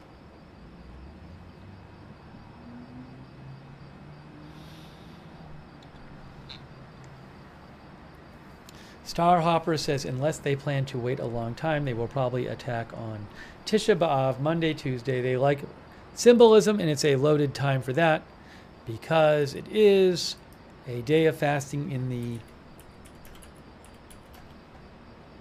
Israel.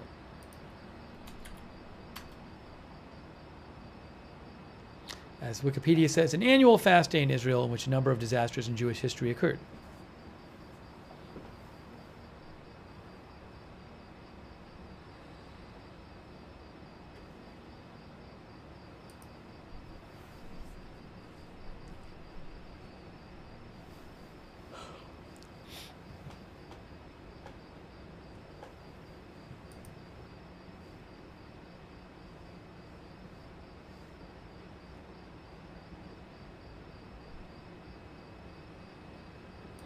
Oh, there's an update about the Syria drone attack.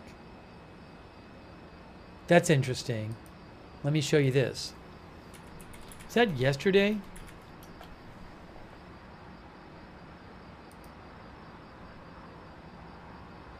Reuters says several U.S. and coalition personnel suffered minor injuries in the Syria attack on a base there. That was, I think, yesterday. I'm going to read you that in a second. Hold on. Hold on a moment.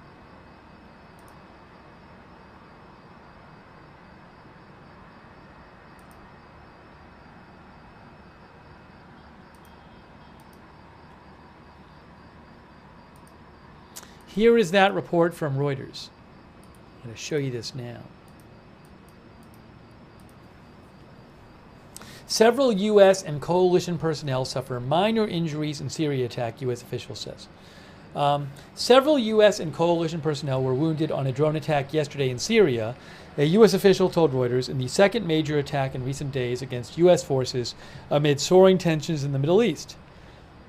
The U.S. military initially assessed no casualties in the drone attack, but a more in-depth review found that some personnel had minor injuries, including smoke inhalation, and moved some to a different location.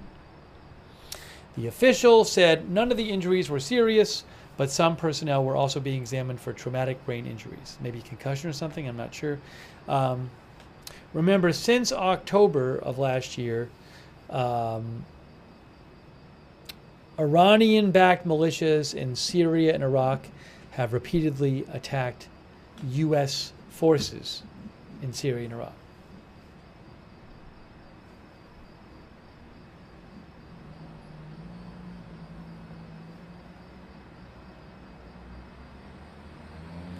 Moomin says, I don't think Iran will attack.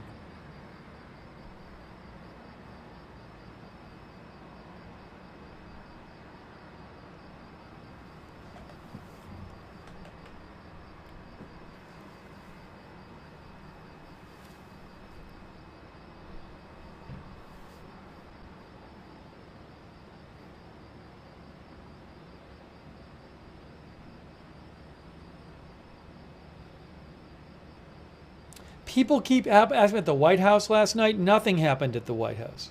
They checked out a suspicious object, which turned out to be nothing. That's what happened at the White House.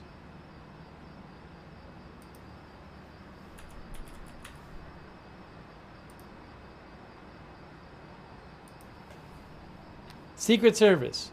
Yesterday, emergency crews just cleared the scene of the suspicious item. It was deemed safe and there's no protective or public safety impact.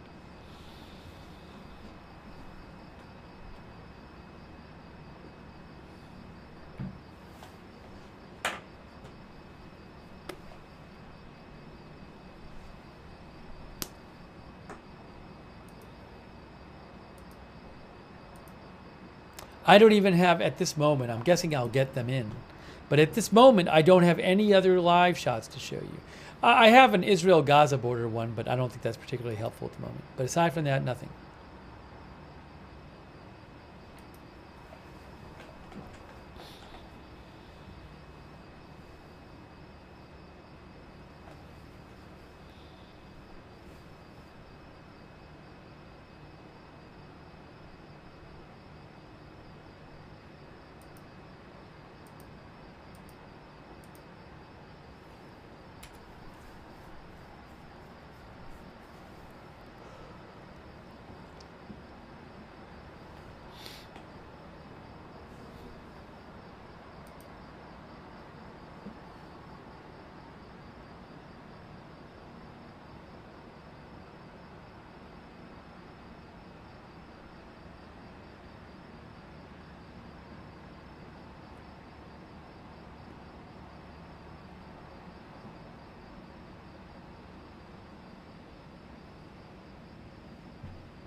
Story from yesterday, but I just want to point it out again.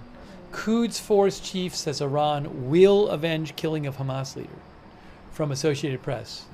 The Iranian Revolutionary Guard's Quds Force chief, Ismail Haniyeh, says in a letter to the new leader of Hamas that Tehran will avenge the killing of his predecessor, who was killed in the Iranian capital last week. The letter, of which a copy was seen by the AP, came days after leadership of Hamas chose Yahya Sinwar as its new leader, replacing the late Ismail Haniyeh, who was killed during the visit to Iran. Since Haniyeh was killed in an explosion during the visit to Iran, tension has been rising in the region as Tehran blamed Israel for his death and vowed to retaliate. We are preparing to avenge his blood, a painful and difficult incident that happened in the Islamic Republic of Iran. This is our duty, Haniyeh told Sinwar. Haniyeh said that Haniyeh's blood will make the harsh punishment to the Zionist entity Israel at the hand of the Islamic Republic harsher than previous ones. He was apparently referring to the April missile and drone attack on Israel, after Israel launched an airstrike at the Iranian consulate in the Syrian capital, in which 2 generals were killed. So we have reports like this, recent reports, that's just from yesterday, of Iranian officials, Iranian military officials saying, like, this attack is going to happen.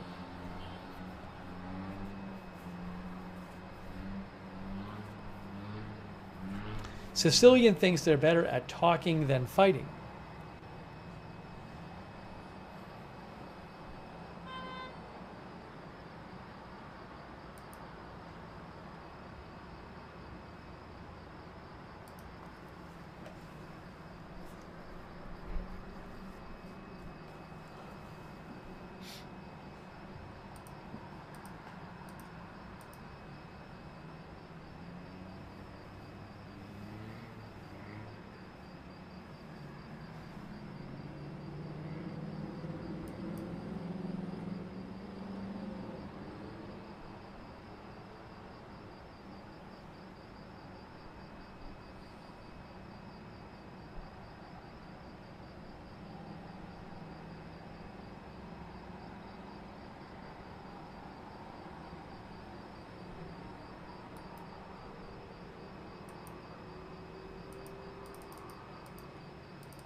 Checking some different sources here.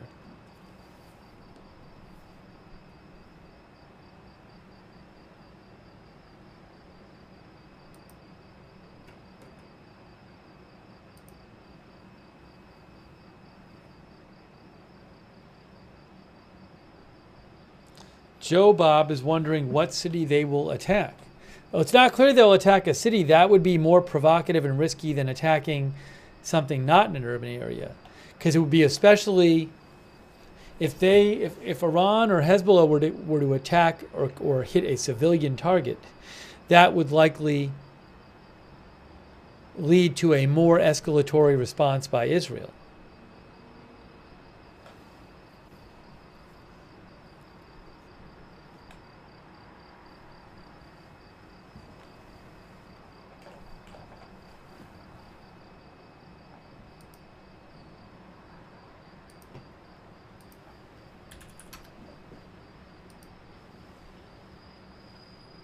Oh, there's a new Iran update from the Institute for the Study of War. So we're going to look at that. I need to take maybe a minute break. Give me a minute. When I come back, we'll look at the new Iran update from the Institute for the Study of War. We'll see what they're predicting about this. So what I'm going to do is just do this.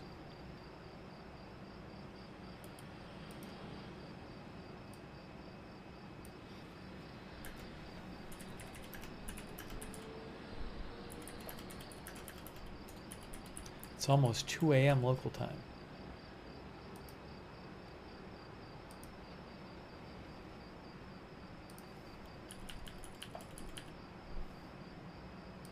Just give me 1 minute. I'm coming right back, and I'll see you in 1 minute.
All right, we're back.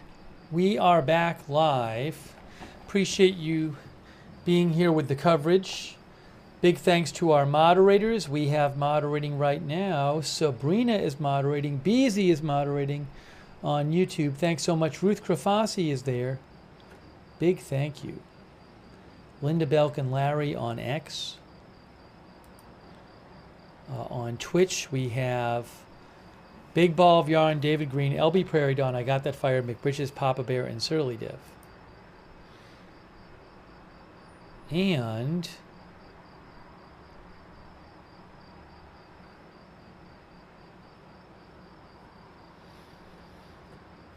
Ronald Egnor is moderating over there on Facebook. And Charlotte Webb, thank you. Paul Anderson, too, thank you.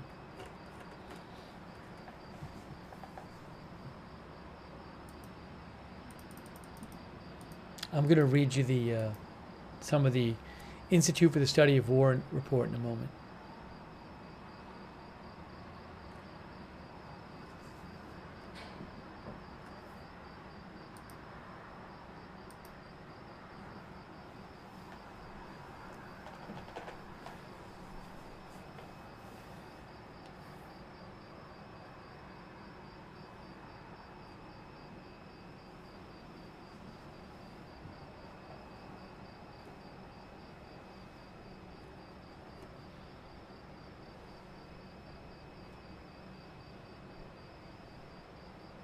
Okay.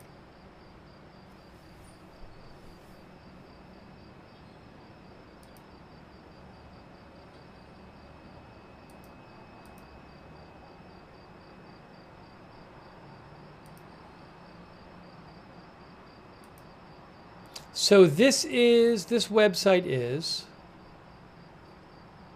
hang on.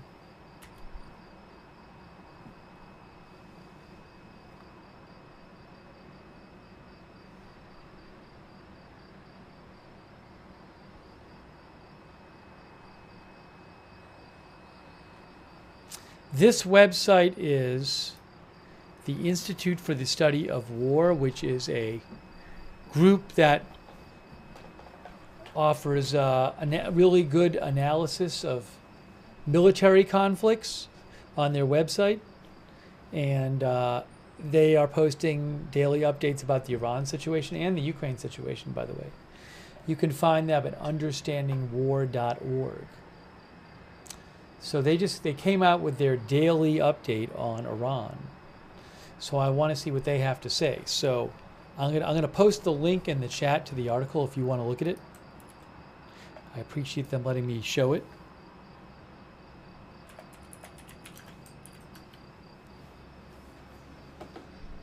Let's see if this post works. Did my post show up on YouTube? I don't see it on YouTube yet. Oh no.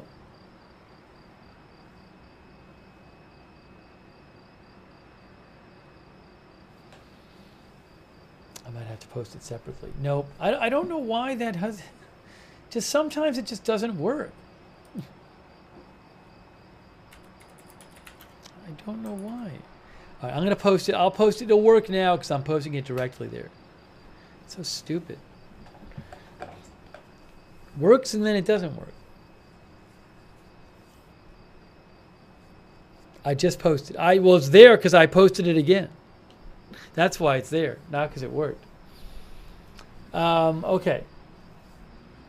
So what does the Institute for the Study of War have to say about the situation? Let's see.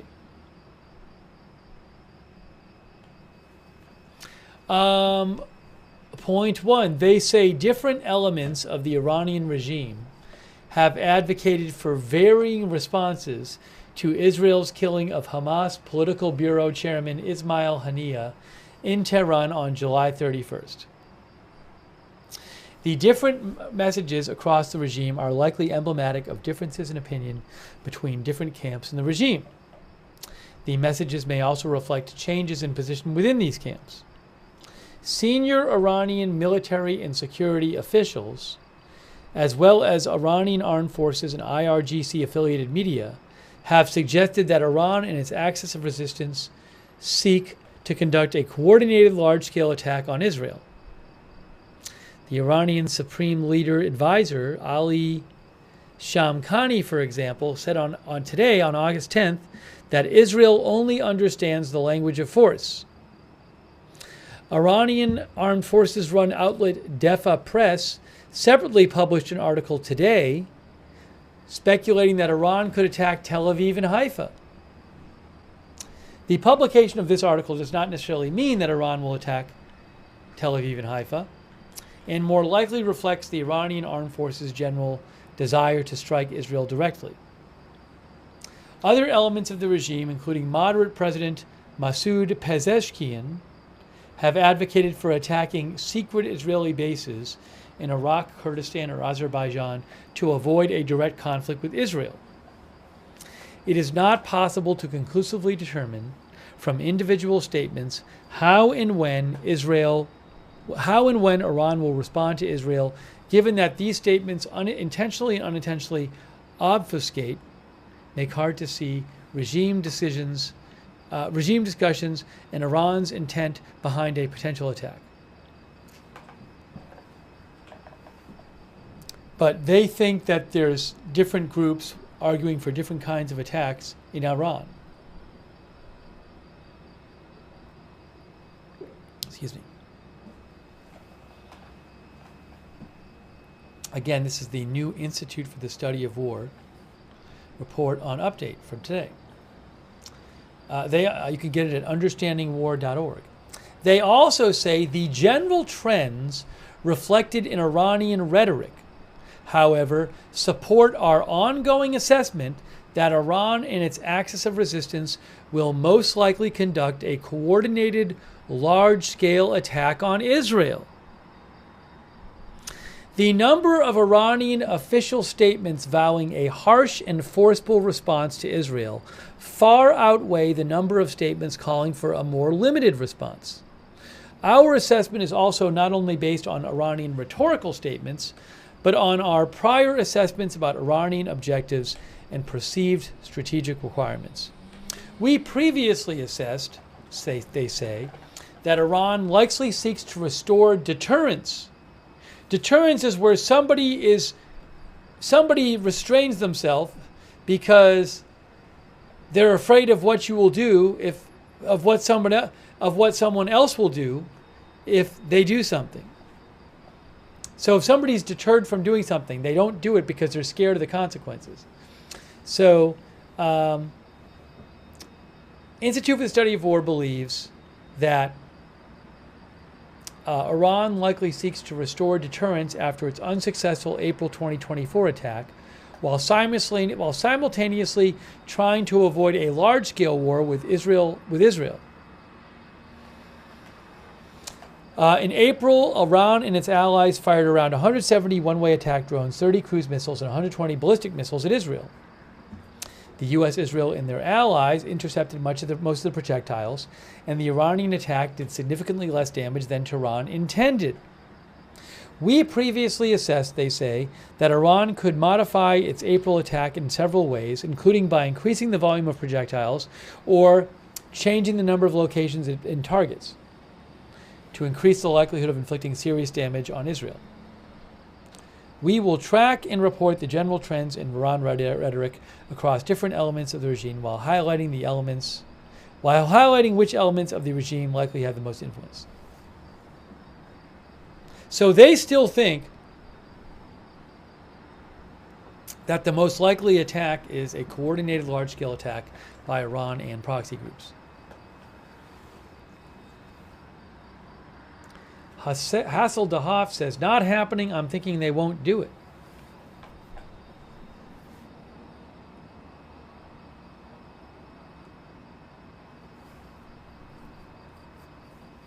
That's basically their update for today. They gave a little update on Syria with a map here. Again, this is Institute for the Study of War.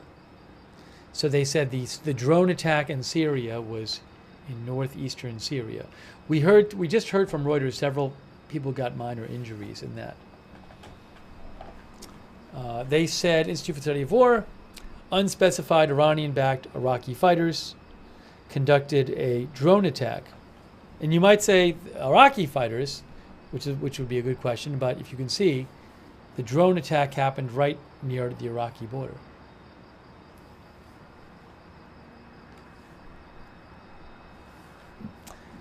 They say unspecified Iranian-backed Iraqi fighters conducted a drone attack targeting U.S. forces at the Rumeline landing zone in Hasaka province, Syria, yesterday.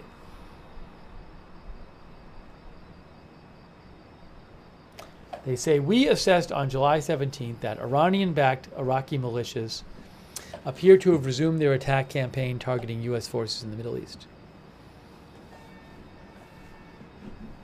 Again, I recommend that site. They have good military analysis. I'll post the link to the article if you want to check out the website, understandingwar.org.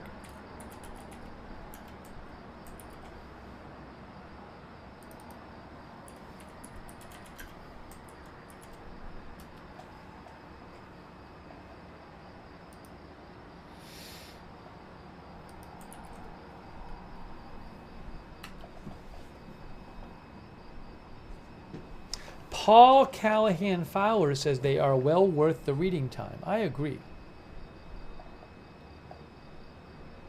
I agree. John Q. Public says these attacks on U.S. forces should not go unanswered.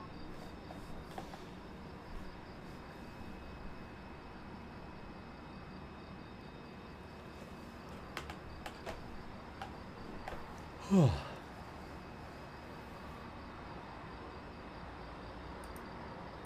2:11 a.m.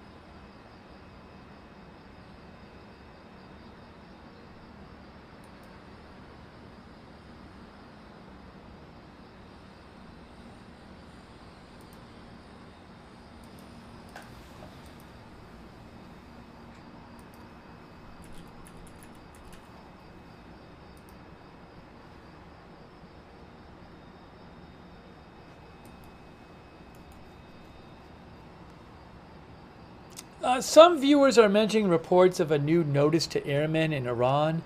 We talked about a new one earlier today. They might have modified it a bit, but I'll show you in a second. I was looking at it. We talked about one earlier.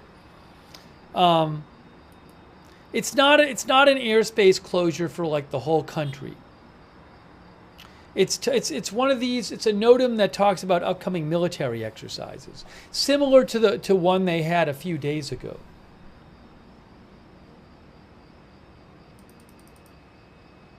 Give me a moment here.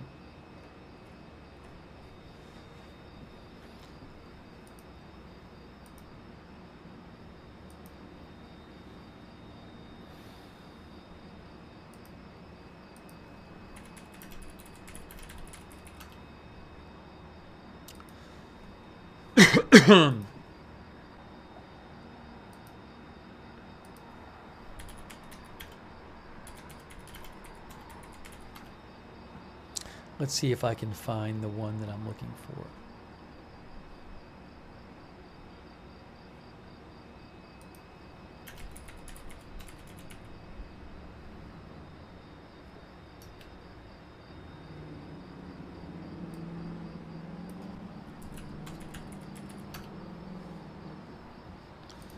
Is that it?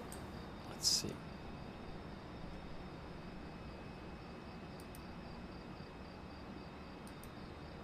Yeah, I want to tell you what it says, but I want to find the original one.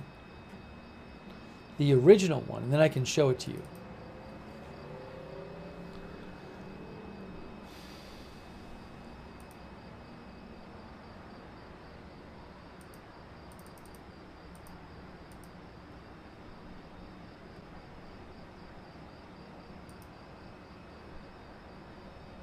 Okay, let's see. Let's see here.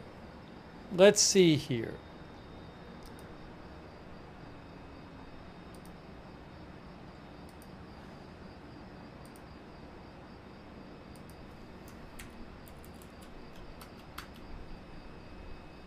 Did I find it? Did I find it?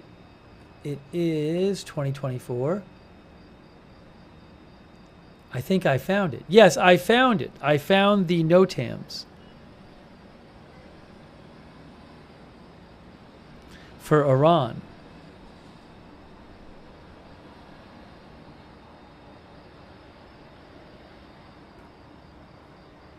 There's several of them. But it's all about military practice stuff, I think. Start date, end date. Yeah. So let me, how do I open these up? How do I open these up? There's a bunch of gun firing NOTAMs for Iran.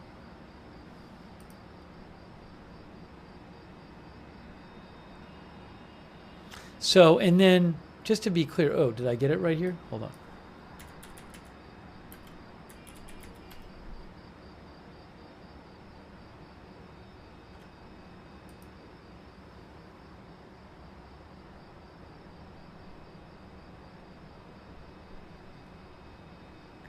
So I'll make sure I'm reading this right.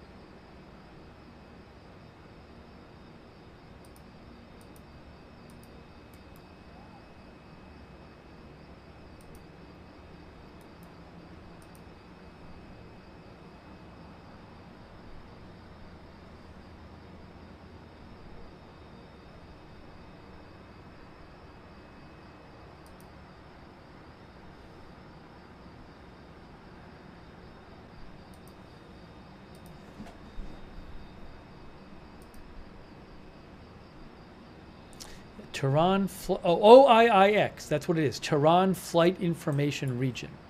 That's what I need. Okay, I got it.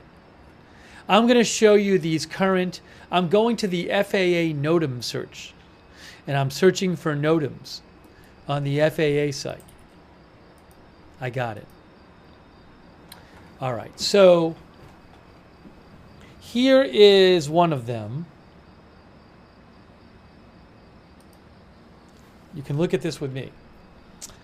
OIIX is Tehran Flight Information Region.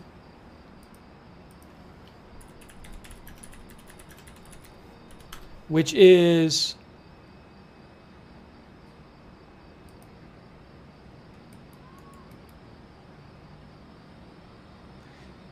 it's a certain region of airspace in Iran.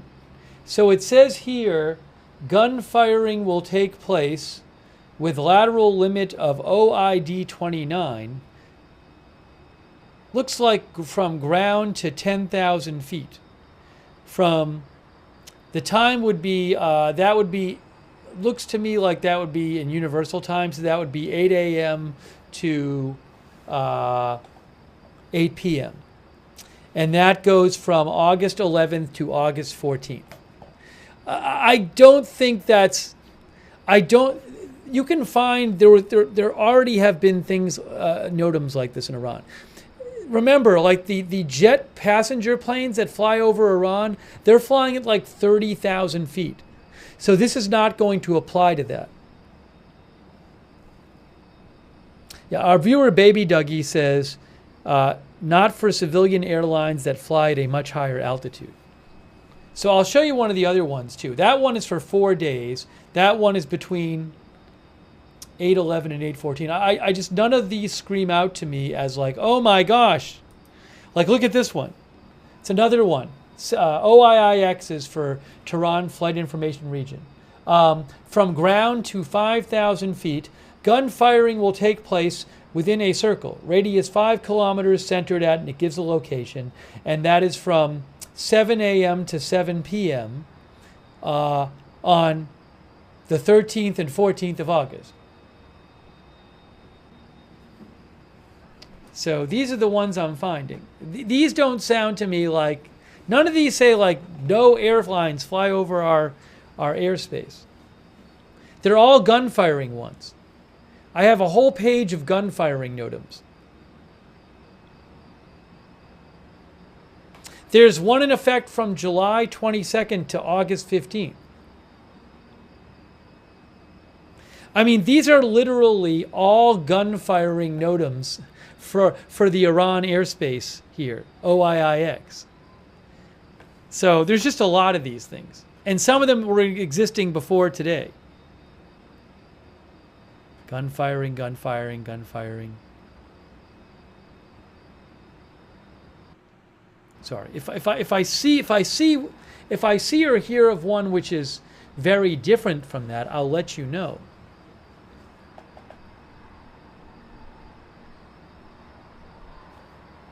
Hang on a second here.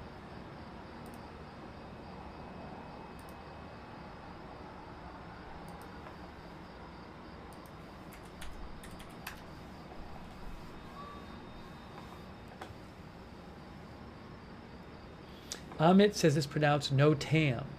NOTAM?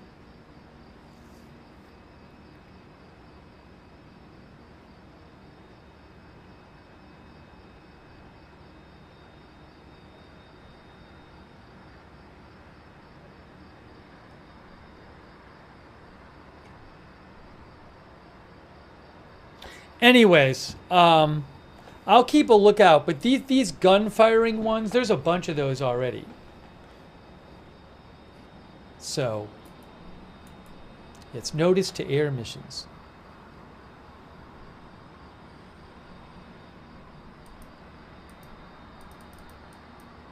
It's called notice to air missions. It's a notice of some flight restrictions. You know, or important information for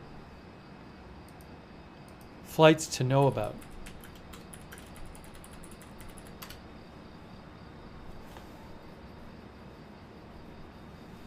A notice containing information essential to personnel concerned with flight operations, but not known far enough in advance to be publicized by other means. That's from FAA. It states the abnormal status of a component of the national airspace system, not the normal status.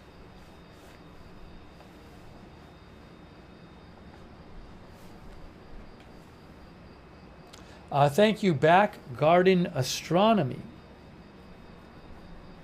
who says, what if Iran is prepping for expecting war and want to get their athletes home from the Olympics first? I don't know. I mean, I don't know why they couldn't get home from the Olympics otherwise, but also, like, so I have no idea, but I have not heard any analysts who I follow or anything suggest that that's a concern. I'm not saying you're wrong. I'm just saying none of the people who I've looked at have said they thought that that was, you know, a prominent concern in their timing. But who knows? But who knows? I appreciate it's an interesting suggestion from Back Garden Astronomy. Thanks for your support, Back Garden Astronomy.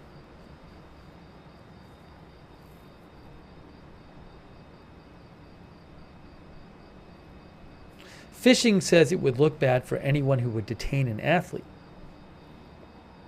Thank you, Fishing247, and Darky7 for being a member, and Blue Cow Dog. What are potential targets for Iran outside Israel? That I don't really know. I mean, anything affiliated with Israel, right? I mean, it could be soft targets, it could be hard targets. I don't know specifics on that, but, you know, I don't know what the thinking would be. I would, if you know, you gotta, are we talking about Iran doing something which was intended to really hurt Israel or not? Because if it's intended to really hurt them, you could be talking about like a terror attack somewhere.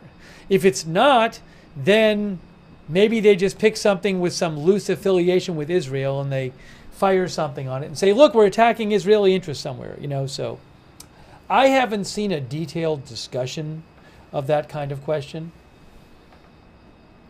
So I don't have a list for you.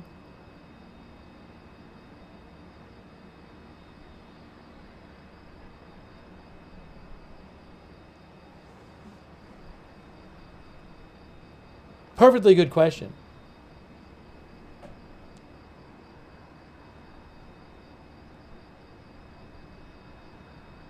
But there's a world in which, Institute for the Study of War said that there was a report, it's not confirmed, that the president wanted to attack outside of Israel so it would not, so it would be seen as less provocative by Israel.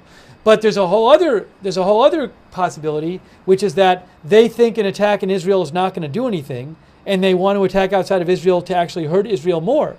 So there's different reasons you might want to not have the attack be in Israel. I can't, who knows what their thinking is.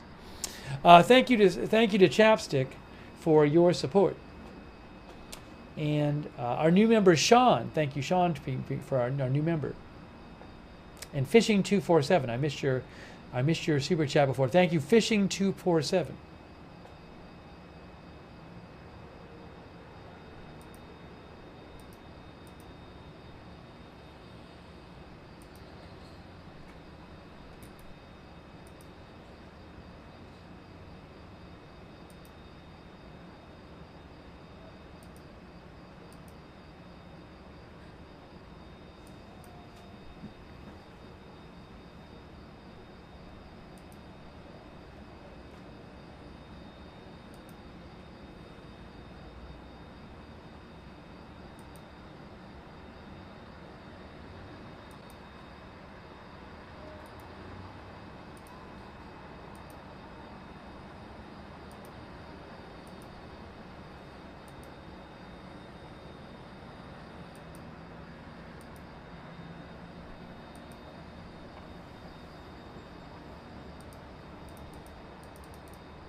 It is right now 2:26.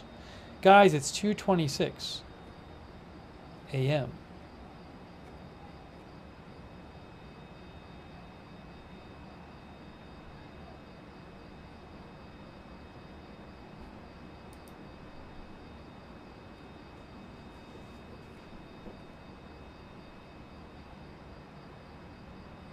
Logan B says, waiting too long, no longer considered retaliation.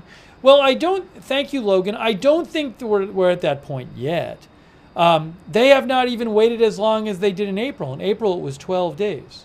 It's only been 11 days. But, I think that if it was 2 weeks from now, it might be seen as maybe too long or showing weakness or something. So I think there is a point at which if you're trying to do this as retaliation, you don't want to wait too long. But again, we're not even at the amount of time taken in April. And for all you know, the retaliation will be more complex than April's was, especially if it involves the coalition partners more than it did in April. Thank you so much, Logan B. I appreciate that.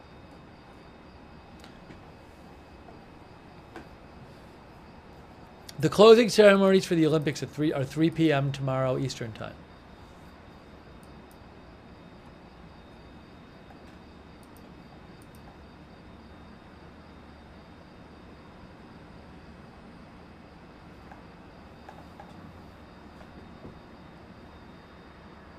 Miller to all thinks they're waiting for after the Olympics.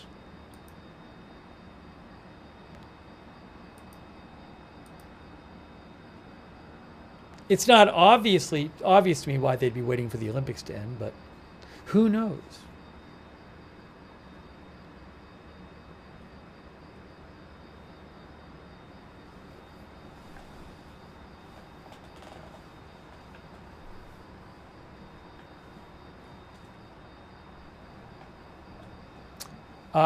Sylvia S. says they have to prepare a plan, I guess, and mobilize all proxies. Israel also took time before invading Gaza. Danny G says, I keep voting for tomorrow. Jane said Iran said it will come in waves. I don't know that Iran ever said that specifically. I've heard some speculation. I don't think Iran officially said that.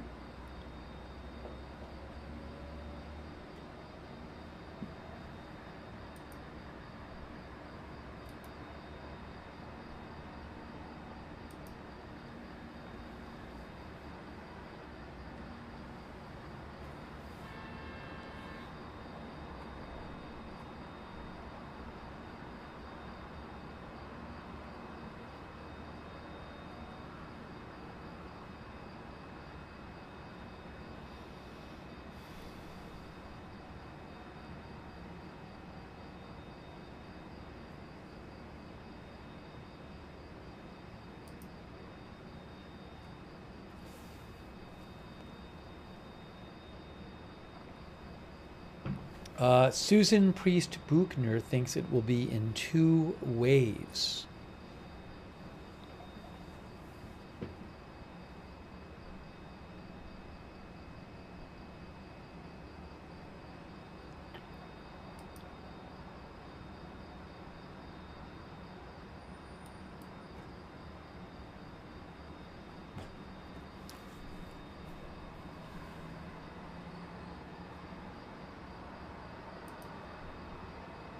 Hey, thanks so much, American Rebel 27, for your support. American Rebel 27, thank you.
Reuters updated their article on the Israeli strike last night.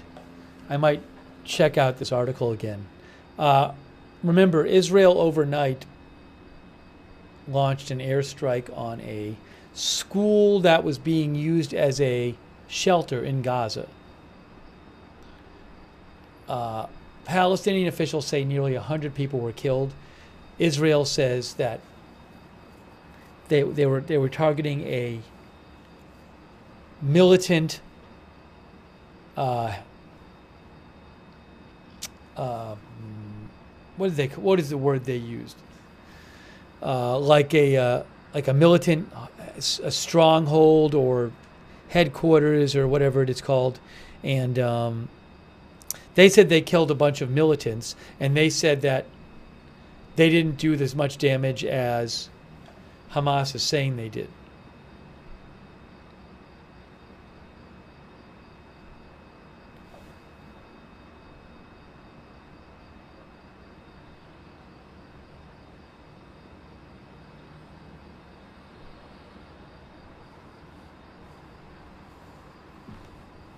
Command center. I think that's what they said. I have it right here. I'm going to show you this. Hang on.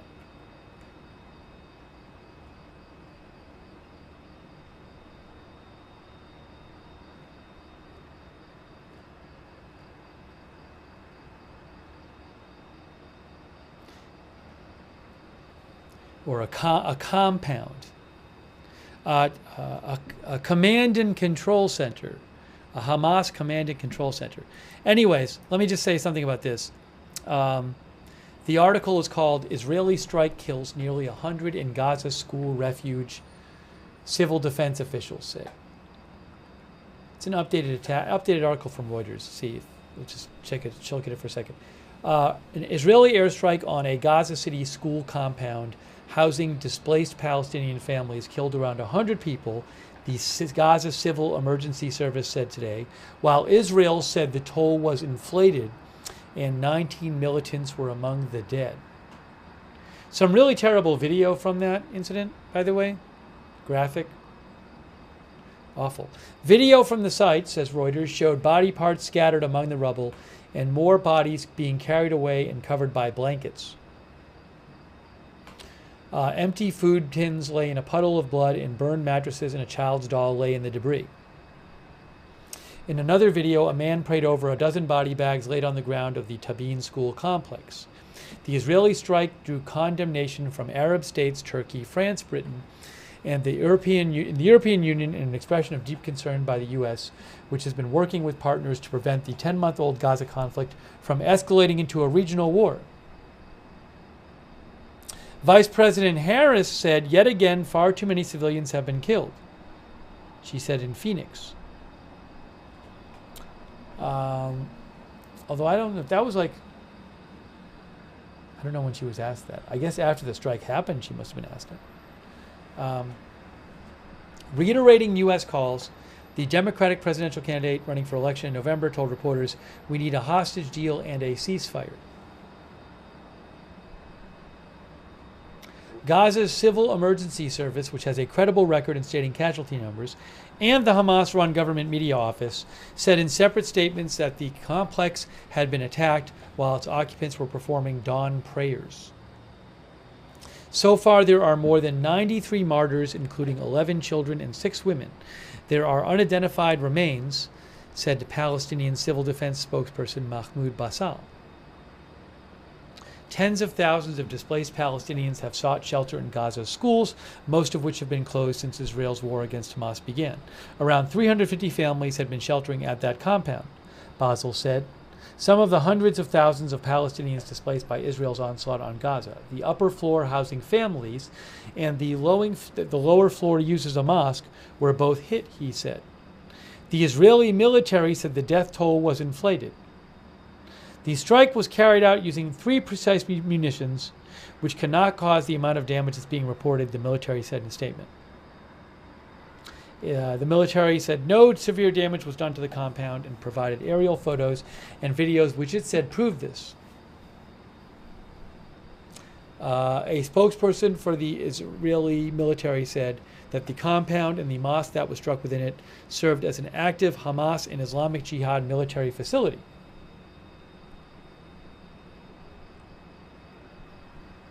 Israel says Palestinian militants embed themselves among Gaza's civilians, operating from within schools, hospitals, and designated humanitarian zones, which Hamas and its allies deny. Hamas said the strike was a horrific crime and a serious escalation. Hamas claims the dead does not include a single combatant.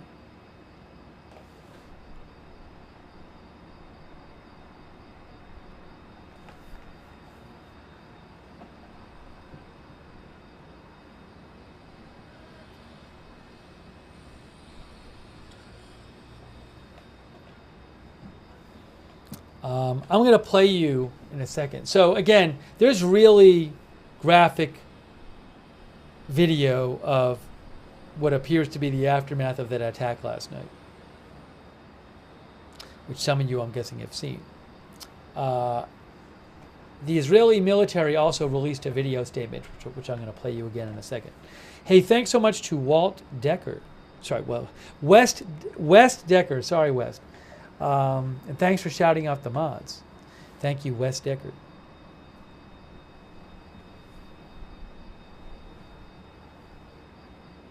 And thanks to your kind words, Aunt She-Man.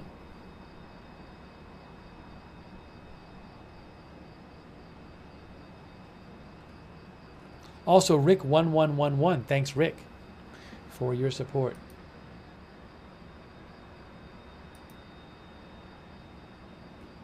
I'm going to show you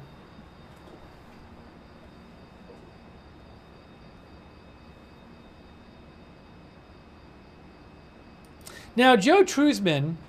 You know, I follow Joe. He's a Middle East expert, and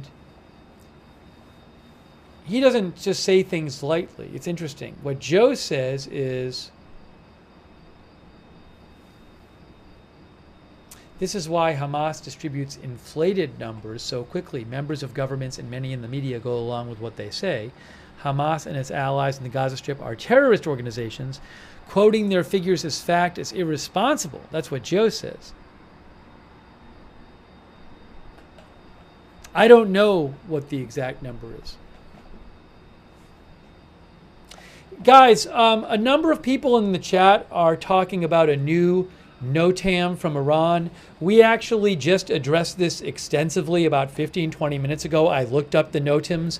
Every new NOTAM I've seen is just something like for military practice. It doesn't affect the airlines flying, like the jetliners flying in the sky. It's like 0 to 10,000 feet or 0 to 12,000 feet for a limited part of the day in a limited part of the airspace for like gunfiring or something.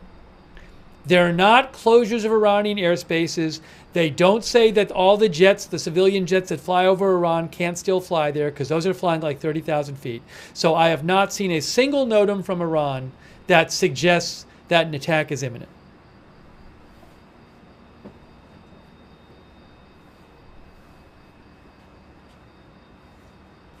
All NOTAMs are not the same. They can say very different things. If there's a NOTAM that says no planes allowed over Iran for 6 hours, well, that's different. And there's many of these NOTAMs about the gunfiring and military exercises. There were already a bunch in place even before the assassinations.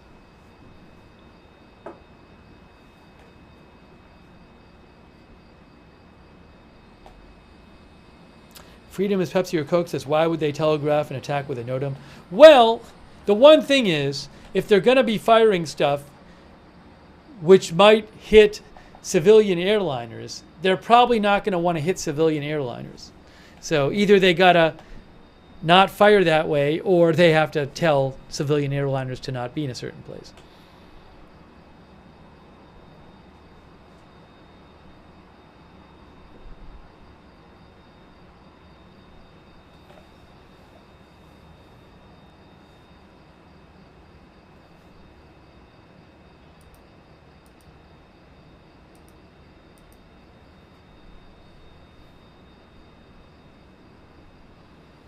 But again, you could imagine certain flight restrictions that might suggest, whoa, maybe something really is going to happen soon.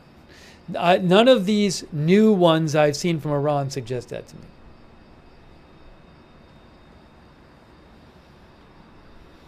I want to play you guys. Yeah, again, so I don't look. Last night, there's video which certainly seems to show that there were a bunch of people who got killed and injured. There's also photos and video of damage of this location in Gaza.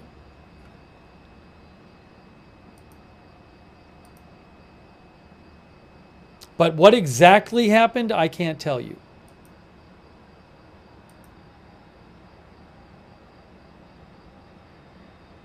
I mean, like, for example, there's a picture of rubble at the school there from Associated Press. And the Israel military did say they struck that school, but they said they were striking a Hamas command and control center at the school. And then AP says, walls were blown out on the ground level of the large building. Concrete chunks and twisted metal lay on the blood-soaked floor. So something clearly happened there.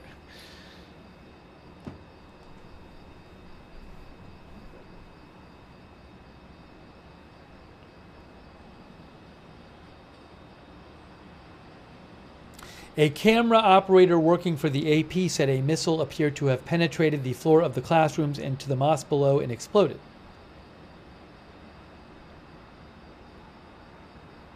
Anyways, let me just show you again what the Israeli military had to say.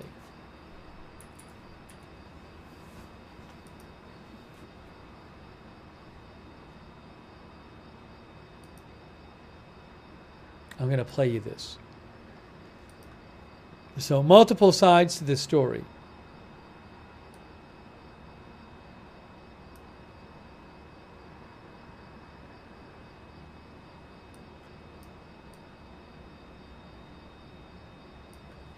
All right, here is I'm going to play you the Israeli military. Hold on. I'll turn that volume down there. The Israeli military statement.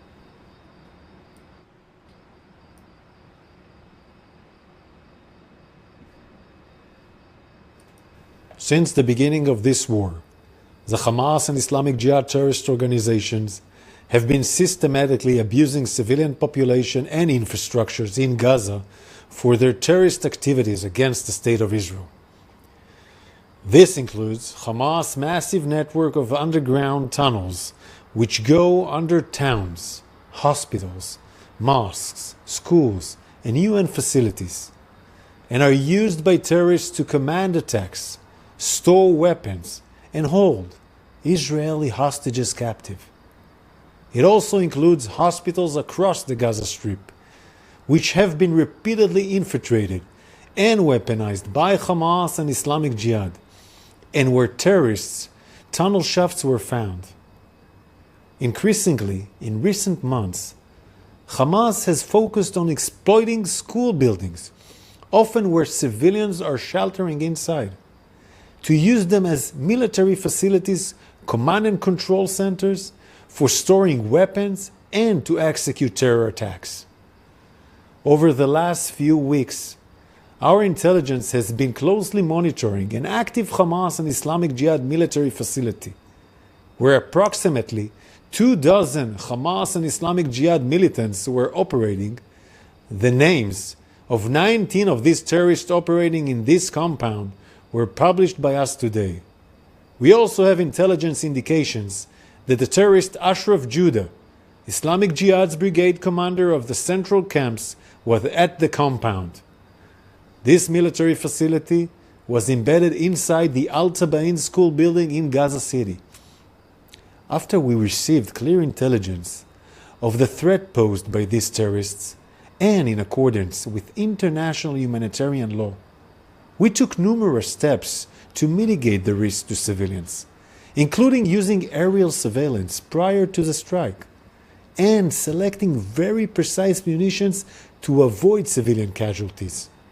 Early this morning, the IDF conducted a precision strike against the terrorists in one specific building of the compound, an area that, according to our intelligence, no women and children were present. You can see in a video published by us today that the compound is still intact and that there is no significant cratering or damage to the main structure of the compound. This pattern of systematic abuse of schools for military activities by Hamas and Islamic Jihad endangers both Gazans and Israeli civilians. It must be condemned by the international community. Following the strike, the Hamas-run Government Information Office in Gaza published an unverified casualty count, which was then shared around the world. These figures do not distinguish between combatants and non-combatants, and they do not match the information held by the IDF. Yahya Sinwar, the mastermind behind October 7th, the day where Hamas brutally massacred innocent Israelis and started this war, and the man last week appointed as Hamas political leader, stated himself that a higher Palestinian death count helps Hamas in its war goals.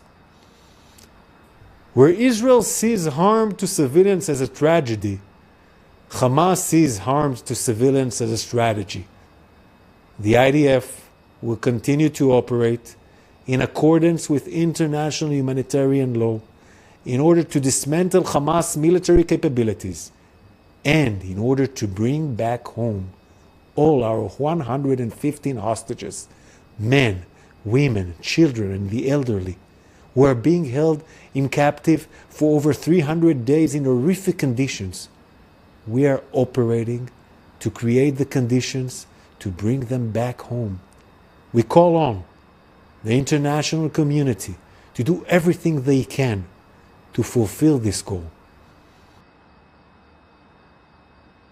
So that was the Israeli military spokesperson.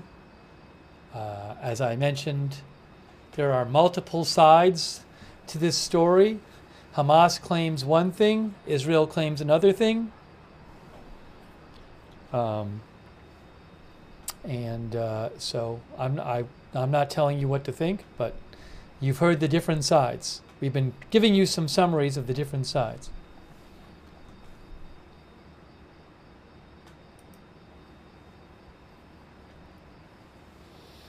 Um, anyways, so I don't know exactly what happened there. Shaggy says, I don't know who to believe anymore.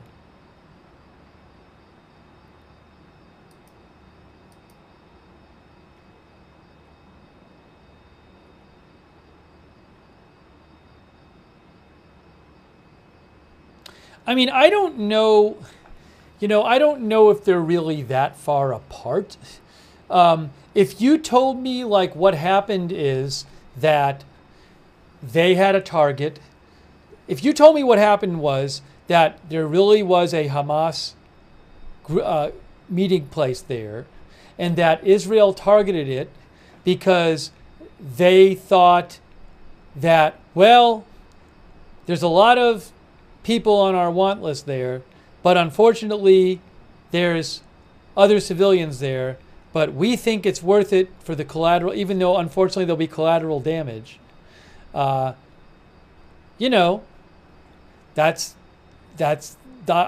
could believe that's what happened.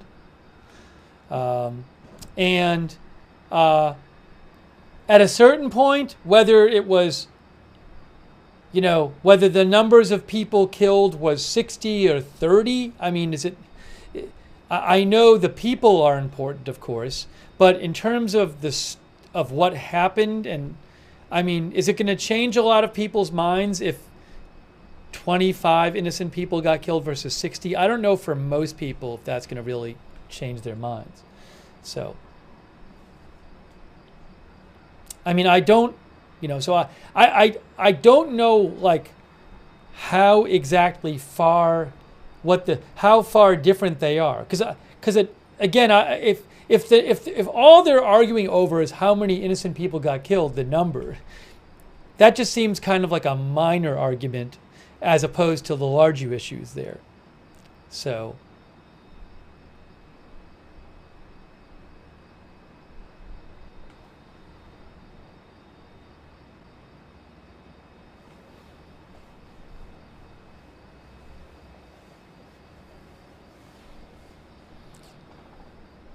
I think the issue which is not really discussed head on, which is probably a big part of it, is how you feel about if Israel attacks targets that have innocent people at those targets in addition to the intended targets. Is that something you approve of or not? How much collateral damage should Israel feel that they can cause in going after a target? These are difficult questions. Now, I'm sure a lot of you have very different opinions on that, but that doesn't tend to be like in statements like that. That's not really discussed. So it's difficult.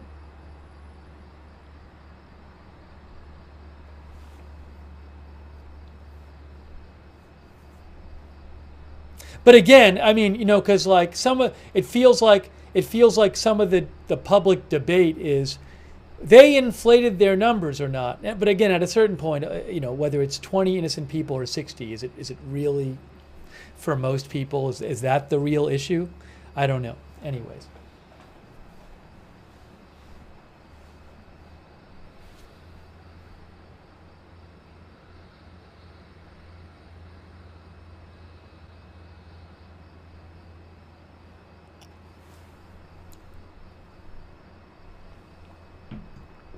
Hara Banar says Israel is not showing much restriction in creating collateral damage.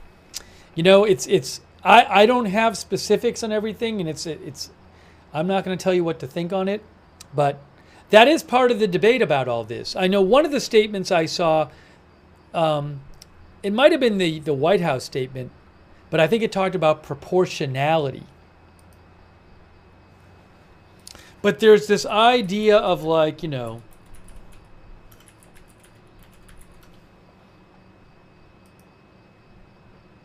that is it here? Let's see. Now, the proportionality statement wasn't from the White House. It was from somebody else.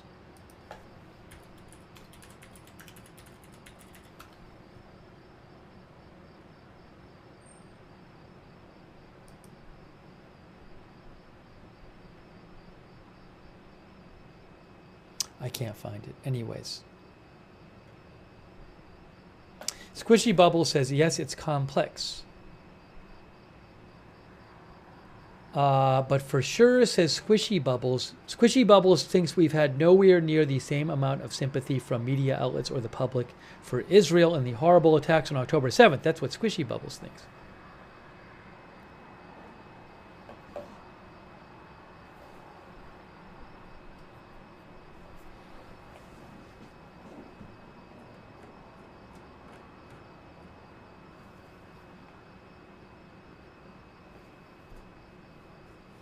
It's also just very difficult because, you know, like these strikes happen and, you know, one side says nobody was killed who was a combatant. It was all innocent people and there were 100 of them and they were just, the whole place was just a bunch of people trying to be safe. And then the other side says, you know, oh, the other side's grossly exaggerating and we killed all these terrorists and we took all these precautions. And you kind of feel like you want to know more, but you're relying on these two sides basically to get information, who each have an interest in presenting things their way.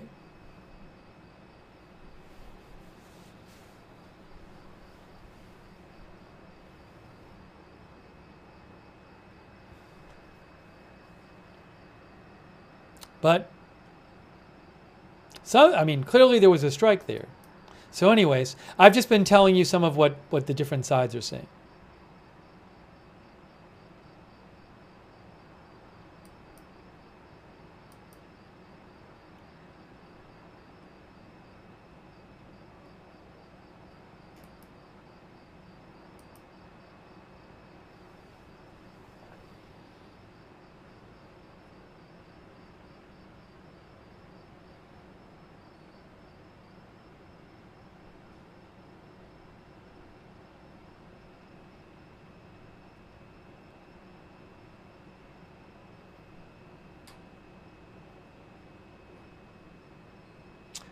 Let's see here. Hold on a second here.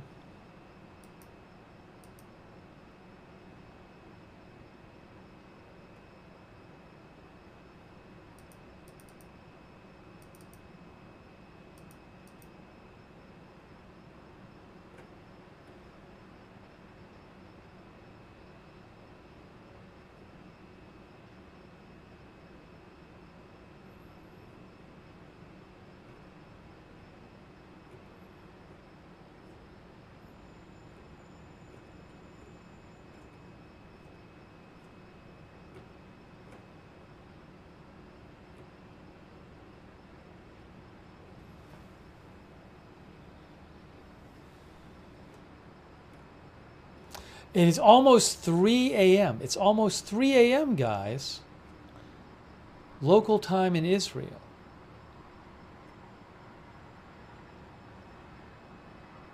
Thanks, MMK, for your support, by the way. Thank you, MMK, and also Andrew Schlegel.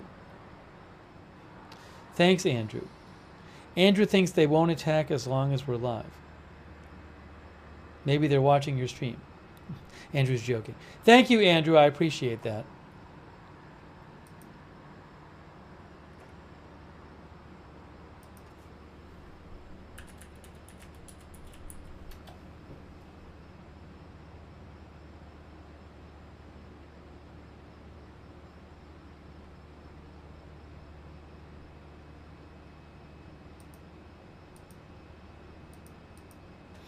You can reach me on X at Lookner on X.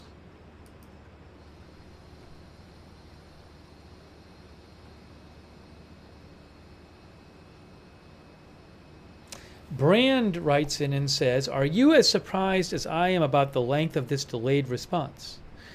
We have not heard of any Iranian troop or battery movement. It seems they are still in shock. The April attack failed so badly. Again, in April, they took 12 days to respond to Israel's airstrike on an Iranian consulate building in Syria. It took 12 days to respond then. It's been 11 days so far. So for whatever it's worth, it's shorter so far than the response in April. Secondly, I mean, I don't know what kind of planning they're doing. Maybe they've been sitting around arguing about what to do, or maybe they know exactly what they want to do, but for various reasons, you have to coordinate people or move weaponry around, or, who knows what you have to do. Or there's a certain time they think is best to do it. So we just don't have information about, what their plan is and how long that would be expected to take.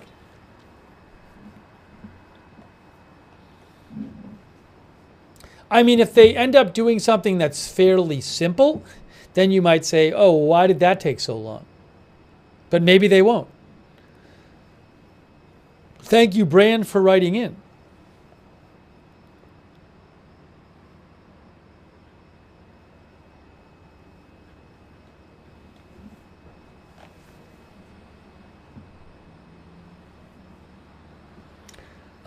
Tough to Snuff says Iran wants to get all its forces ready so it can defend itself.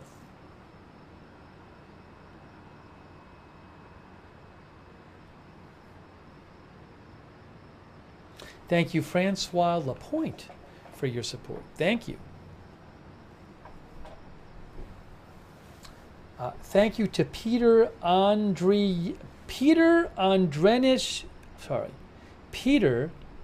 Andrenikashvili, if I'm pronouncing that right. No. Am I pronouncing that right? Adrenikashvili. I haven't heard that report you're saying, though, Peter. I'm unaware of that. But I'll see if I find anything about it. Peter, I think, is in Turkey.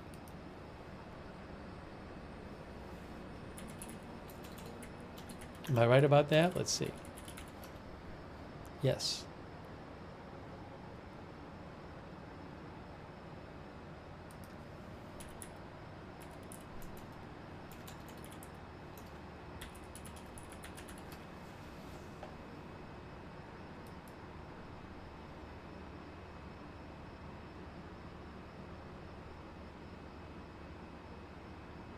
Old MacDonald says, I think Iran is waiting to see if Turkey will help them attack Israel, given all the posturing being made by Erdogan and his support of the Muslim Brotherhood and Hamas. Thanks, Old MacDonald. Personally, I can't imagine Turkey would want to participate in an attack on Israel. I've seen no signs of that. It would lead to all kind of diplomatic problems if Turkey actually participated in an attack on Israel. I don't know what Turkey really get. I know a lot of problems Turkey would get out of that. I don't really see the big benefit. So, who knows what they do, in private, but that would be like a huge thing for Turkey. For example, it would extremely damage their relations with the United States. But I appreciate you writing in, Old MacDonald. If they do, you can tell me I was wrong, and you were right. I appreciate you writing in.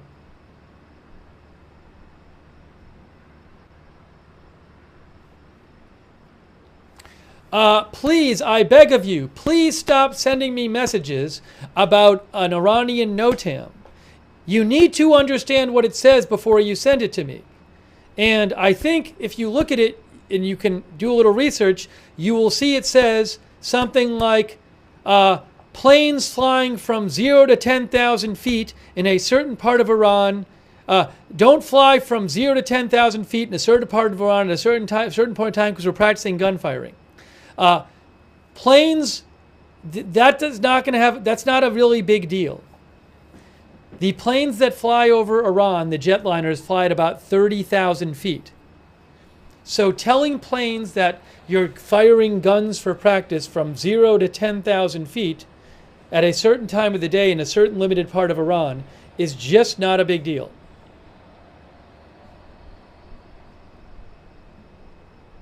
I keep getting everybody sending me this stuff.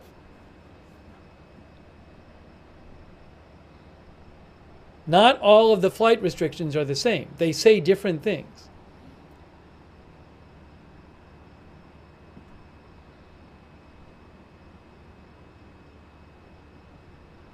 Thanks, Andrew Schlegel. I appreciate it.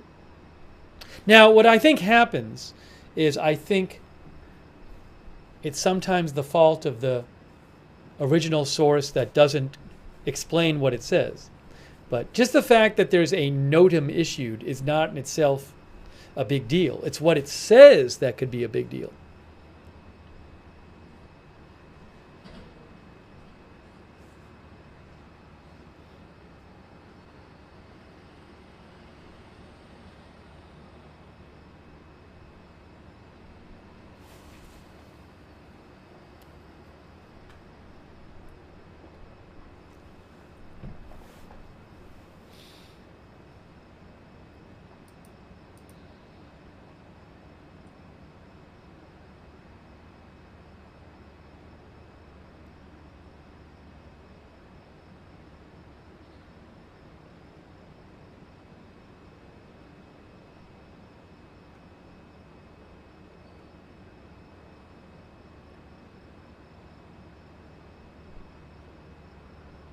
Now, see, remember, there was one a few days ago we talked about more, but that one was different. That was when Egypt told its airplanes it literally couldn't go in Iranian airspace. Remember that a few days ago? That was different. Egypt had said to its airplanes, don't go into Iranian airspace. And that was like, okay, well, that's interesting. That sounds, all of a sudden they're saying that? Do they know something? But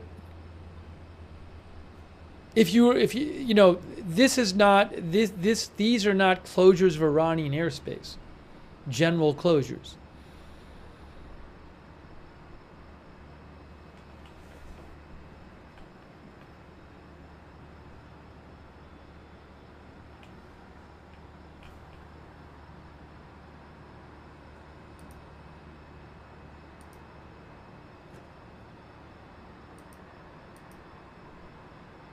See, I even saw the Jerusalem Post posted about this new NOTAM, and I don't think they should have. I don't know why they're doing this. It's actually a misleading headline. I like the Jerusalem Post. I mean, it's just like, I just feel like, why are they doing this? They have a story posted now. NOTAM no-fly order issued for Tehran until August 14th due to gunfiring exercises. But then in the subheadline it says, according to the alert, gunfiring exercise will occur from ground level up to 10,000 feet. Well, that's different. And also not at night from 8 to 8 each day, 8 a.m. to 8 p.m. But if you just look at flight radar, the flights that fly, those big planes that fly over Iran, and they're flying like 30,000 feet.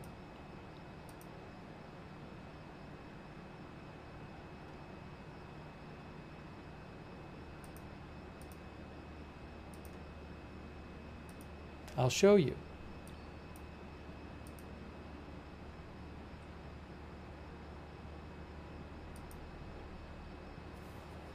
Look, here's flight radar. Look at these altitudes. This is Iran.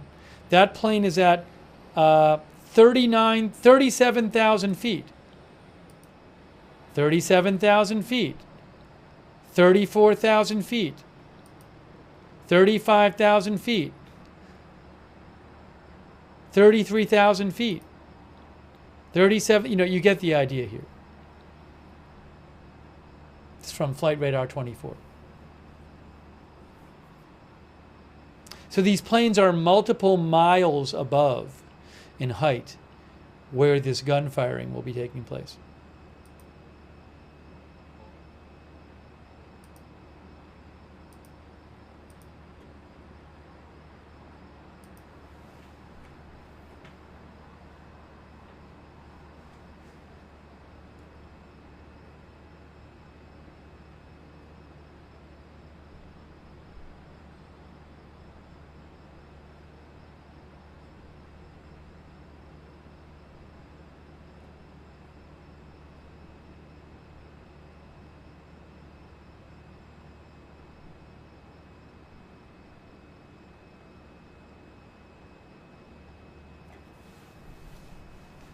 Exceedle says NOTAMs change constantly.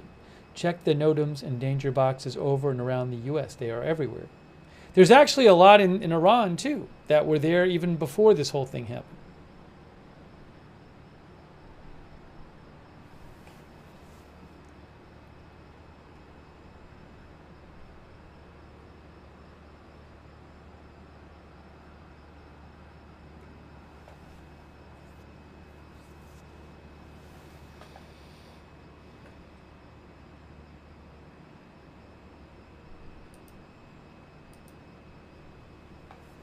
.311.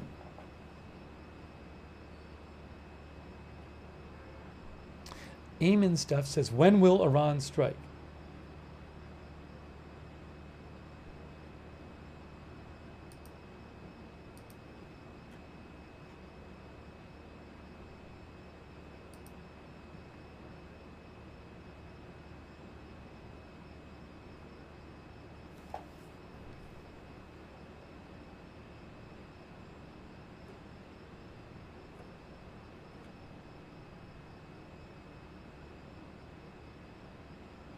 Oh, this is interesting.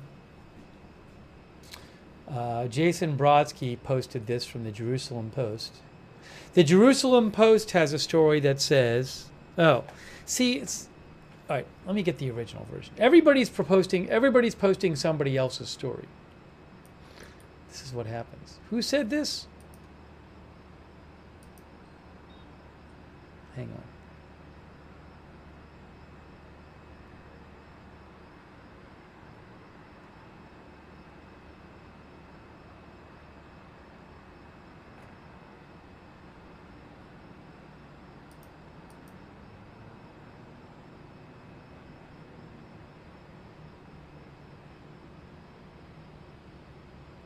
So, I don't know who this person is or if they're reliable, but the outlet Iran International, which is it's a news outlet based in the UK which reports on Iran, which has ties to Saudi Arabia.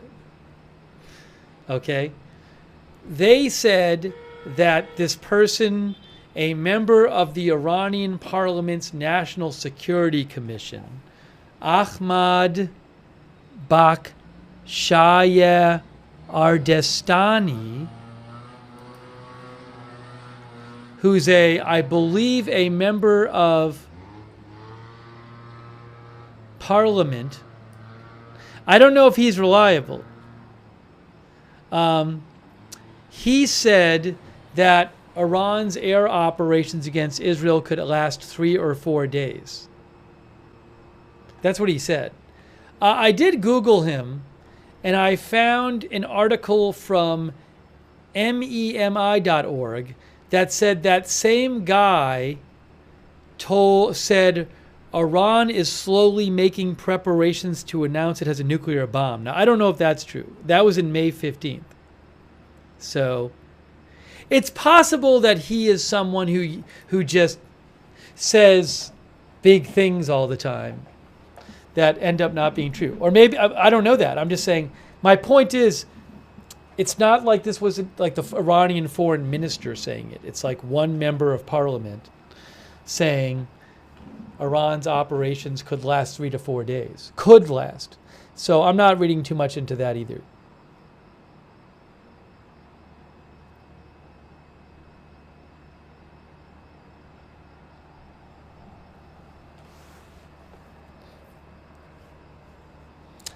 Thanks, BB, for your support.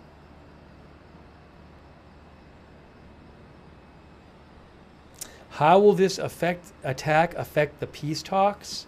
Well, I'm not sure. I mean, Iran is not part of the peace talks, but at the same time,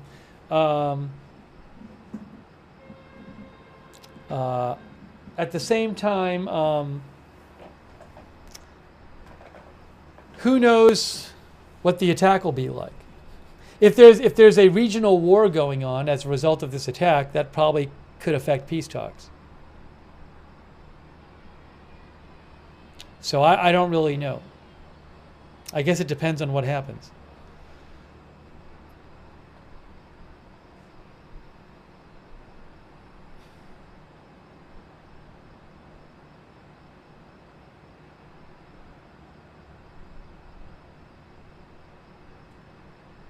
I mean, I guess you could argue if there's some continuing hostilities between Iran and Israel, then maybe Hamas, that would politically make it harder for Hamas to make a deal with Israel. I don't know that either. Look, I mean, my opinion is that if they wanted a deal, both there would have been a deal already.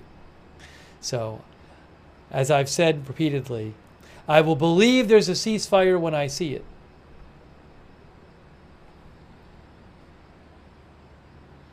Jamie Fleener says, I don't think Israel will have a ceasefire.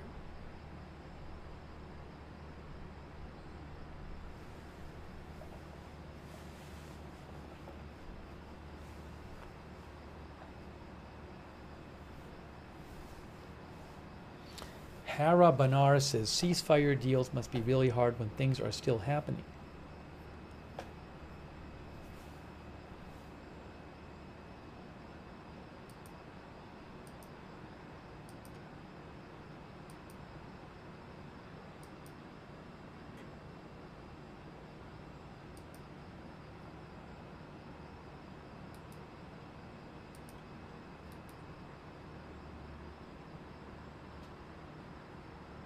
Yeah, the problem with a bunch of these social media posts about the NOTAM is they just say Iran issues NOTAM. And they don't say anything about what the NOTAM says. So I think people see the word NOTAM and they're like, wait, Iran closed its airspace? But it's like, no, that's not what it says. But I keep seeing these posts, Iran issues NOTAM. And that's all it says. Well, what does it say?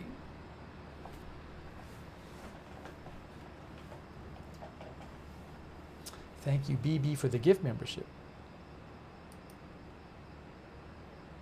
Hold on a second here.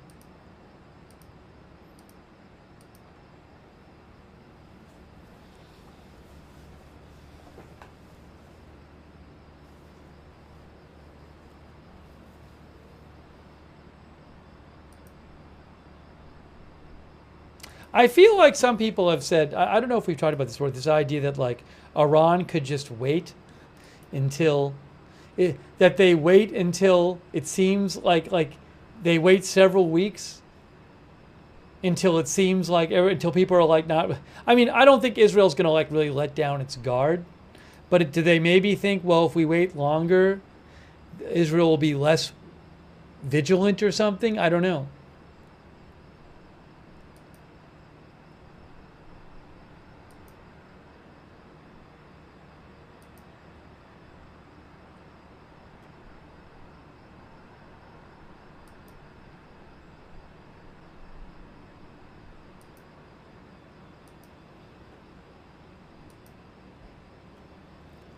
Shabi says, when do you think Iran will finally strike? Again, I have no idea.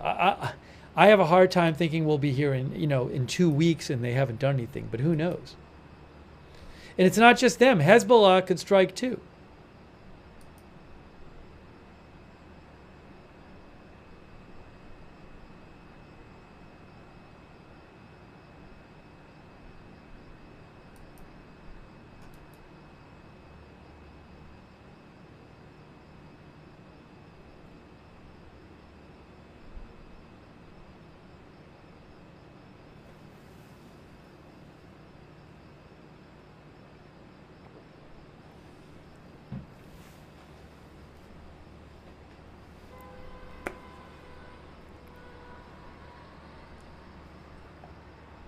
Christopher Atkins says, look at how Russia and China are building forces in Syria.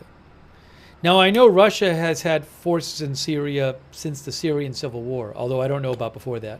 But I mean, I would assume if there's people in Syria involved in this, it's going to be like the Iranian-supported militias in Syria.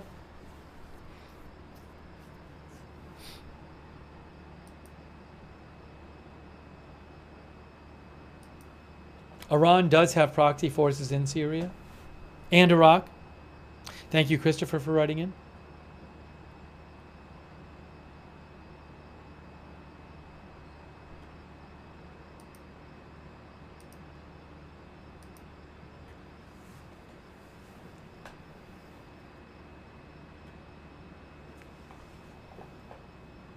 "3:20 a.m. Oh, did I get any more cameras?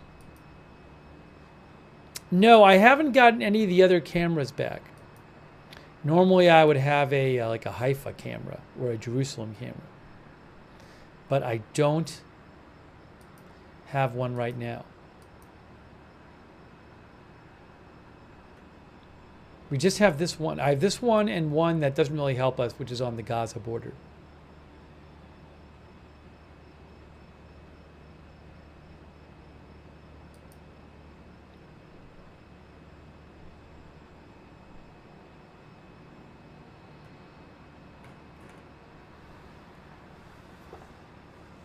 Uniel thinks 2 more weeks.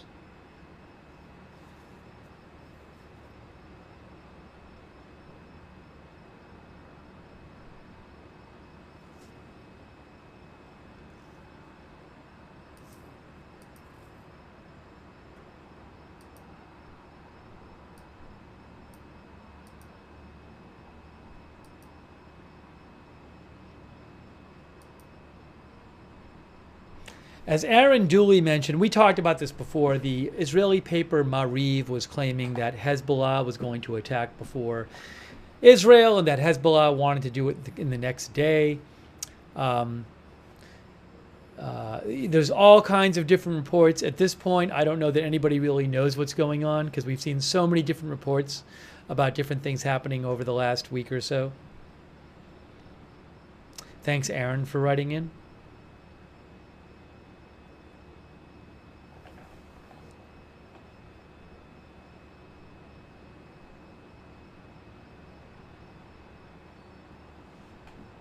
Rourke Sublime says still nothing. Oh no, Rourke Sweebney says still nothing. Melissa Terry says one of the predictions is bound to be right.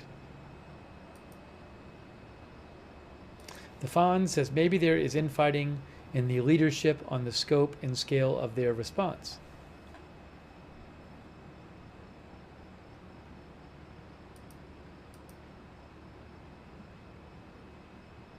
There hasn't been a, I think while we've been on the air the last few nights, there hasn't even been a rocket alert.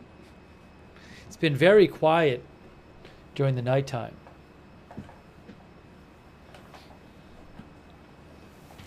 Shep says, I think it's either going to be tomorrow night or the night after that. It is 3:23 a.m. local time.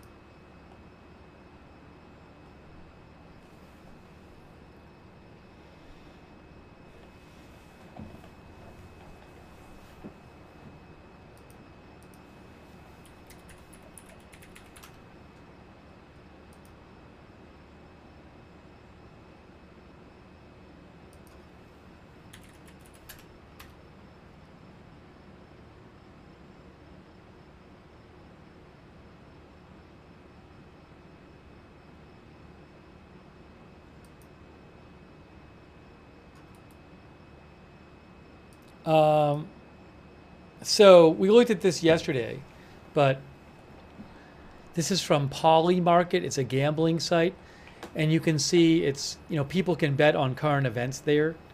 And the market for Iran military response by Monday.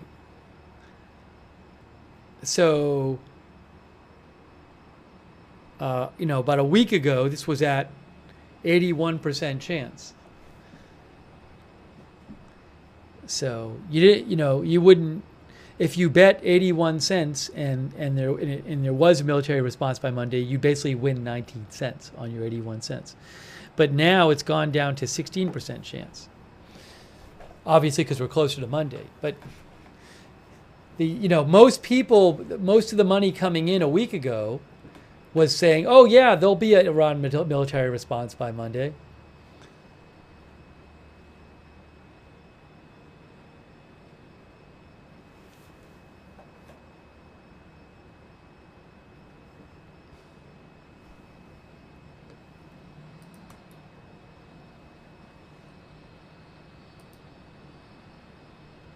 This has also gone way down too.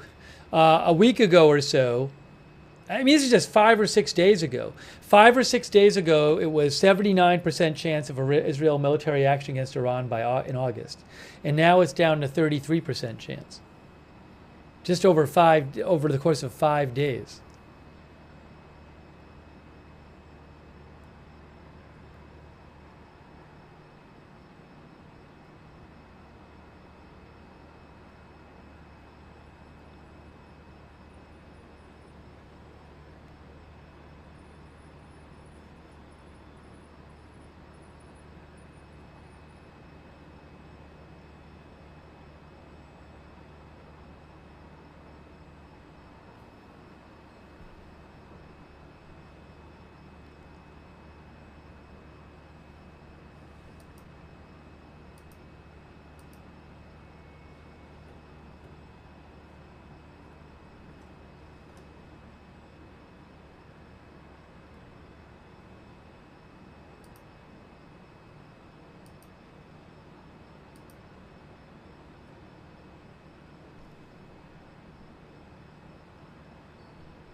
By the way, just a little bit of an update here on something different.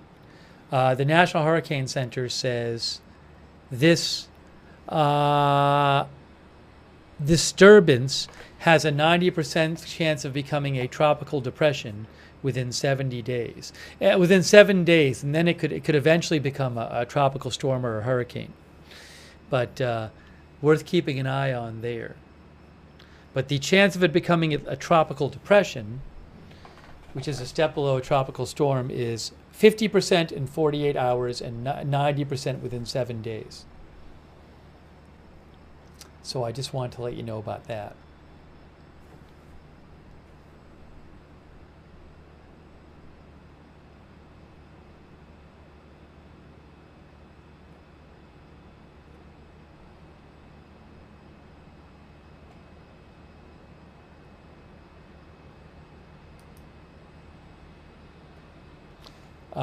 Aram Vorak says the anxiety of anticipation of attack is part of their so-called punishment.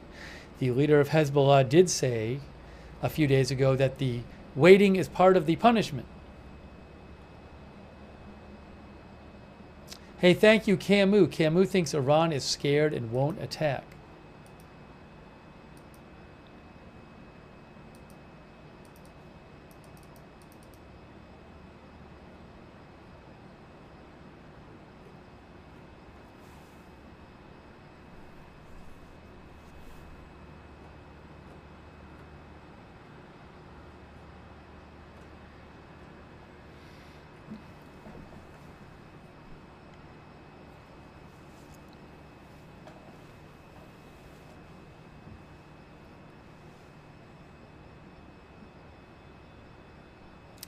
Keith Lewis says the waiting is part of the punishment is just an excuse at this point.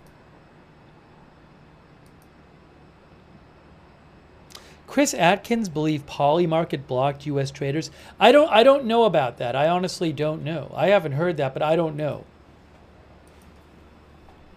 I'm not sitting here. They're not a sponsor, and I'm not telling people to, I'm not advocating people go to that or any other site, any other gambling site. But I show it as a source of information, and they're nice enough to let me show it. I don't know the specifics about using it. I've never used it. But just to be clear, what Chris says, I don't know that that's true. So I don't know about it.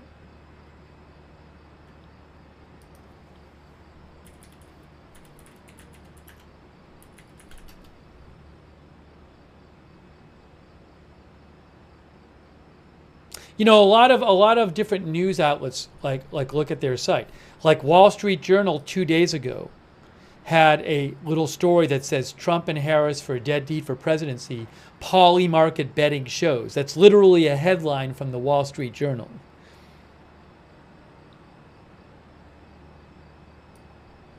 CoinDesk, which is a major publication on crypto, had a headline, 2 days ago, Kamala Harris, Donald Trump tied on Polly market on who would be the next U.S. president. So it's something that a lot of news outlets look at.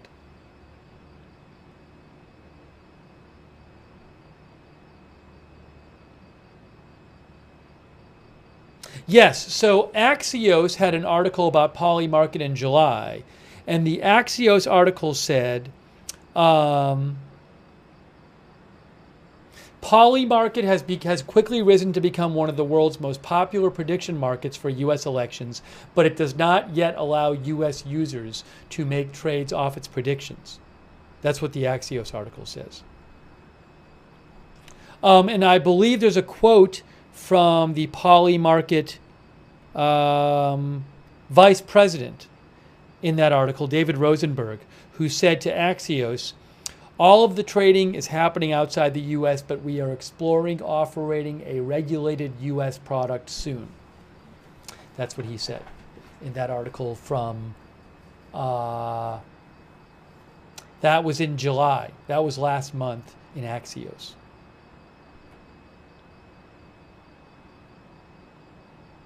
Hey, thanks so much, AJ, for the gift memberships. Wow, thanks so much. AJ gave 10 people gift memberships in the YouTube chat. Thanks, AJ.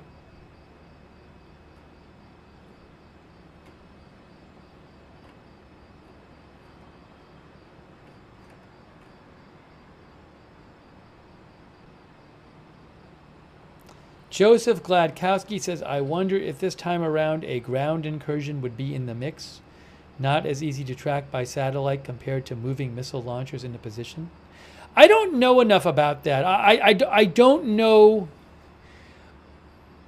I feel like my common sense suggests to me that if you try to launch some sort of a ground operation, you're risking like having some huge number of casualties.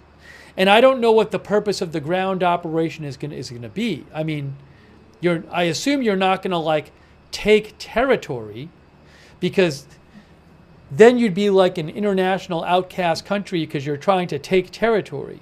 So do you mean like a limited incursion to conduct a raid or something? But again, I don't know enough about the military aspect of it.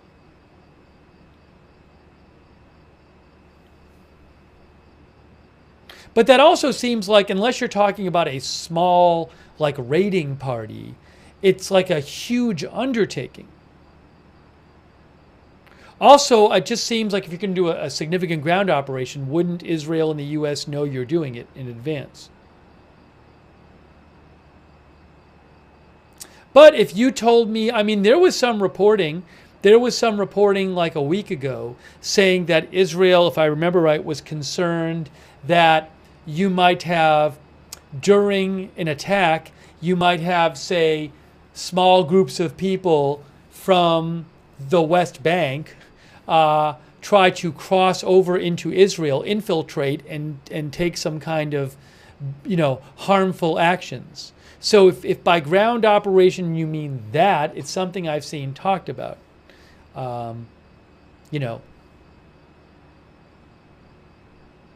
When Hamas entered on October 7th, it wasn't an invasion designed to take territory with lots of tanks or something. It was, individuals and I guess some automobiles, and they were there to commit terrorist acts and take hostages. So who knows, if there could be some small-scale version of that or something. I don't know.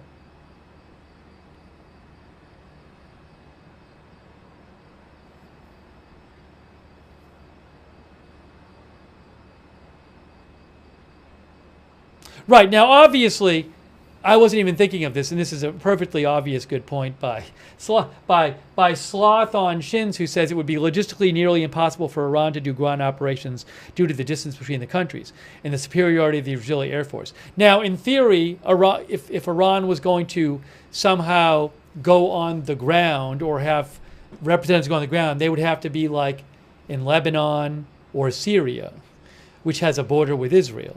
Or the West Bank.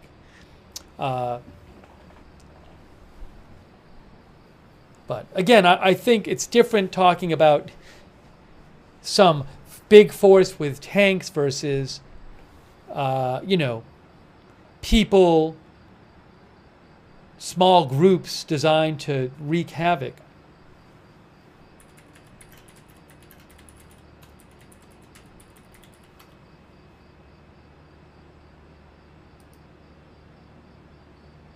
Yeah, so the Times of Israel, where is this? No, that wasn't. So the Times of Israel had a report from August 5th that said the IDF has reportedly in recent days sent reinforcements to central Israel towns next to the West Bank. According to Army Radio, this is due to intelligence received about an intention to imminently carry out Palestinian infiltration attacks from the West Bank directed by Iran and Hamas. Now, I don't know if that's true, but that was in the Times of Israel. And then the Telegraph had an article about 5 days ago saying that Israel sent troops to the border of West Bank to prepare for a possible ground assault orchestrated by Hamas and Iran. It might have been the same story, but it had a little more detail. But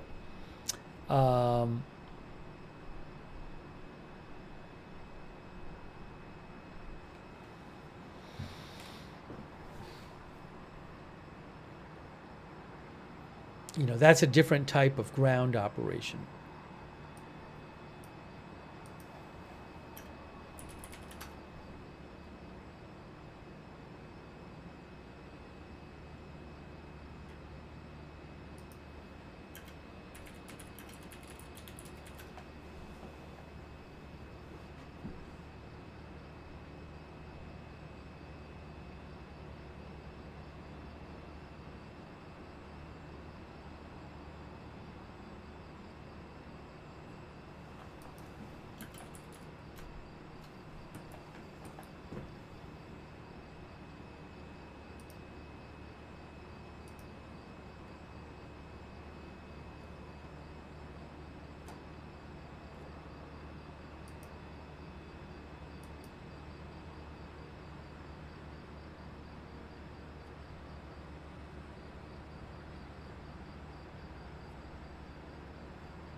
Guys, it's 3:38.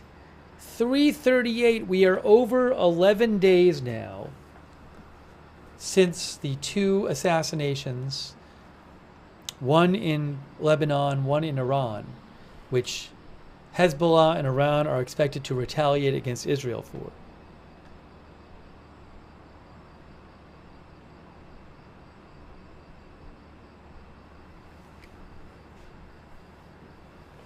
The assassinations, the one of the top commander in Hezbollah, that was in Lebanon, and then a few hours later, the one of the Hamas political leader in Tehran, Iran. Those were over 11 days ago.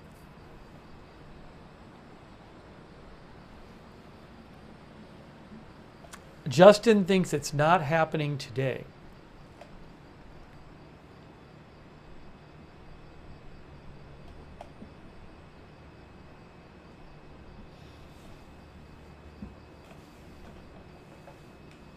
Ruth Krafasi says, could happen at any moment. We don't know.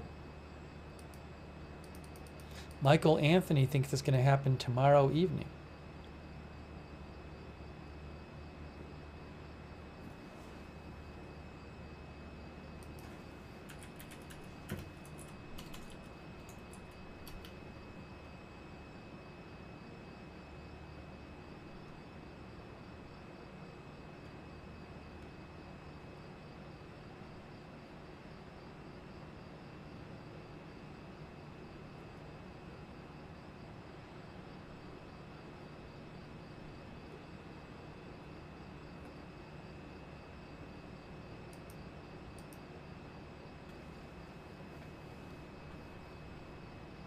Mike Culver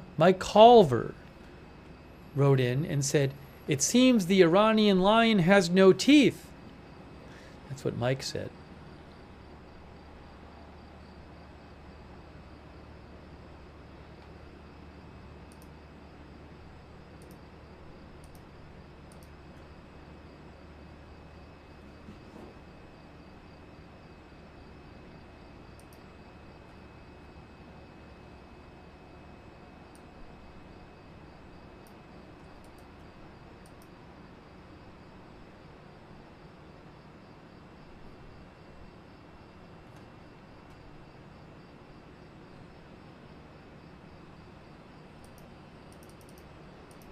Thanks, Stone Cold. I appreciate you watching.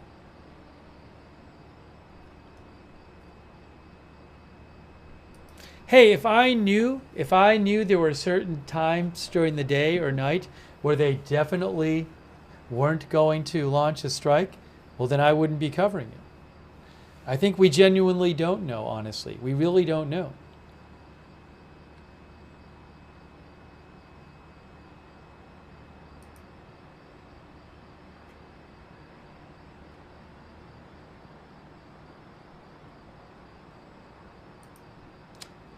Paula, the earthquake you're talking about happened several days ago.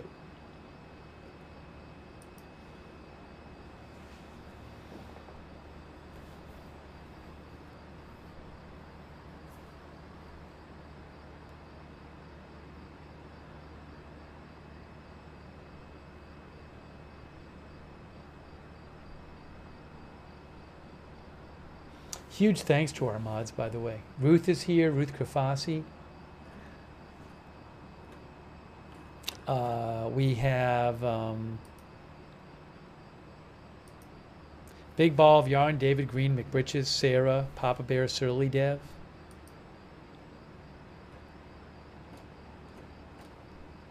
Ronald Egnor.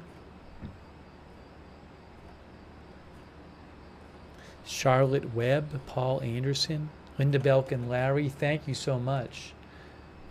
Thanks to Lou Green, by the way, for subscribing on Facebook. Thank you, Lou. And Diane Allworth, big thanks. Thank you, Elizabeth. I appreciate Elizabeth. Yes, notice to air missions. Thank you, Elizabeth. Also, thanks to our subscribers on Twitch, people like Big Ball of Yarn, Wall Street, and Shaggy. Army Vet. Thanks, Wall Street, for the gift sub on Twitch. Thank you, Wall Street.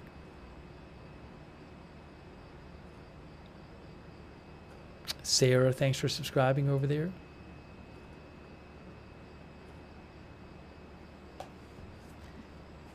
Harry Gersag, thank you.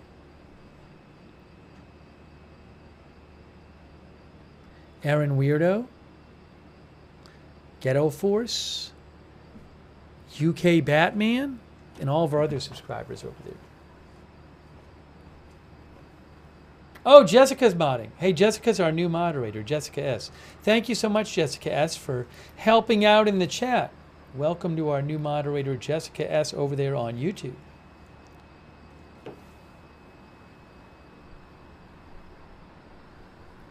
Foster Percival says, I don't expect a response till the 11th.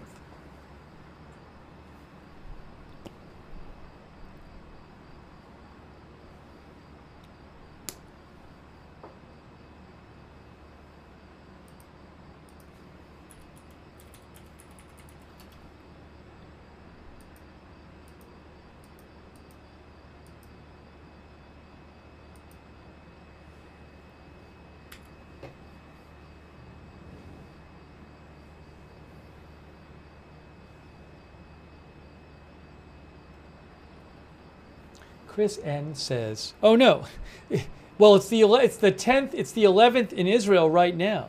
It's the 10th in U.S. right now. Maybe he means the 12th."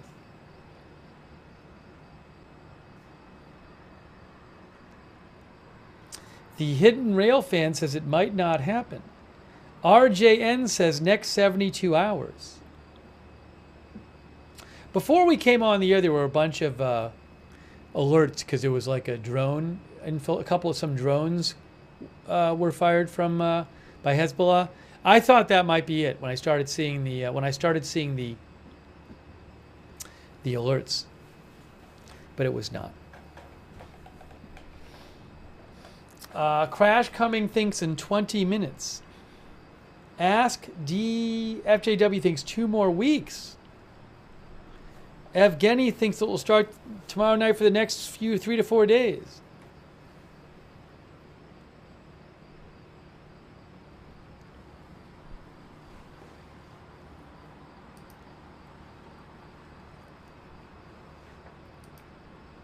Hey, thanks to Quinn Simpson. That's really nice of you, Quinn. Quinn just gave 10 people memberships in the YouTube chat. Thank you so much, Quinn.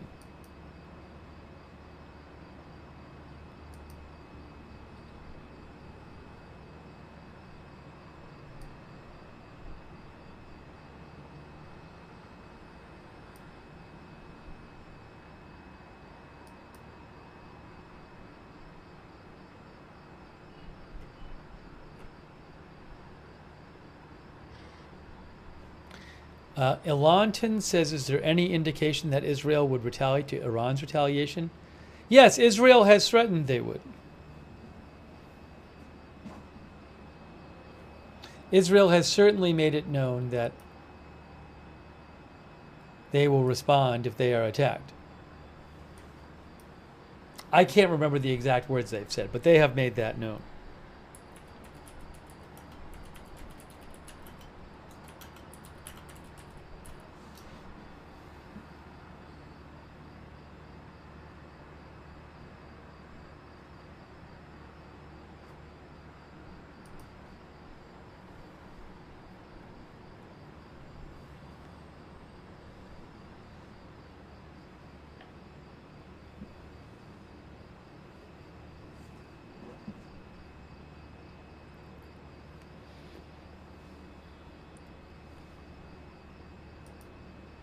I would have to go back and find the exact statements, but that's not really in question.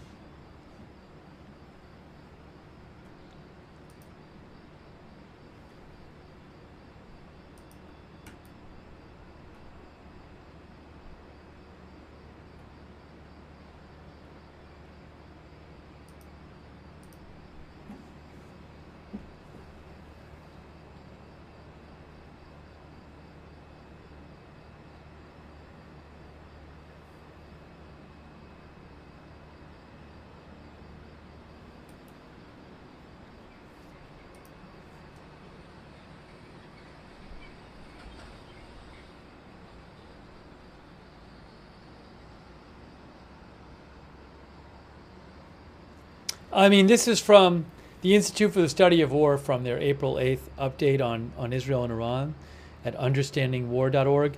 They say Israeli military leaders' public statements and back-channel messages from the United States have emphasized to both Iran and Lebanese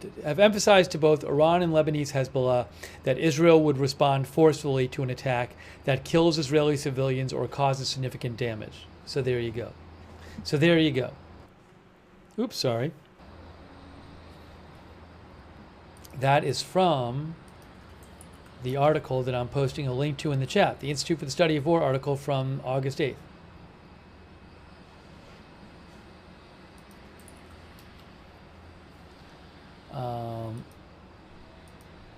Sorry. Thanks for writing in, Elanton.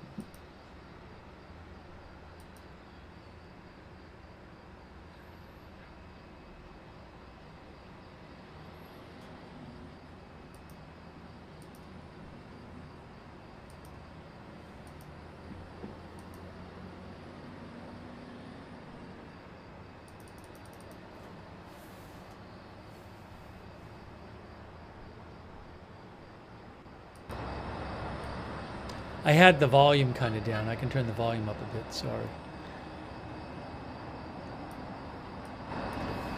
That's too loud.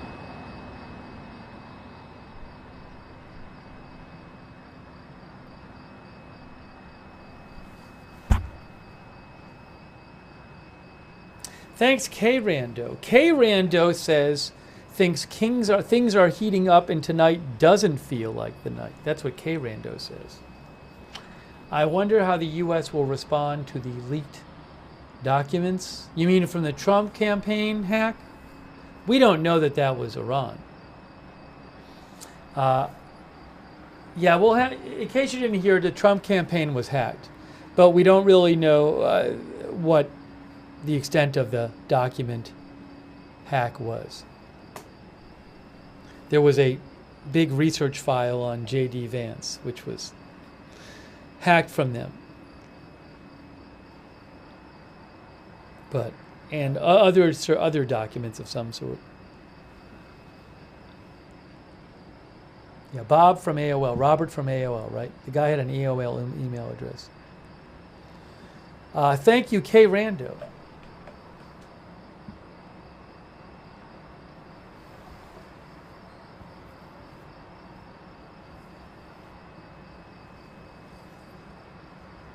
The buildings you're looking at are from Israel.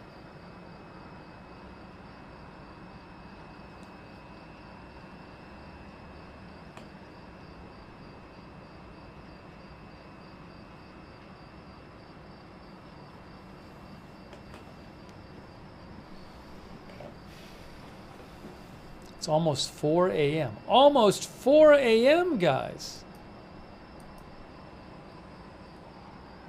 I appreciate you being here for the stream.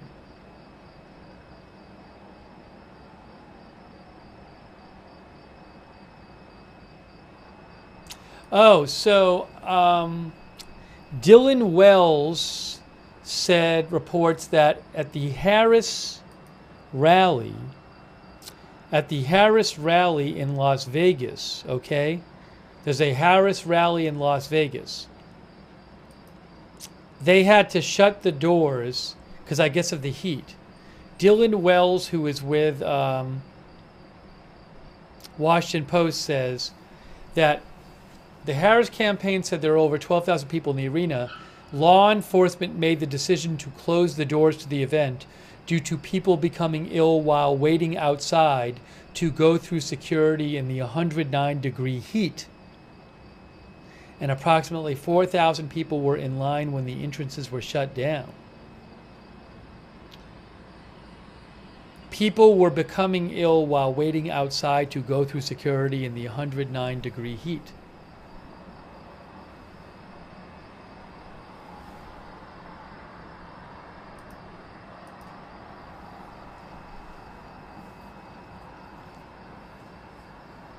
Jen Haneke says Vegas in August.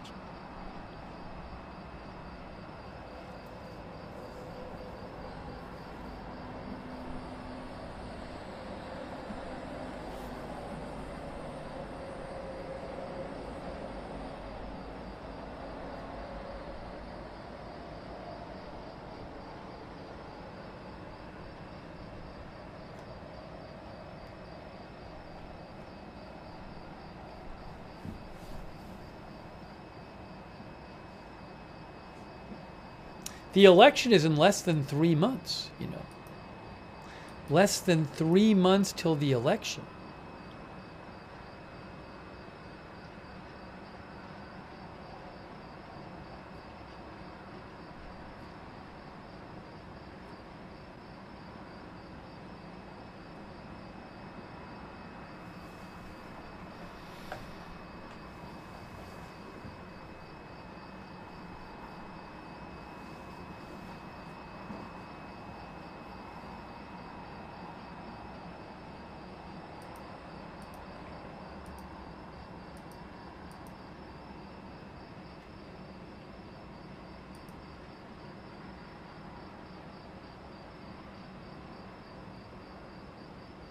It's like a strange situation because what happens here could be so important. We have a situation where Iran and Hezbollah have both said they're going to attack Israel after these very provocative assassinations. So it's really important. Could be hugely important for the world. But you don't know when it's going to happen. But for all you know, it could happen a minute from now. Or it could happen a week or two from now. You know, you just don't know.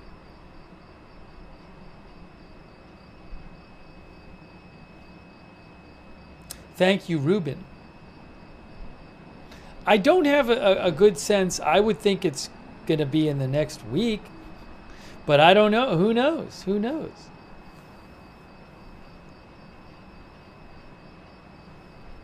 Thank you, Ruben. I appreciate that.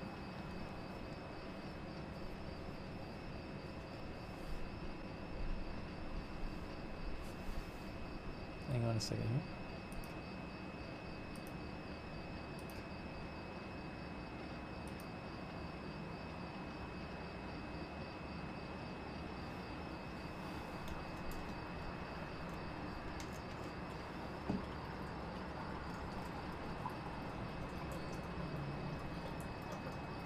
RW says, testing patience, this is exactly what they want for endless speculation.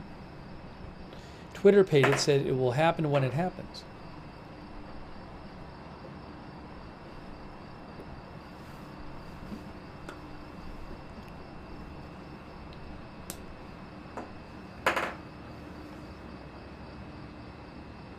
D Soulman says tomorrow night.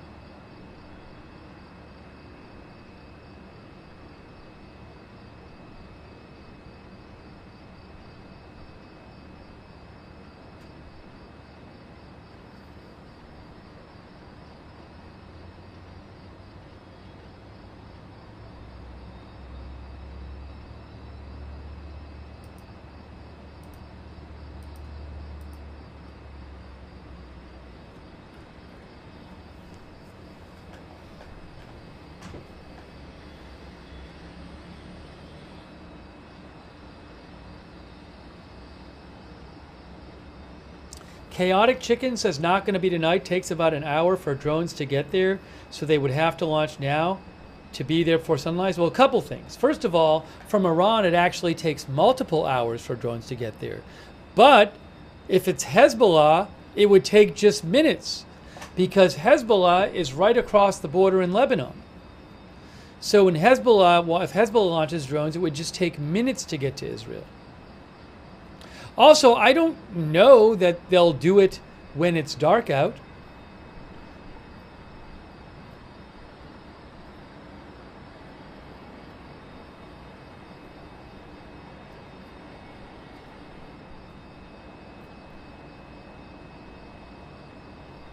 The Institute for the Study of War thought that maybe Iran would launch a lot of drones from Lebanon to have a greater chance of them not being shot down.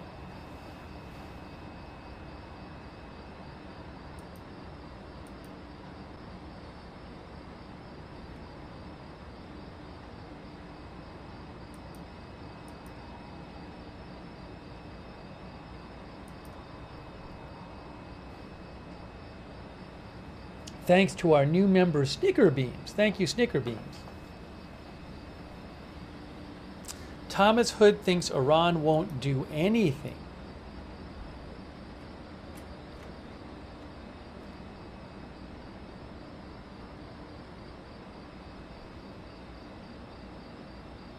It's Tony says people are underestimating the distance between Israel and Iran. I'll show you a map. I'll show you a map.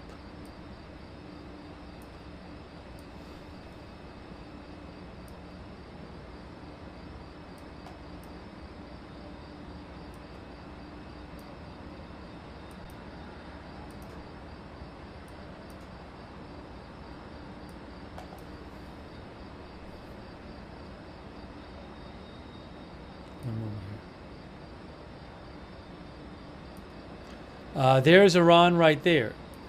There's Israel over here. So even if you go from like here to here, even from there in western Iran to here, that is 650 miles. That's 650 miles. But you know what the distance from Lebanon to Israel is? 0 miles. Because they share a border.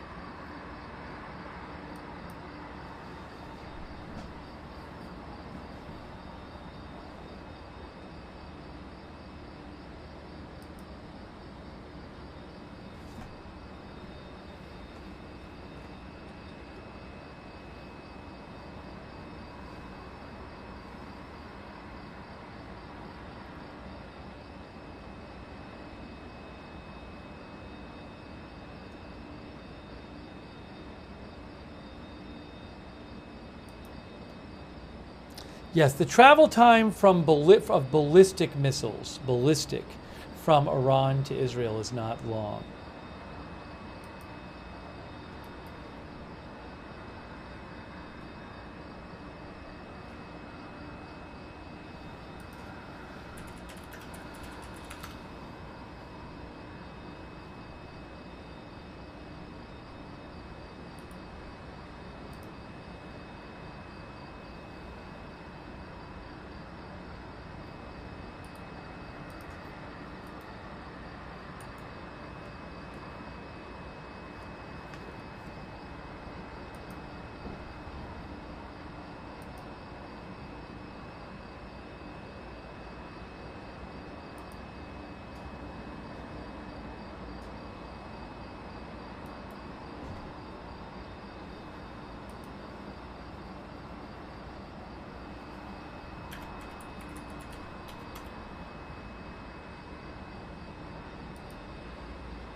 Yeah, I'm going to read you a little bit about that. This was a good update that the Institute for the Study of War did on August 1st.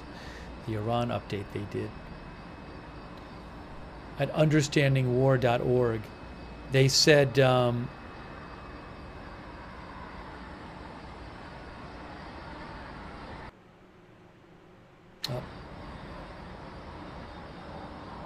they said let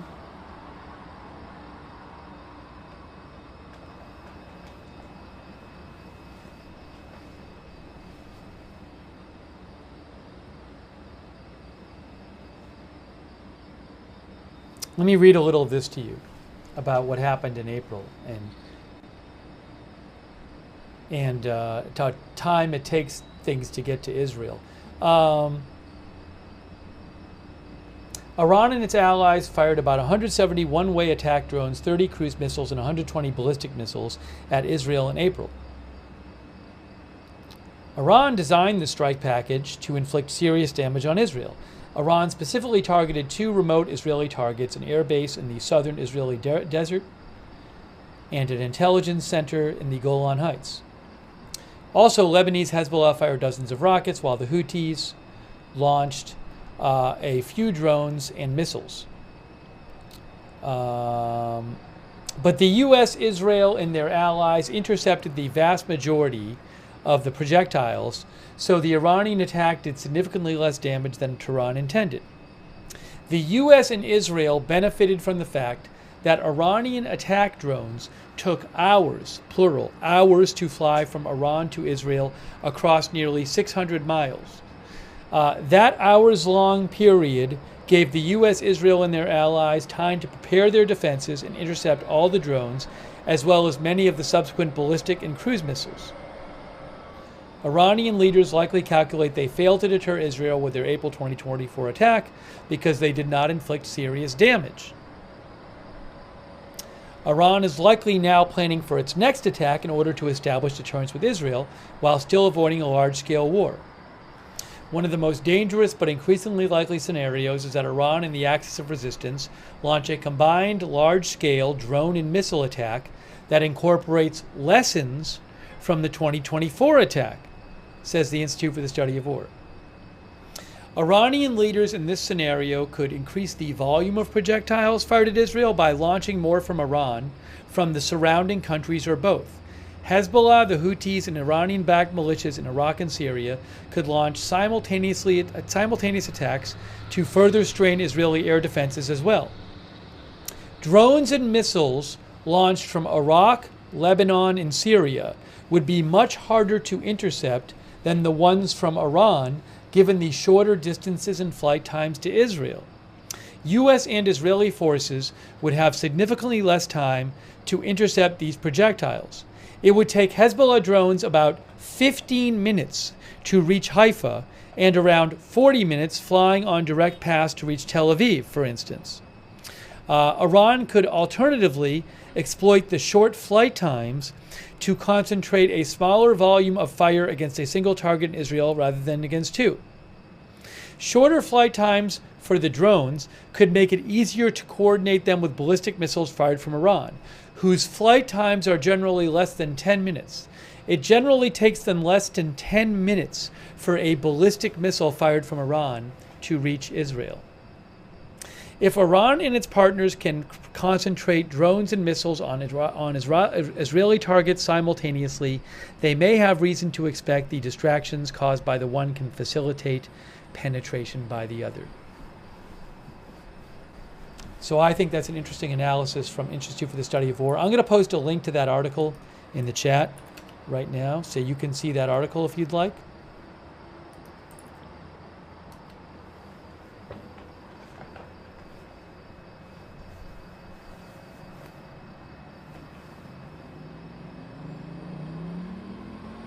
But again, Hezbollah is right over the border from Israel in Lebanon. So if they start firing things, Israel is not going to have nearly as much time as if they were being fired from Iran.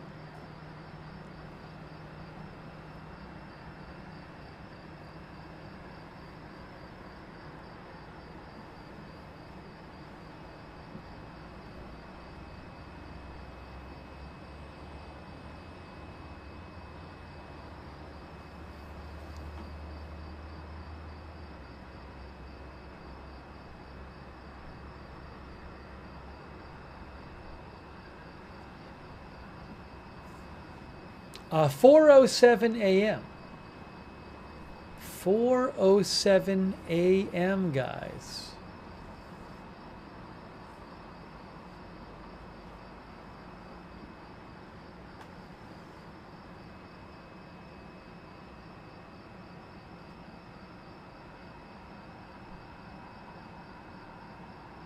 Brig Commander says that all makes sense, but it almost seems like a tipping point if that all actually happens.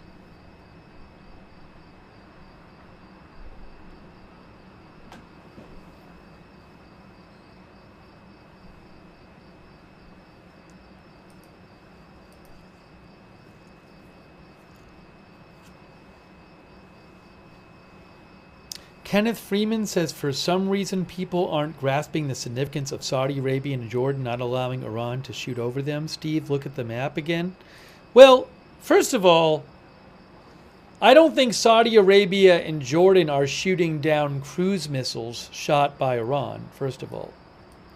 Second of all, in terms of there's Jordan and there's Saudi Arabia here. So I think both of them have claimed that they would shoot down objects above them, but I don't know what their capacity is exactly. So would, if Iran wanted to fire drones and have them go through a bit of Saudi Arabian airspace, is that definitely something Iran will and can shoot down? I don't know what their capacity is. But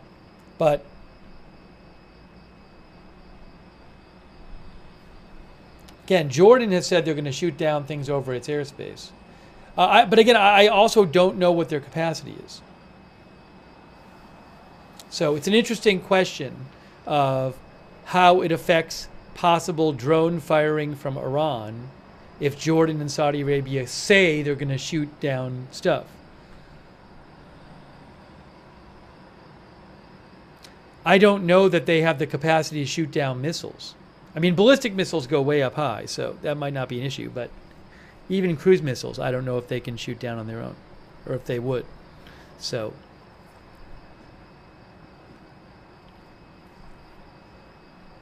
but it's a good question.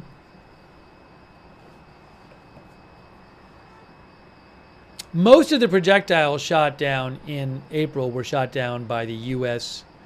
Well, I want to say the U.S. and Israel, but maybe U.K. too. I want to say U.S. and Israel. I'd have to look that up. So I don't know what their capacity or their desire to start trying to shoot down missiles would be, or even drones, but in the amount of them. But also. Remember, Iran could have, in theory, have Hezbollah launch drones from Lebanon.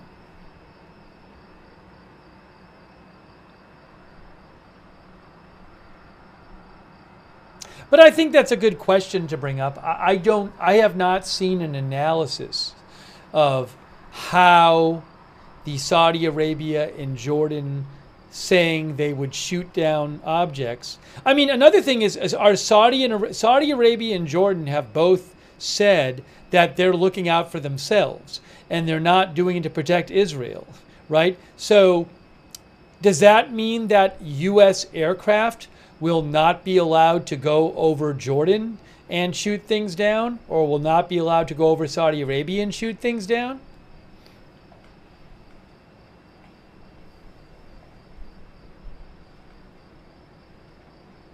So it's an interesting question of to what degree do Jordan's and Saudi Arabia's announced policies affect Iran's attack plans and also affect the Israel and U.S. defense plans? I honestly don't know. I don't know enough about it. It's a good question, but I can't give you a good answer.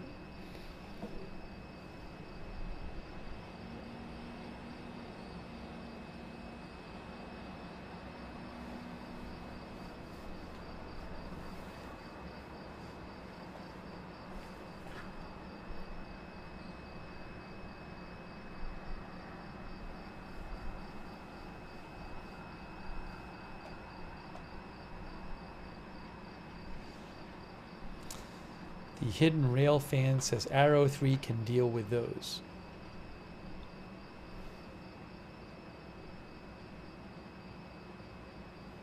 Dan Dorschner thinks the U.S. did most of the heavy lifting. I want to go and see. I don't know if the Wikipedia article has information on who shot down what.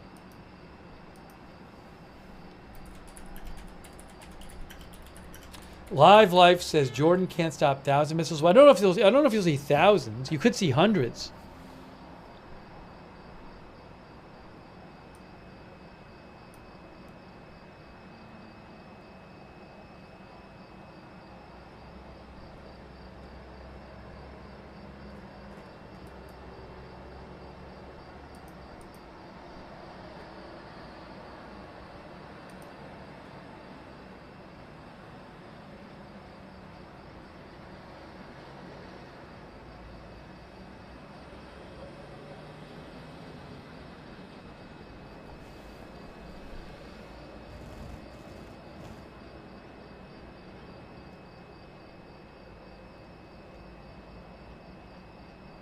See, this is interesting. In the Wikipedia article about the April attack, it says Jordan lies between Iran and Israel and had readied its air defenses to intercept drones and missiles that violated its airspace. Iran had warned Jordan against any possible action in support of Israel, but Jordan did open its airspace for U.S. and Israeli warplanes nonetheless. Residents in the capital, Amman, reported seeing flashes in the sky above the city. Haaretz reported that the Jordanian Air Force had downed 20% of the drones launched from Iran. Jordan said its military action was an act of self-defense. There was also criticism towards Jordan's intervention that characterized it as having protected Israel. So I don't know if this time Jordan will allow American and Israeli warplanes in its airspace. And I don't know if its response will be different this time.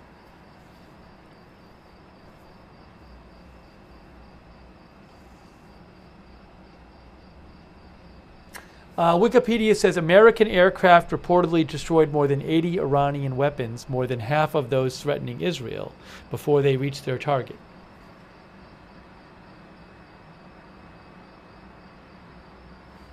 Travis and Horthe thinks they will let planes use their airspace, U.S. and Israel planes. But to repeat, Iran might just think to themselves, well, why do we want to try the same thing as April? That didn't really work well.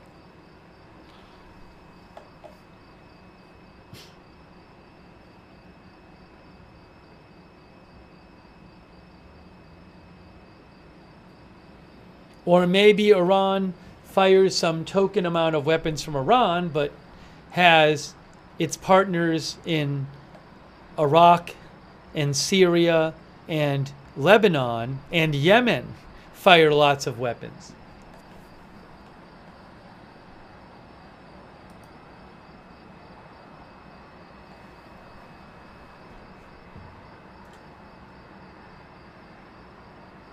Travis Whitley thinks April was more of a show of force.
Regarding the April attack, U.S. officials, also the Institute for the Study of War, but U.S. officials contend that Iran in the April attack, given the scale of it, over around 170 drones and over 100 missiles, U.S. officials say Iran was seeking to cause significant destruction and casualties, explicitly arguing against analysis that the Iranians meant to fail.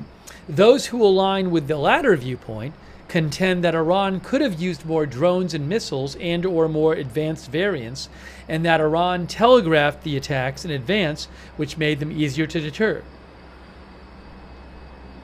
And this is from the Congressional Research Service when I'm reading you.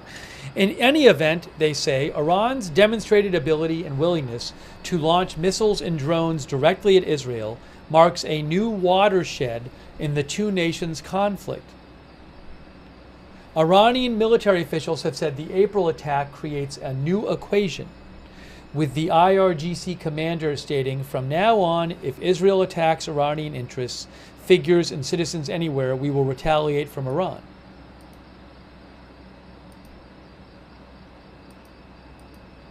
That's from Congressional Research Service.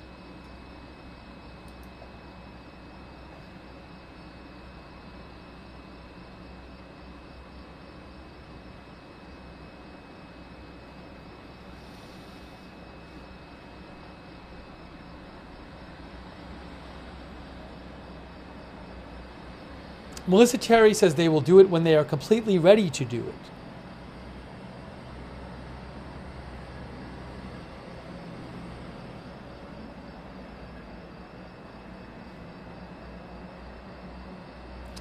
Left-hand Dido says Iran should be careful. Their failed attack was embarrassing, but they don't want to be on the Russian level of failure.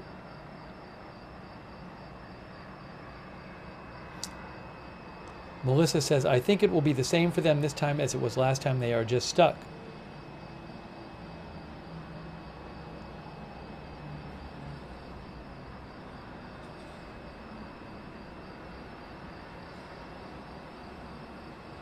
Wall Street says 300 is a lot of munitions for a single attack.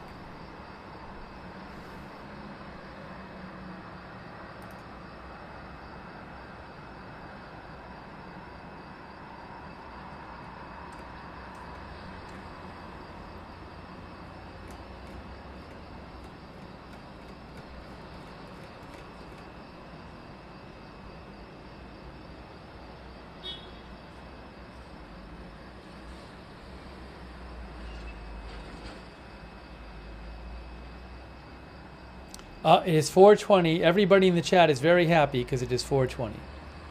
Congratulations, chat. You made it. Thank you to C50 Pack for gifting a sub on Twitch. I appreciate that. You know what I'm going to do? I'm going to take 1 minute here. I need 1 minute. I'm going to be back in 1 minute. So hang tight. I'll see you in 1 minute.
All right, we're back.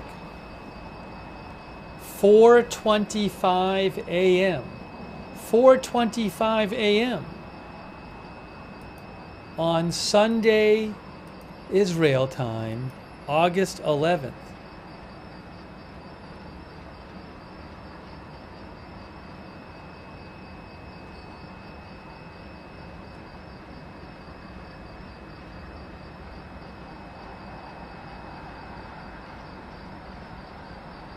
Excuse me.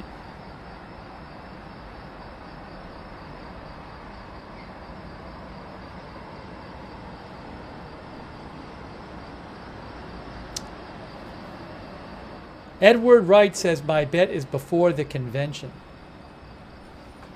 The convention starts in 9 days. What happens if it hasn't happened by the time the convention starts and both things are going on at the same time?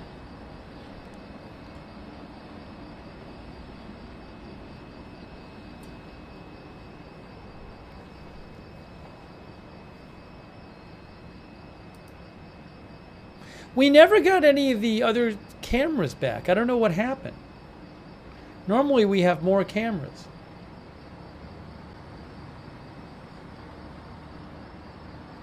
Hey, thanks so much to Aunt Win for the gift memberships. Thanks, Aunt Win. And also AJ Jackson, who said happy 420. AJ Jackson, thank you.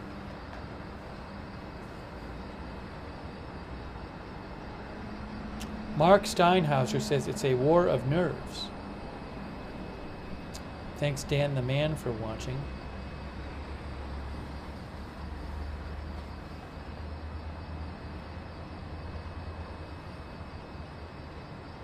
Ahmad, we have talked about that numerous times during the stream, but thanks for mentioning it.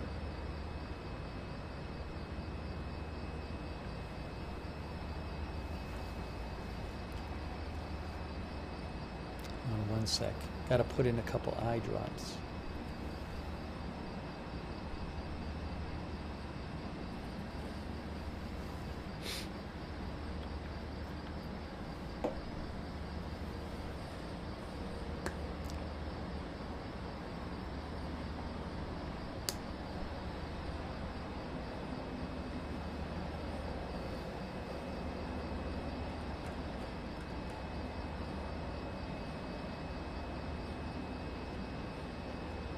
The Democratic Convention is coming up.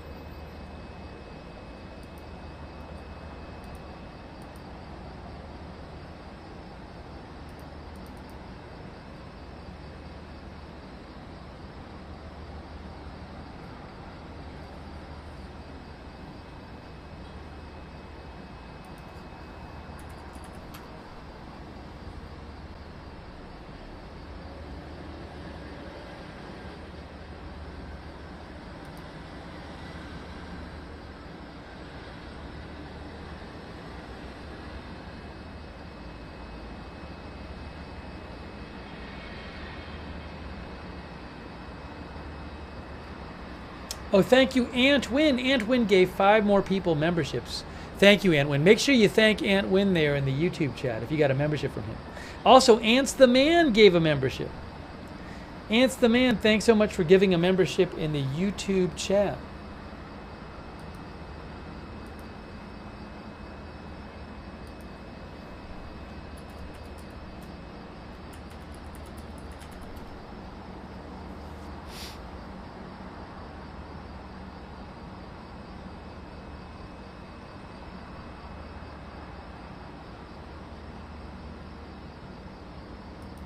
And thanks so much to Brian Edmonds. Thank you, Brian. I appreciate that, Brian Edmonds. Is the sticker you at 4:30 in the morning? Well, it's not 4:30. It's not 4:30 where I am, but it's once I get so used to watching, to covering something in another country that I get like it seems like it's 4:30 in the morning to me, even though it's 9:30 where I am. Thanks again, Brian Edmonds.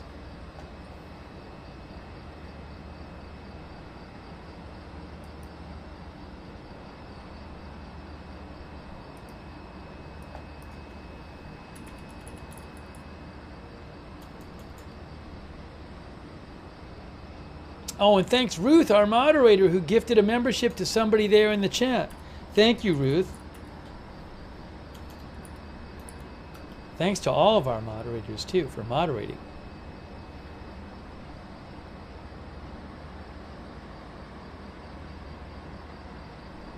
She gave another one. Someone got another one from Ruth. Thank you, Ruth.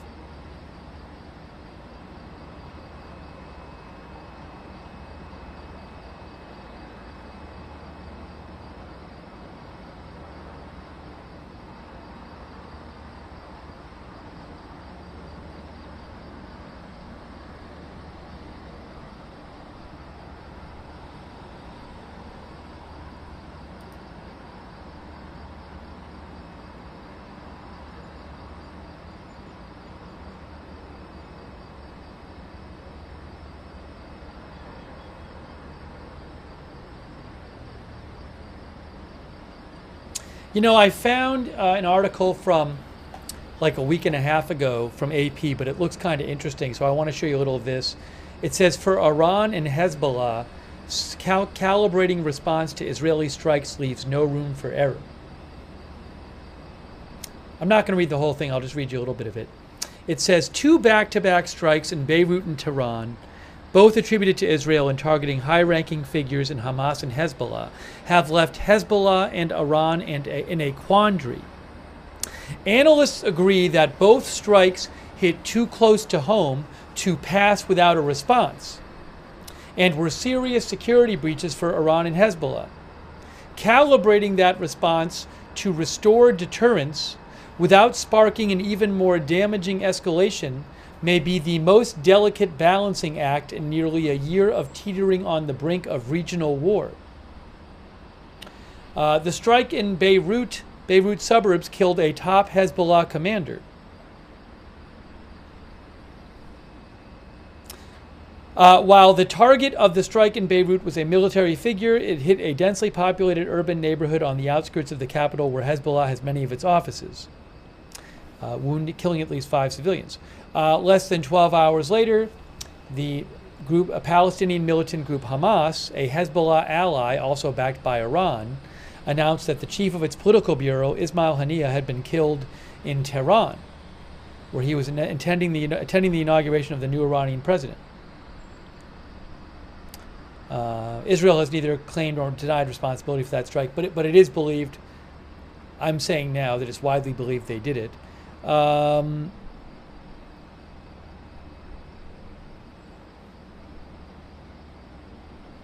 Analysts say both Hezbollah and Iran will feel compelled to retaliate, but their calculations differ.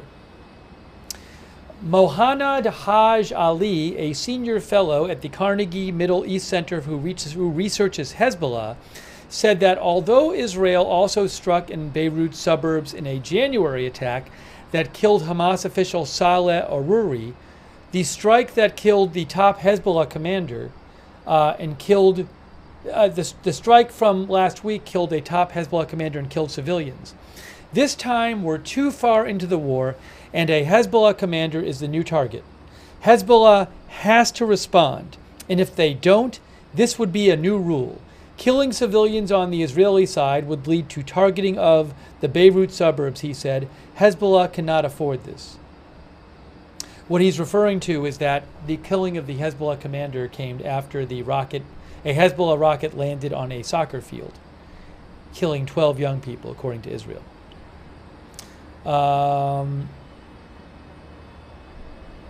In order to reestablish deterrence after the killing last week of the top Hezbollah commander, this expert Ali said Hezbollah would need to respond beyond its now limited geographical scope of operations. They need to strike deeper in Israel territories, and this brings with it great risks. Andreas Krieg, a military analyst and senior lecturer in security studies at King's College London, agreed that Hezbollah will feel the need to carry out a significant retaliatory strike. I think Hezbollah has been hit much harder, much more where it hurts than Iran, he said. In the Israeli-Hezbollah confrontation, this is a major escalation whereby Hezbollah has to respond adequately in a more or less timely fashion to restore deterrence.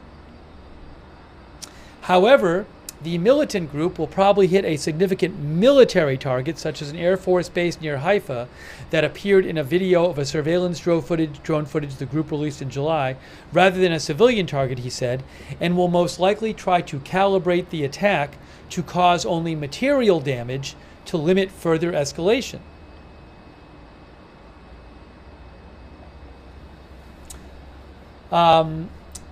Nabi Awada, a Lebanese political and military analyst close to the Iranian-backed Axis of Resistance and a former fighter with the Lebanese Communist Party who spent a decade in Israeli prisons, along with some of the current Hamas leaders, said Hezbollah saw the strike killing its commander in Beirut as a violation of all rules of engagement because it targeted a civilian residential area and because Hezbollah commander Fuad Shakur was targeted in his home rather than in a military headquarters. Hezbollah, he said, has developed many equations, including that the response to a strike in Beirut's southern suburbs will be in Haifa, Israel. Interesting. For Iran, the situation is more complicated, the Associated Press article says.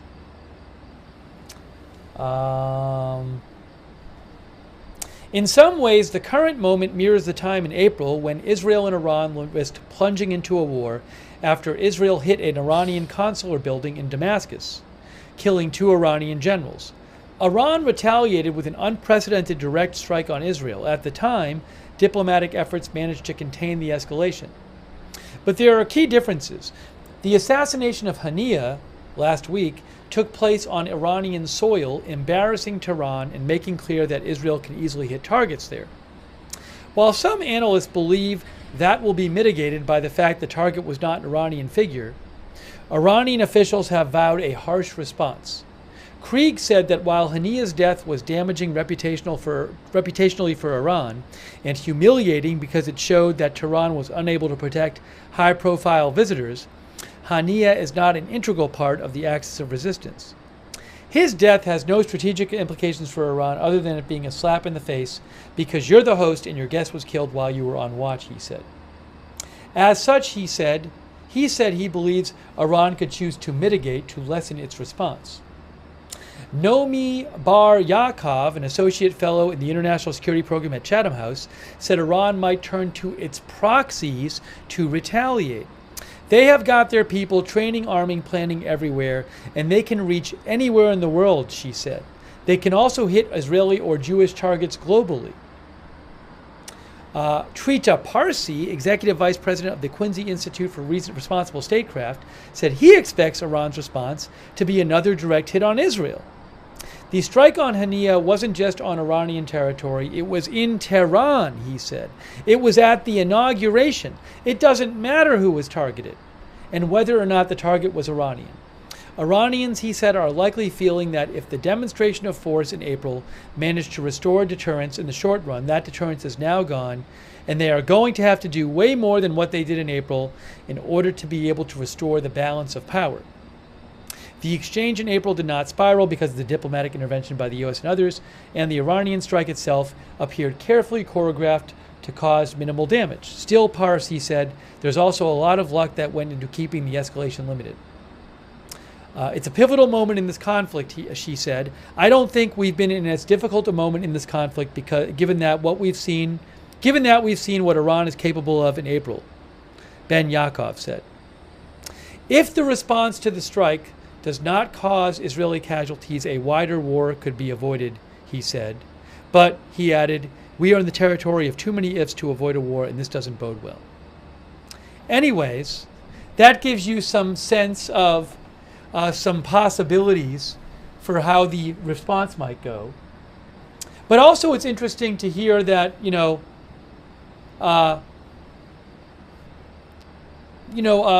Hezbollah and Iran might be thinking differently on this and each have their own concerns, even though Iran is a great supporter of, a huge supporter of Hezbollah. I got to restart the YouTube stream, the Facebook stream. Oh no, I don't have to restart it yet. Stream ended? Did it end on Facebook? Is the stream over on Facebook or not? Let's see.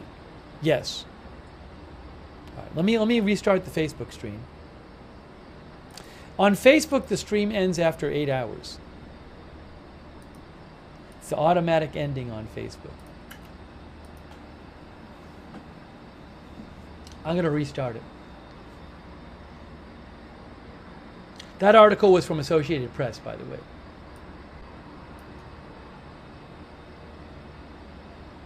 It's interesting that I think it was one person in the article who said they thought that Hezbollah would target Haifa, which is an Israeli city about 20 miles south of the Lebanon border.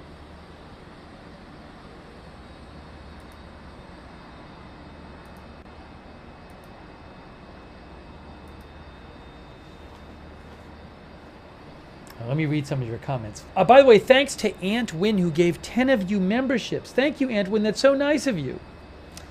Really appreciate all the gift memberships. Thank you, Matthew Bradford, our member, who says Iran is just messing with them at this point. Thank you, Tech Wizard. I will check the Iran International account. And thank you, Dawn63, our new member.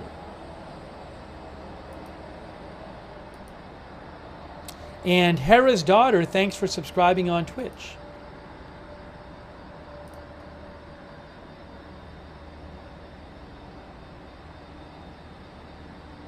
Kay's going back over to Facebook.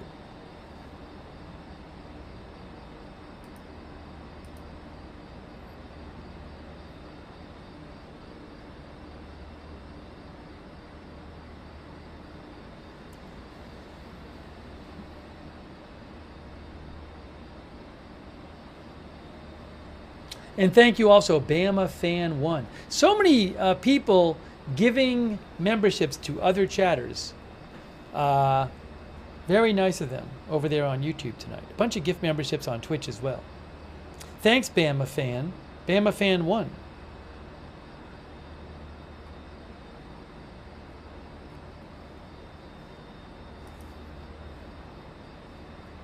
$4.42, guys.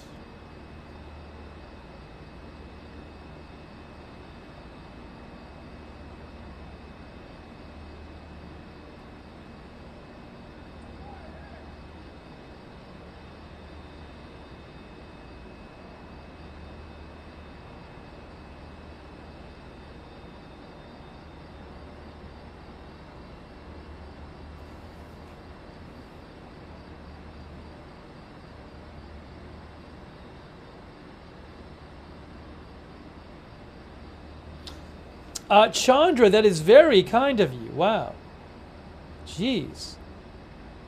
Chandra's one of our moderators, but she's sick with the flu, which I didn't even know until right now. I'm sorry to hear that, Chandra. But that's very generous of you, Chandra. Thank you for your support of the channel and for modding. Jeez. Feel better, Chandra. I didn't even know you were sick.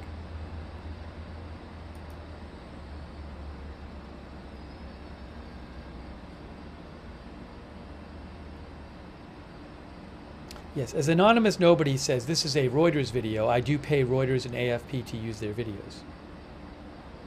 Thank you again, Chandra. It's very generous of you, and I'm sorry you feel bad. So feel better. Thanks also to KMJUEB, our member. Oh, and M gave 10 people memberships. So many gift memberships. That's so nice of you, M. Thank you. Make sure you thank somebody if they give you a gift membership. Thanks to M.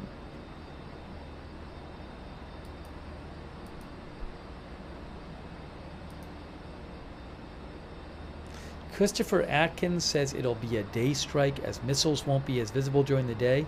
I can't even tell the difference between day and night in terms of shooting down things.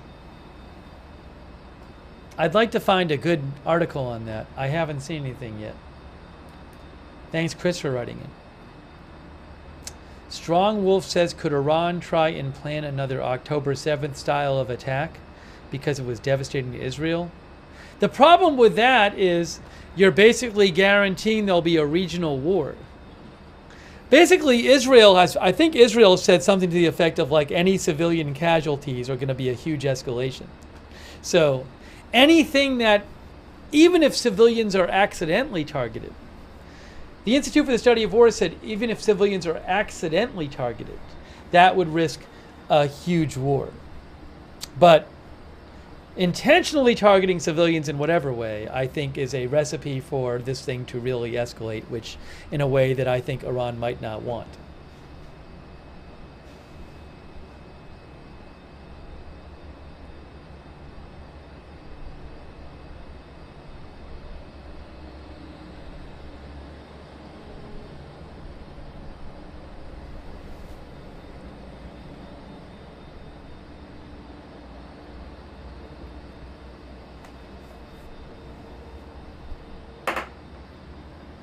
But I don't know what Iran and Hezbollah are going to do. I mean, they have to probably, if they want to deter Israel, they got to do something that's significant enough.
Do they have a new update here? Let's see. You know, people. We've talked several times during the stream. I mean, the streams are, you know, we're on all day with the stream. So we've talked a number of times about the situation in Russia. We've talked a number of times about the situation with the Israeli strike on the school that was being used as a shelter where a bunch of people died. But people constantly are kind of leaving the stream and joining the stream, so they might not have heard it. But I was going to mention Russia again, but I think there was actually a new update on Institute for the Study of War about that. Let's see.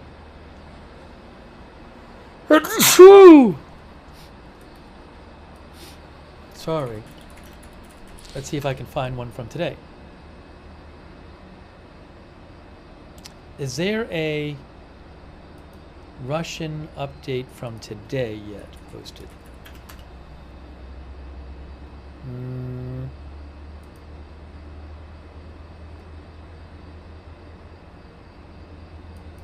Yes, there is. Russian offensive campaign assessment.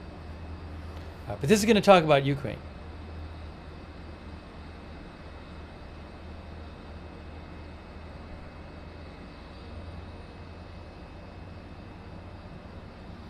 So remember, just to update you a little bit on the situation in Russia and Ukraine. Ukraine, about 5-6 days ago, forces launched a surprise attack into Russia, into the Kursk region of Russia. And at least temporarily, they control a bunch of territory. I'll post a link to this update from Institute for the Study of War.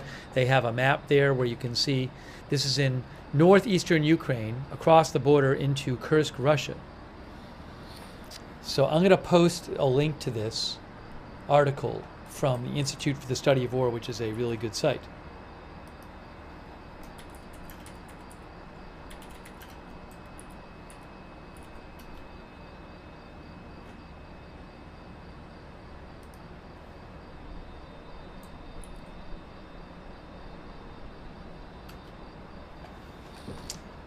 Oh, thanks so much, Carmen Ruiz, for the gift memberships. Thank you, Carmen. That's so nice of you. Make sure you thank Carmen if you got a membership from her. And also, Dawn Burgum, our new member. Thank you, Dawn. I appreciate that, Dawn. So I want to read you a little of this update from Institute for the Study of War. They say that the Russian National Anti-Terrorism Committee announced a counterterrorism operation in Belgorod, Bryansk, and Kursk regions yesterday in response to the Ukrainian incursion into Kursk region. This counterterrorism operation allows Russian authorities to take a number of measures, including suspending or restricting communication services, monitoring telecommunication channels, confiscating vehicles, and entering private property.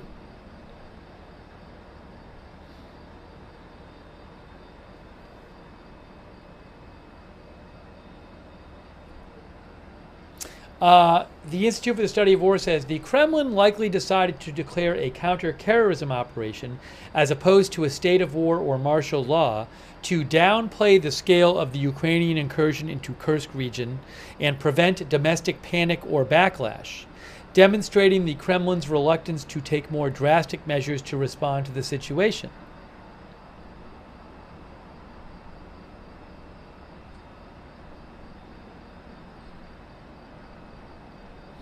A declaration of martial law notably would have allowed Russian authorities to take more drastic measures, such as prohibiting rallies and demonstrations, enacting curfews, and organizing the production of defense articles for the military. Russian President Putin has refrained from officially declaring a state of war against Ukraine in this invasion, has repeatedly demonstrated his unwillingness to transfer Russian society fully to a wartime footing, and has foregone declaring general mobilization as part of wider efforts to prevent domestic discontent that could threaten the stability of Putin's regime.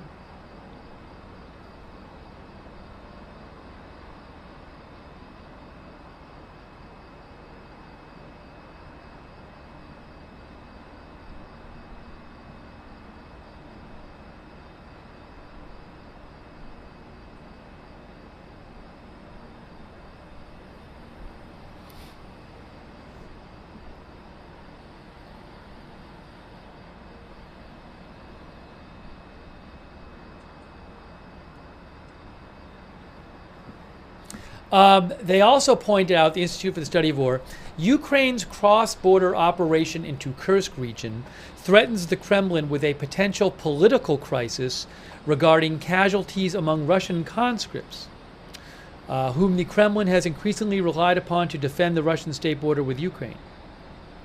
Conscripts are people who are forced to go into the military. They're conscripted.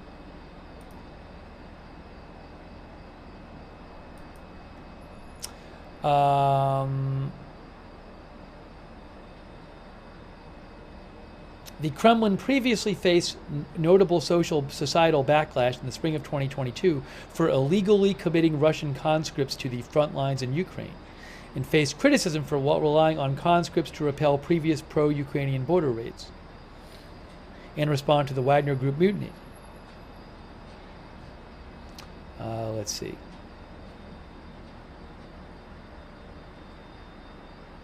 Anyways,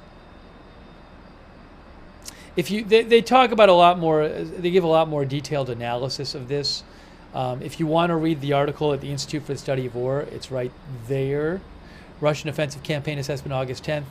I will post a link to this article again.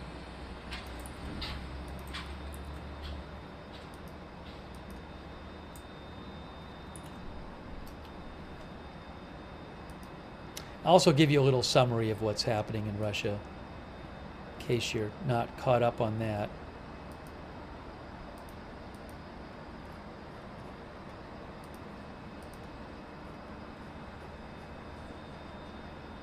As I mentioned, today there's been a bunch of rumors about possible Ukrainian advances in Kursk region and taking more territory, at least temporarily, but it's hard to exactly say what's going on. A lot of rumors that are unconfirmed.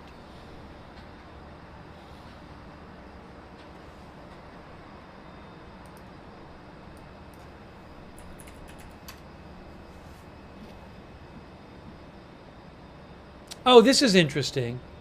You know, I think I mentioned this before, but I didn't see an article about it.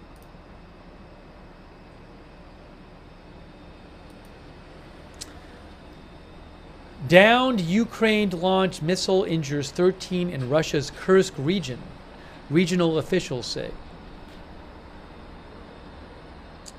Now, this is coming from Russia. At least 13 people were injured in the city of Kursk after debris from a destroyed Ukrainian-launched missile fell onto a 9-story residential building, officials of the Russian border Kursk region said on Sunday. There is footage and photos I've seen of a damaged building from something falling from the sky in Kursk that I have seen today. Moscow's forces are in their 6th day, says Reuters, of intense battles against Ukraine's largest incursion into Russian territory since Russia launched a full-scale invasion on its smaller neighbor, with local authorities rushing to evacuate areas at risk. As of earlier today, 76,000 Russians had been evacuated from border areas.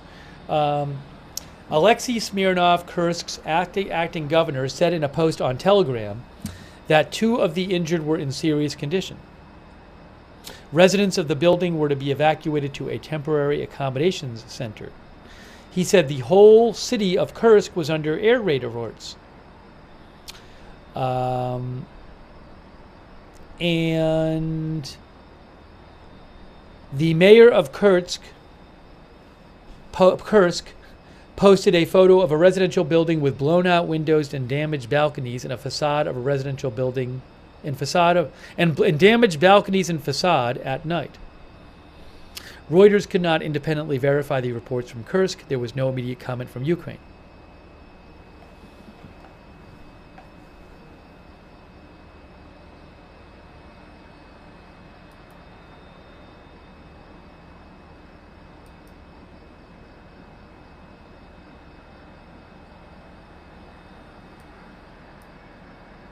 Then there's another article I haven't shown you yet from Reuters.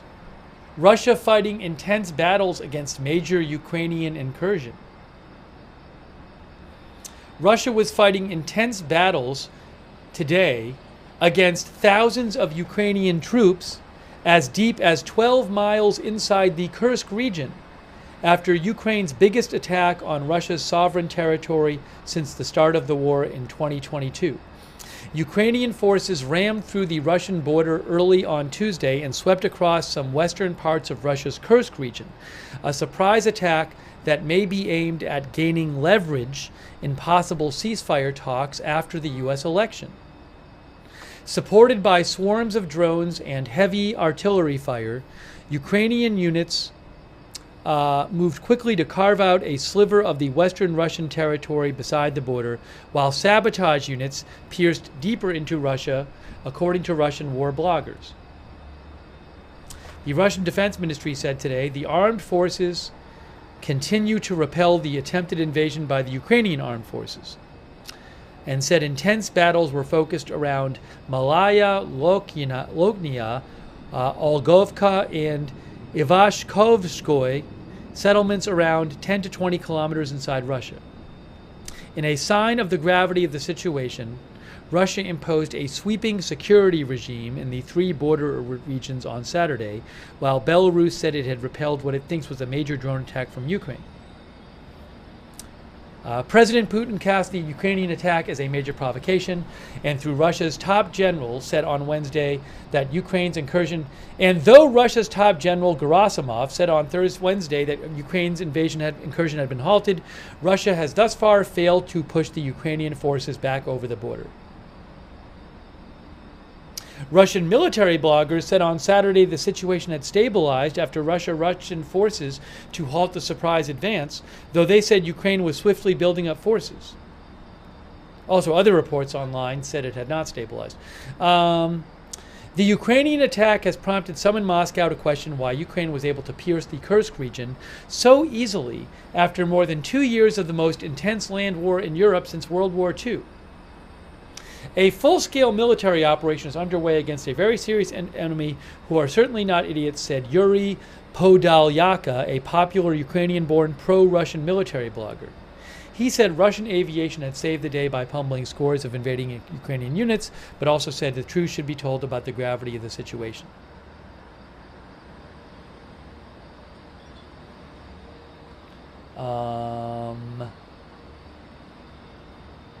Some reports said Ukrainian forces were pushing toward the Kursk nuclear power station, which supplies a major chunk of southern Russia's electricity. It has a total of 6 reactors, 2 shut down, 2 under construction, and 2 operational. The acting governor of Kursk said drone debris had fallen on a power substation near Kurchatov, the town which serves the Kursk nuclear station, which said it was operating as normal on Saturday.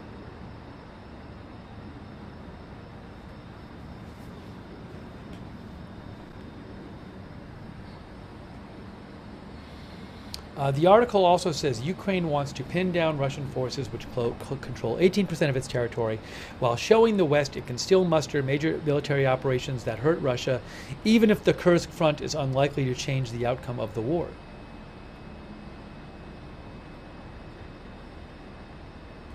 I'll show you where this is, by the way. Martin Gingrich says, is Ukraine attacking civilians?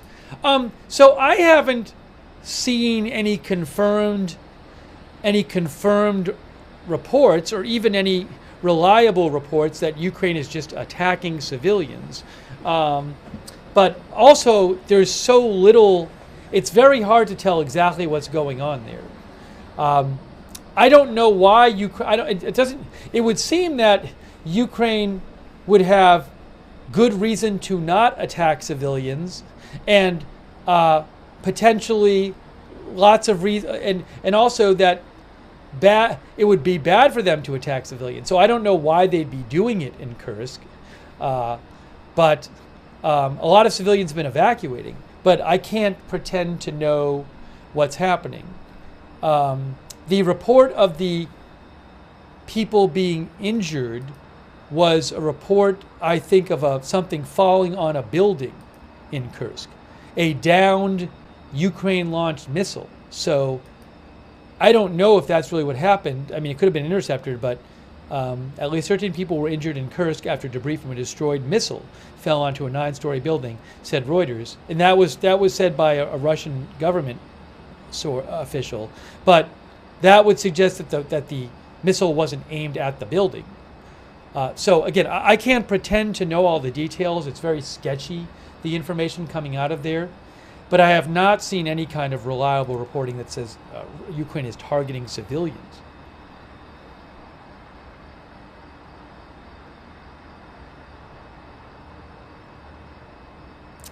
Thank you, Martin. Professor Bad Vibe says, how have you shown any Harris rallies yet? Oh, let me see if I can remember. If I go way back in my memory to last night, I can remember we showed one last night. After we get off the air last night, I was able to catch Trump doing his rally, and then after that, I replayed the Harris rally from earlier in the day because we were doing this at the time she was live.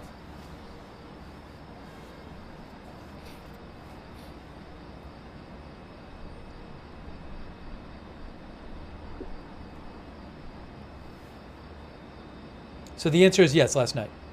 Let's see.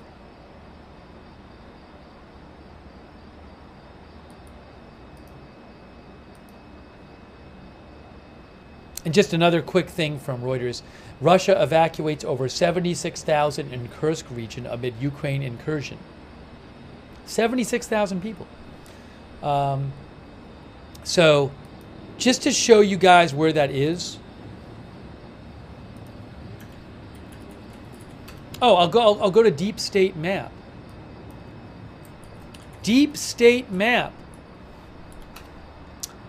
Deep State Map .live, guys. You can find a nice map there that they update called Deep State Map. They're nice enough to let me show their map.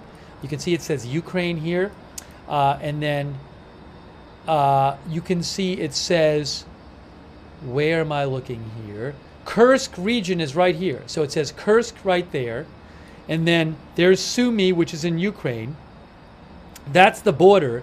And this blue area is, according to them, it's like confirmed liberated. But reportedly there's troops in further, who have been in Susa. There's a question of what's going on in Susa. So this is just one map. And it's a good map to look at. But there's other maps that have, I don't know, it's possible that they're posting stuff where it's like, we got to be confirmed that actually they're in control of this area. There's other maps that might show like, well, they might control this area. So, but that gives you the general idea of where it is in relation to the rest of Ukraine there. It says Ukraine. We're talking about right up here is the incursion. And then, as we go back here, that's deepstatemap.live. Deepstatemap.live. So you can go there, and it gets updated regularly, that map. It's a good Ukraine map to look at. And then you can go to the Institute for the Study of War, because they have a map that they update. Here you can see it. That's where they talk about claimed limit of Ukrainian advances, not all confirmed. So they have that. There's that town Susa there, and they have some description here. Again, that's at understandingwar.org. Understandingwar.org. That's Institute for the Study of War. Oops, I'll post the link to that in the chat. And there's another possible place I can show you too. Map sort. Did War Mapper post anything?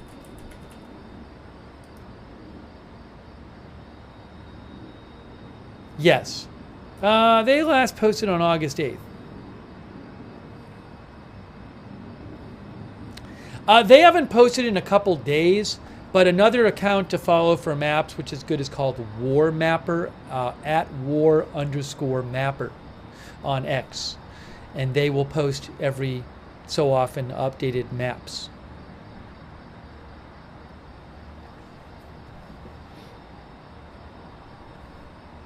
Oops, that didn't work.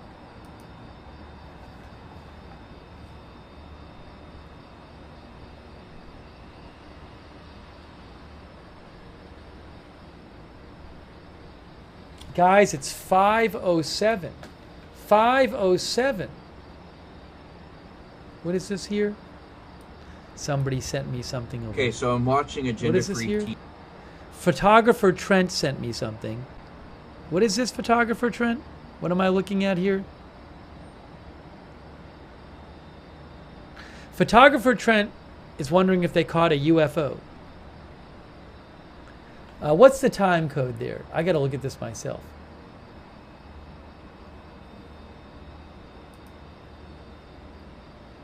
What is the time code? 4:48:08.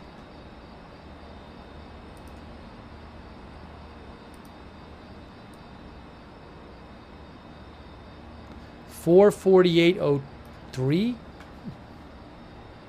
I'll go back and look.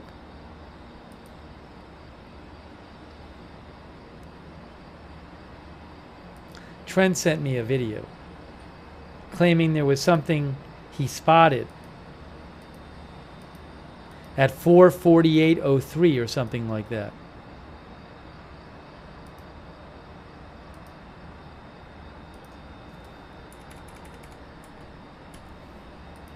I'm looking.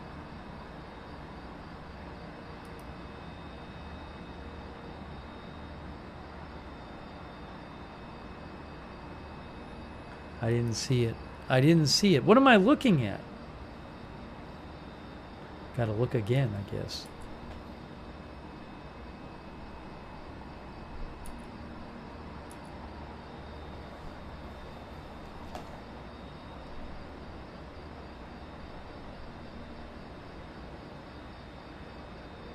Oh, I see it. That's interesting. I don't know if, we see these things fly by. I don't know if it's a bug or whatever it is. Trent spotted this. It's another one of these things we see fly by on the screen. Let me show you this real quick. Thanks, Trent, for writing in. Look, I'll show it to you guys. Ready? Here, this is from before. Watch the left of the screen. Watch the left of the screen. Here we go.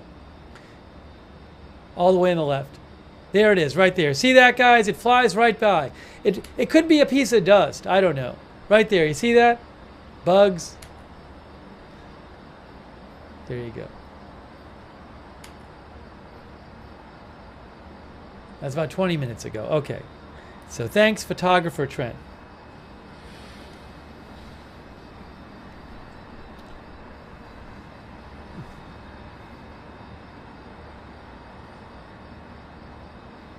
Now, photographer Trent did say it could be a bug.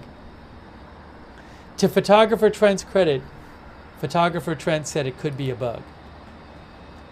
I don't know what it was. Christy thinks it's a bug. A lot of our viewers think it's a bug. Maybe that'll be our last poll question. What was that? Bug, bird,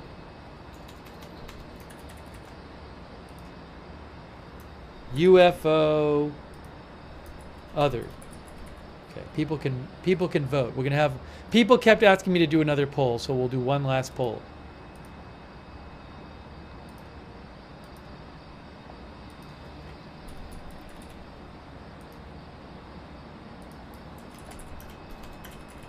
Hey, the sun's coming up.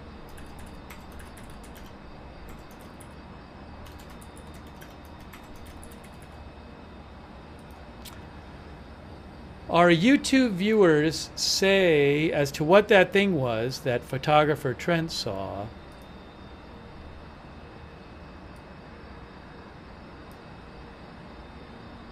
Uh, 35% say bug, 7% say bird, 38% say it was a UFO, and 20% say other. Over on Twitch, a lot of people think it was a UFO over there.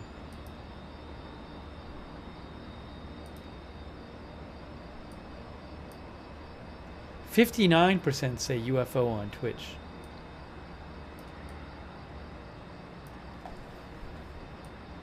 %25 say bug. 1% says bird. UFO 58%, other 16%.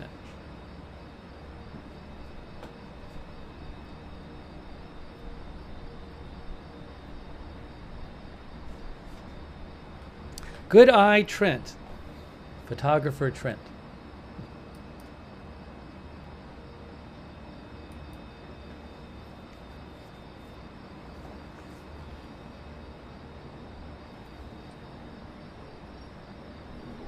All right. You have spoken.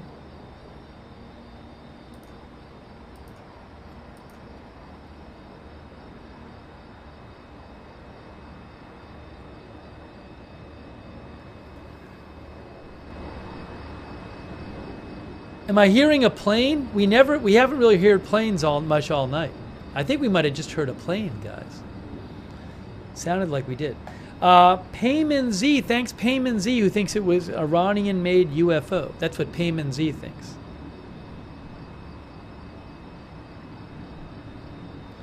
Oh, thanks Anonymous Nobody for the gift memberships.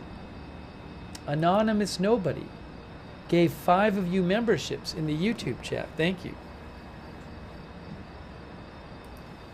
Well, the sun's starting to come up, guys, and no attack tonight, once again.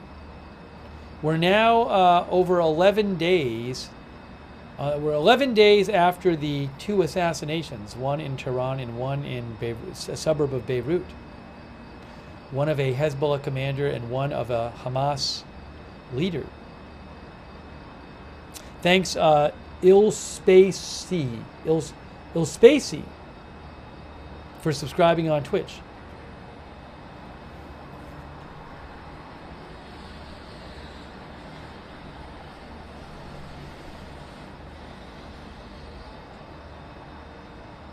Thanks also to Long Range Precision Shooting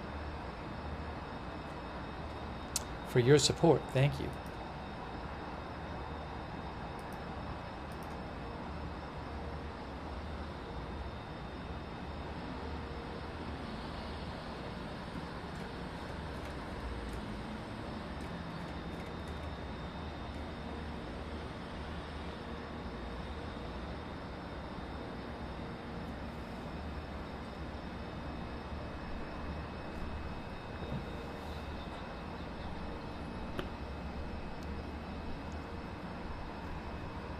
You know, I'll say again what I said last night, because I sometimes see message asking about the coverage.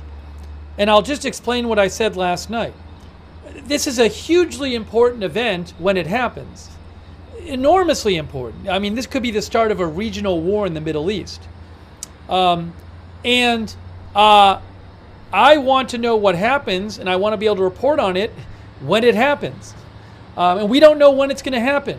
So, to those who might have an issue with being on the air this amount of time, I'll say what I said last night. If somebody can write to me with a way that I cannot be on the air, but then be on the air when it happens, please let me know. I would love to know that. Please let me know your solution to that would allow me to not be on the air when it's not happening, but to be on the air when it happens. If you can send me that, how to do that, then I will happily do that. So please let me know. Apparently you think there's a solution to this. So please don't keep it from me. Please share that with me.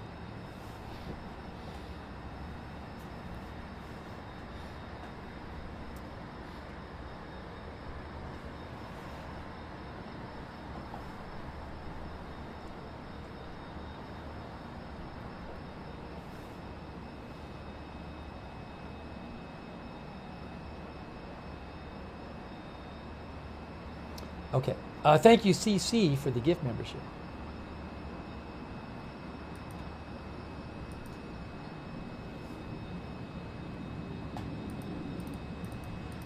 Thank you also, Gregory Albright. Thanks, Gregory.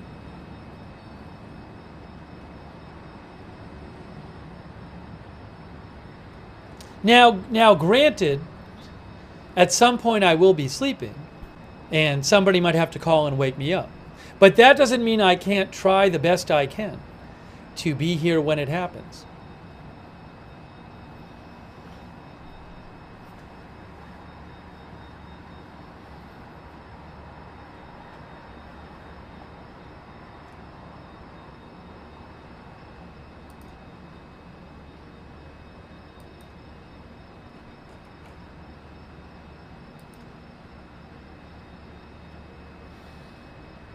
Thanks to Leonette as well.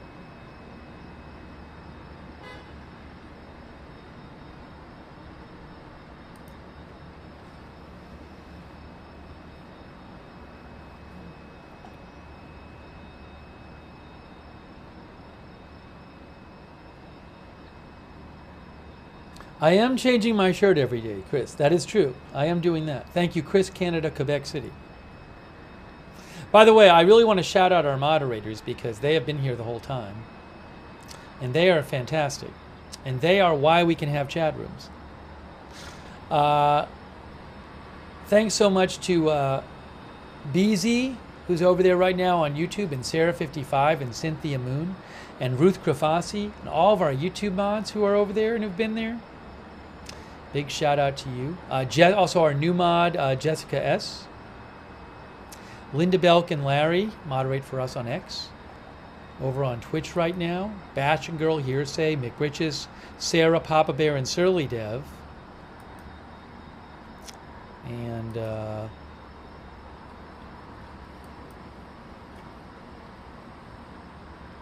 also on Facebook, people like Charlotte Webb, Paul Anderson, modding, Ronald Egnor. Thanks to all of our mods.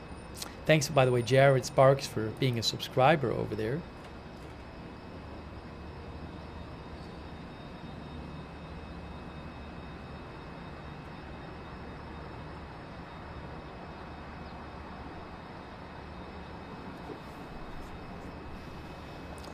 Also, just a heads up, when I am not on the air, I do post updates on my X account, which is @Lookner on X. You can follow me there for breaking news.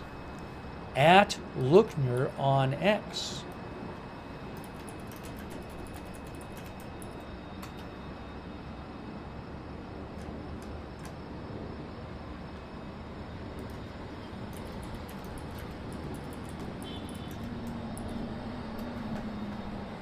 MJC, I do think there will be some sort of attack. I don't know when it will be, but I do think it'll happen. Thanks to Christine R. Kleiman, too. Christine R. Kleiman. Thank you, Christine.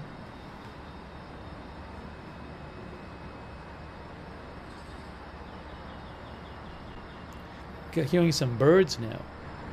I'd also recommend we have our own notification system that you can sign up to get free notifications, because breaking news could happen at any time. I can't say in advance when I'm coming on the air. Most of the time I don't know when I'm coming on the air.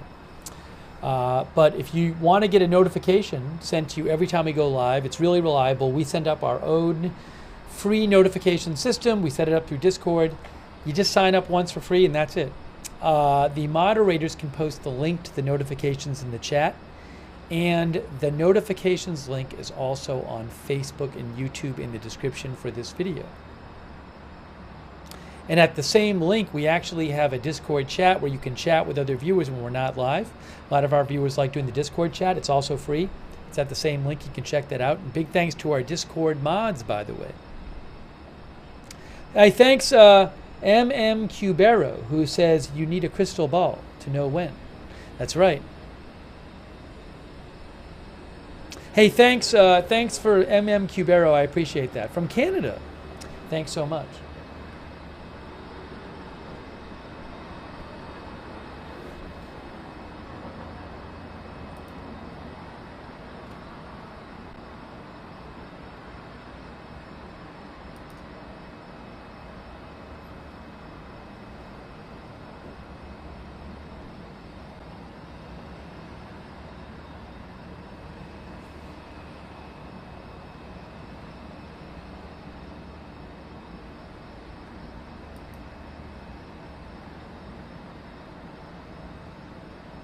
Barbara Kemp says, the sky is beautiful with the sun rising. It is a nice view.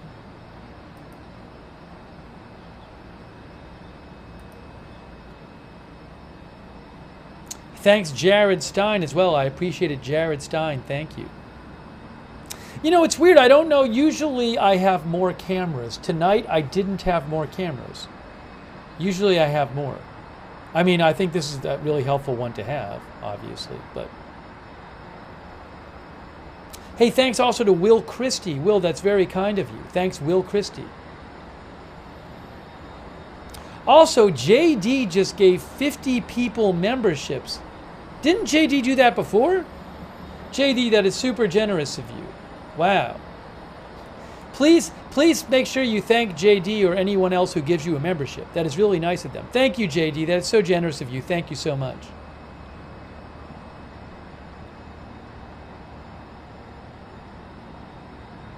Thanks also to our member, Kellen.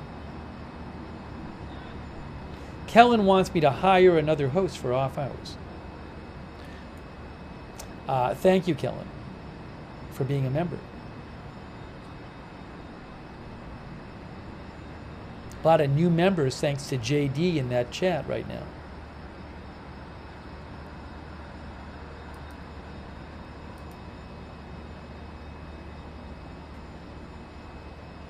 By the way, if anyone's interested in being a volunteer moderator, that'd be awesome. You can ask the mods for more information about that.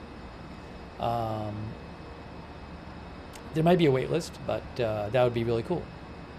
Wow, thanks, Greg Pondell. I appreciate that, Greg Pondell. Thank you. And also thanks to Yo-Yo.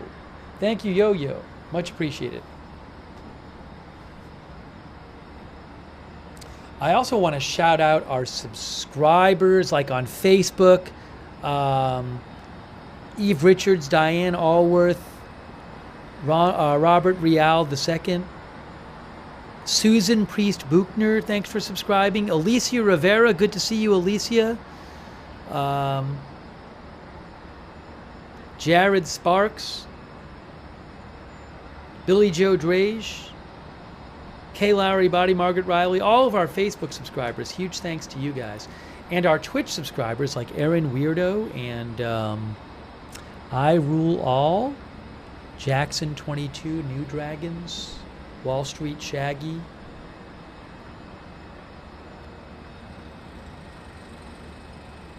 Goldamore, thanks for subscribing, Kevin from Space,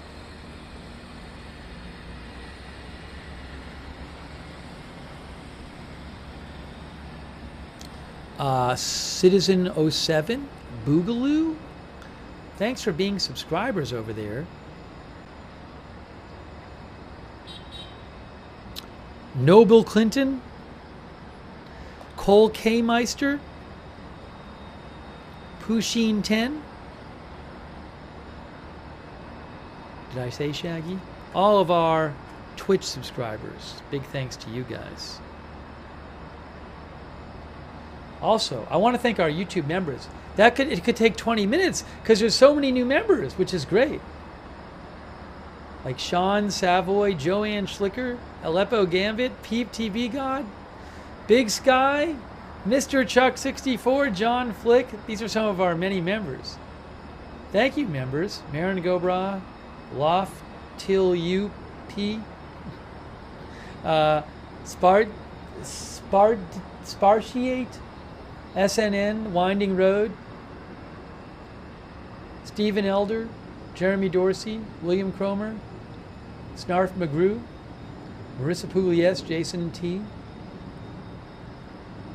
Kiwi Kitty, Rooter Gal, Steve Sanderosa, David Gray, Evelyn in Maine, Summer Exile, Robert Chase, Jennifer H, Barry Chat Live, Tammy Price, Santa, JP Baker, Amnesia, Bama Fan. These are all members. Dr. Edward Moskowitz, Jim Bellisle, Intel Alpha, Deborah Hanlon, Louise Bartlett, Jaybird, William Cromer, Corey Elliott, The Black Ghost, Jeremy Dorsey, Turned Off, Monorails Forever, Steve, Elise Soleil, Melby, Smoky One, Hey Verdney,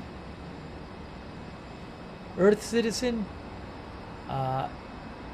BLK Coverboy, NY Committee, Mark Enger, Jeff Hubner, Lady E, Mrs. Pumpkin Cat,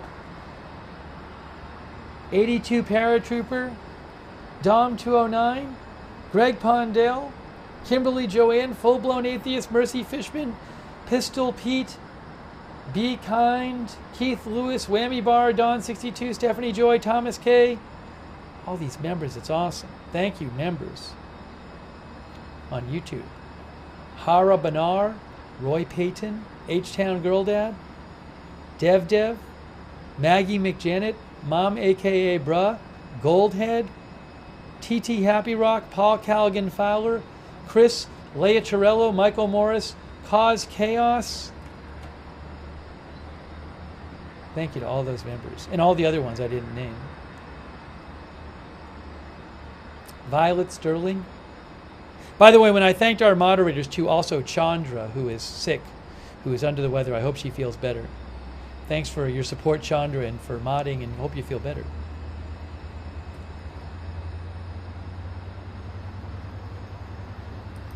We're getting close, guys. We're getting close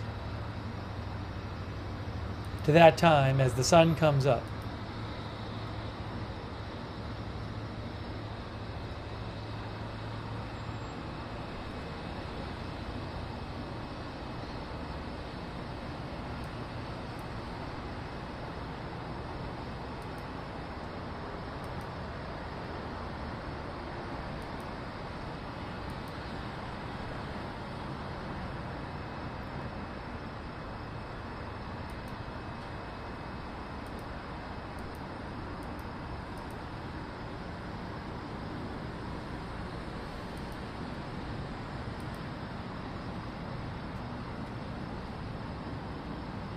But who knows? Something could happen during the day there too. You know, I just don't know. What can I tell you?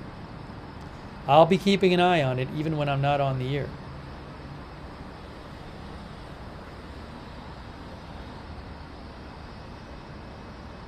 Yeah, I mean we're getting close to the time we're in the stream, not close. I don't know when the when Hezbollah and Iran are going to respond.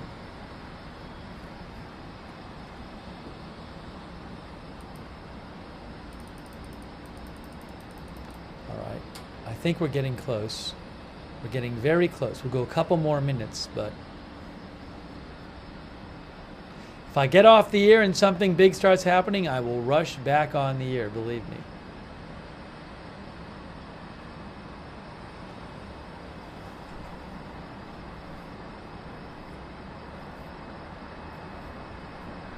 Oh, a quick reminder for those who watch on YouTube, if you want to turn on the YouTube notifications, which is another good thing to have on so you can find out about our broadcasts, you need to do this thing on YouTube to turn the notifications on, where you click this bell and choose all notifications. Click the bell, choose all notifications on YouTube. Thank you, Tyler Guy, for watching during the week. I'm glad. Thanks for being a subscriber, a member. Thanks for watching.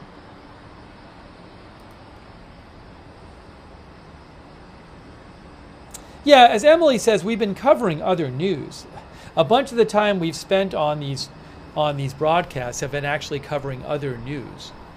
So that's just the way I'm doing it. Is I'm on the air for this, but other stuff comes up. We just talk. I mean, we talked about a bunch of stories today. We talked about the situation with the Israeli airstrike on that the school that had been used as a shelter. We talked about Trump campaign getting hacked. We talked a bunch about the situation in Russia with the Ukraine incursion. So yesterday, exactly, we talked, as Lisa says, we talked about the Brazil plane crash. So we end up covering a bunch of stuff. Stuff that we probably would do individual streams on if we weren't covering this.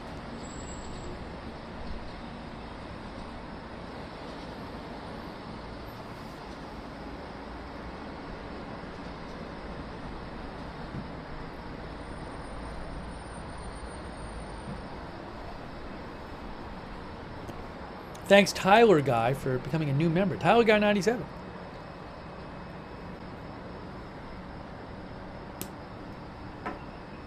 Shaggy likes the format. But, you know, the real reason is because we don't know what's going to happen, and doing my best to just get you coverage of it when it happens. Camus says, right now, Flight Radar actually has very little civilian flights in Western Iran. Thank you, Camus. I think that might vary, you know, because sometimes people say that and then it goes back to normal. And I don't know. I don't know what it normally is like and what the normal flight patterns are there. I mean, it is, you know, 5 in the morning there or whatever. What is it, 6 in the morning there? 6 in the morning in Iran. But I have not heard anything about any kind of abnormality going on the flight radar tonight. None of the accounts I follow are saying there is. So I assume it might just be some natural occurrence. But I appreciate that, Camus. Thanks so much, Camus.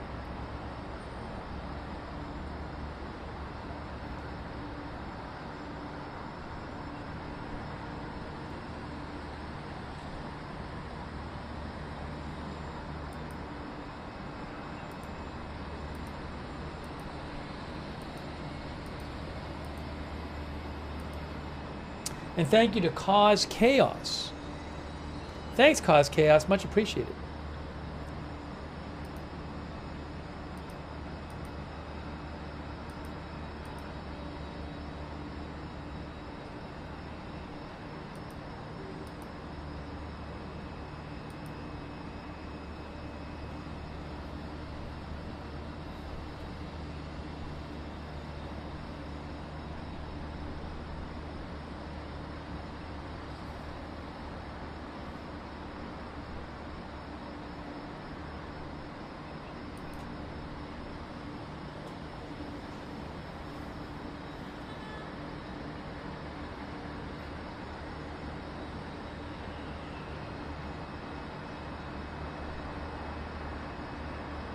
Thanks also so much to Geraldine Friedrich. Thank you, Geraldine. Much appreciated. Geraldine Friedrich.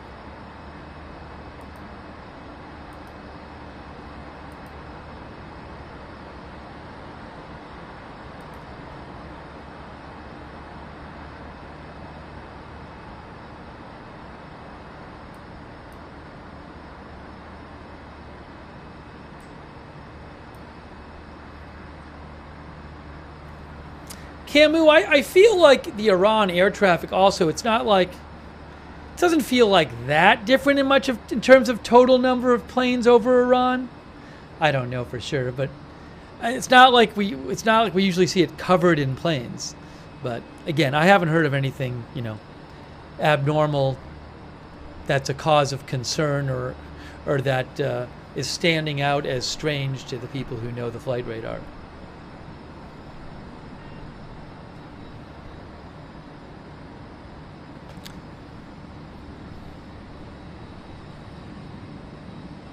But again, huge thanks to all of our mods. Really appreciate you all being here and helping in the chat.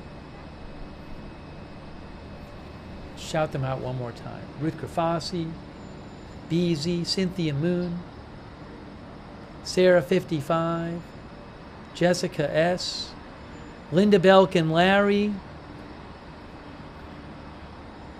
Charlotte Webb, Paul Anderson, Ronald Egnor,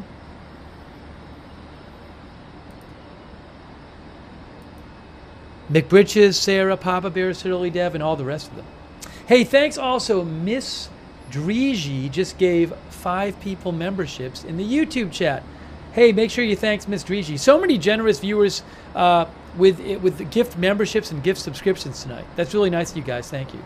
Also, thanks generally for, it's so nice of you guys to support the channel. You were the ones who let this channel exist and allow me to purchase footage and everything. So I think I thanked everybody individually. Hopefully I got to everybody individually, but really appreciate your support of the channel.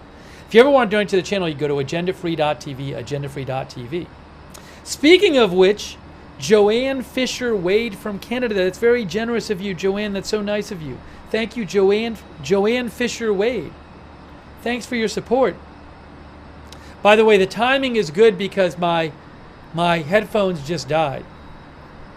One of my two AirPod headphones just died, so I got to charge it anyway.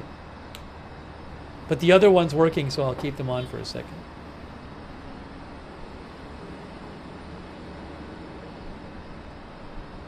Thanks again, Joanne. All right, I'm going to give it 2 more minutes, guys, and then we're going to wrap it up for the time being. We'll wrap it up, and then 30 seconds later, things will start, and then I'll come back on the air. No, but again, if something big happens, I can come back on the air.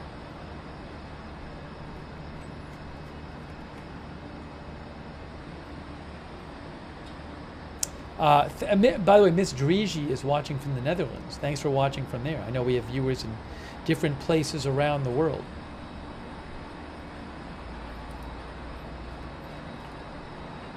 Hey, Marie Minicello, thanks for subscribing, Marie, as well.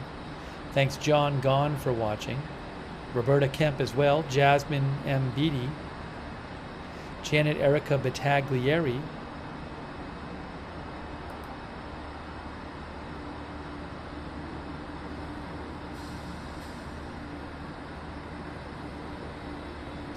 (1927) Ethos thinks Iran is probably too leaky to get in a surprise.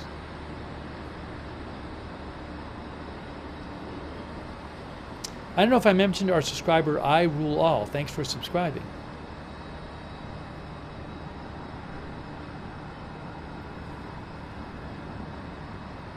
Oh, Joe's Crayons, I think, came by. Thanks, Joe's Crayons, for coming by.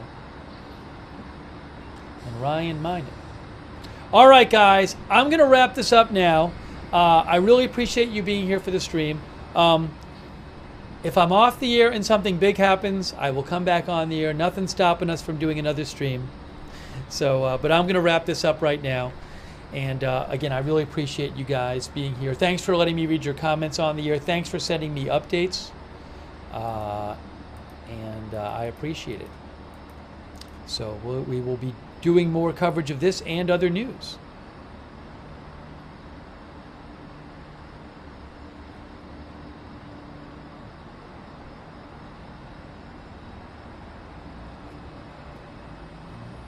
Doing one last check for updates here. And if there's big other news, we'll come on the air and cover it. All right, guys. Thank you for watching. Appreciate you being here. Thanks to our mods. We will see you soon with more live breaking news updates right here at Agenda Free TV.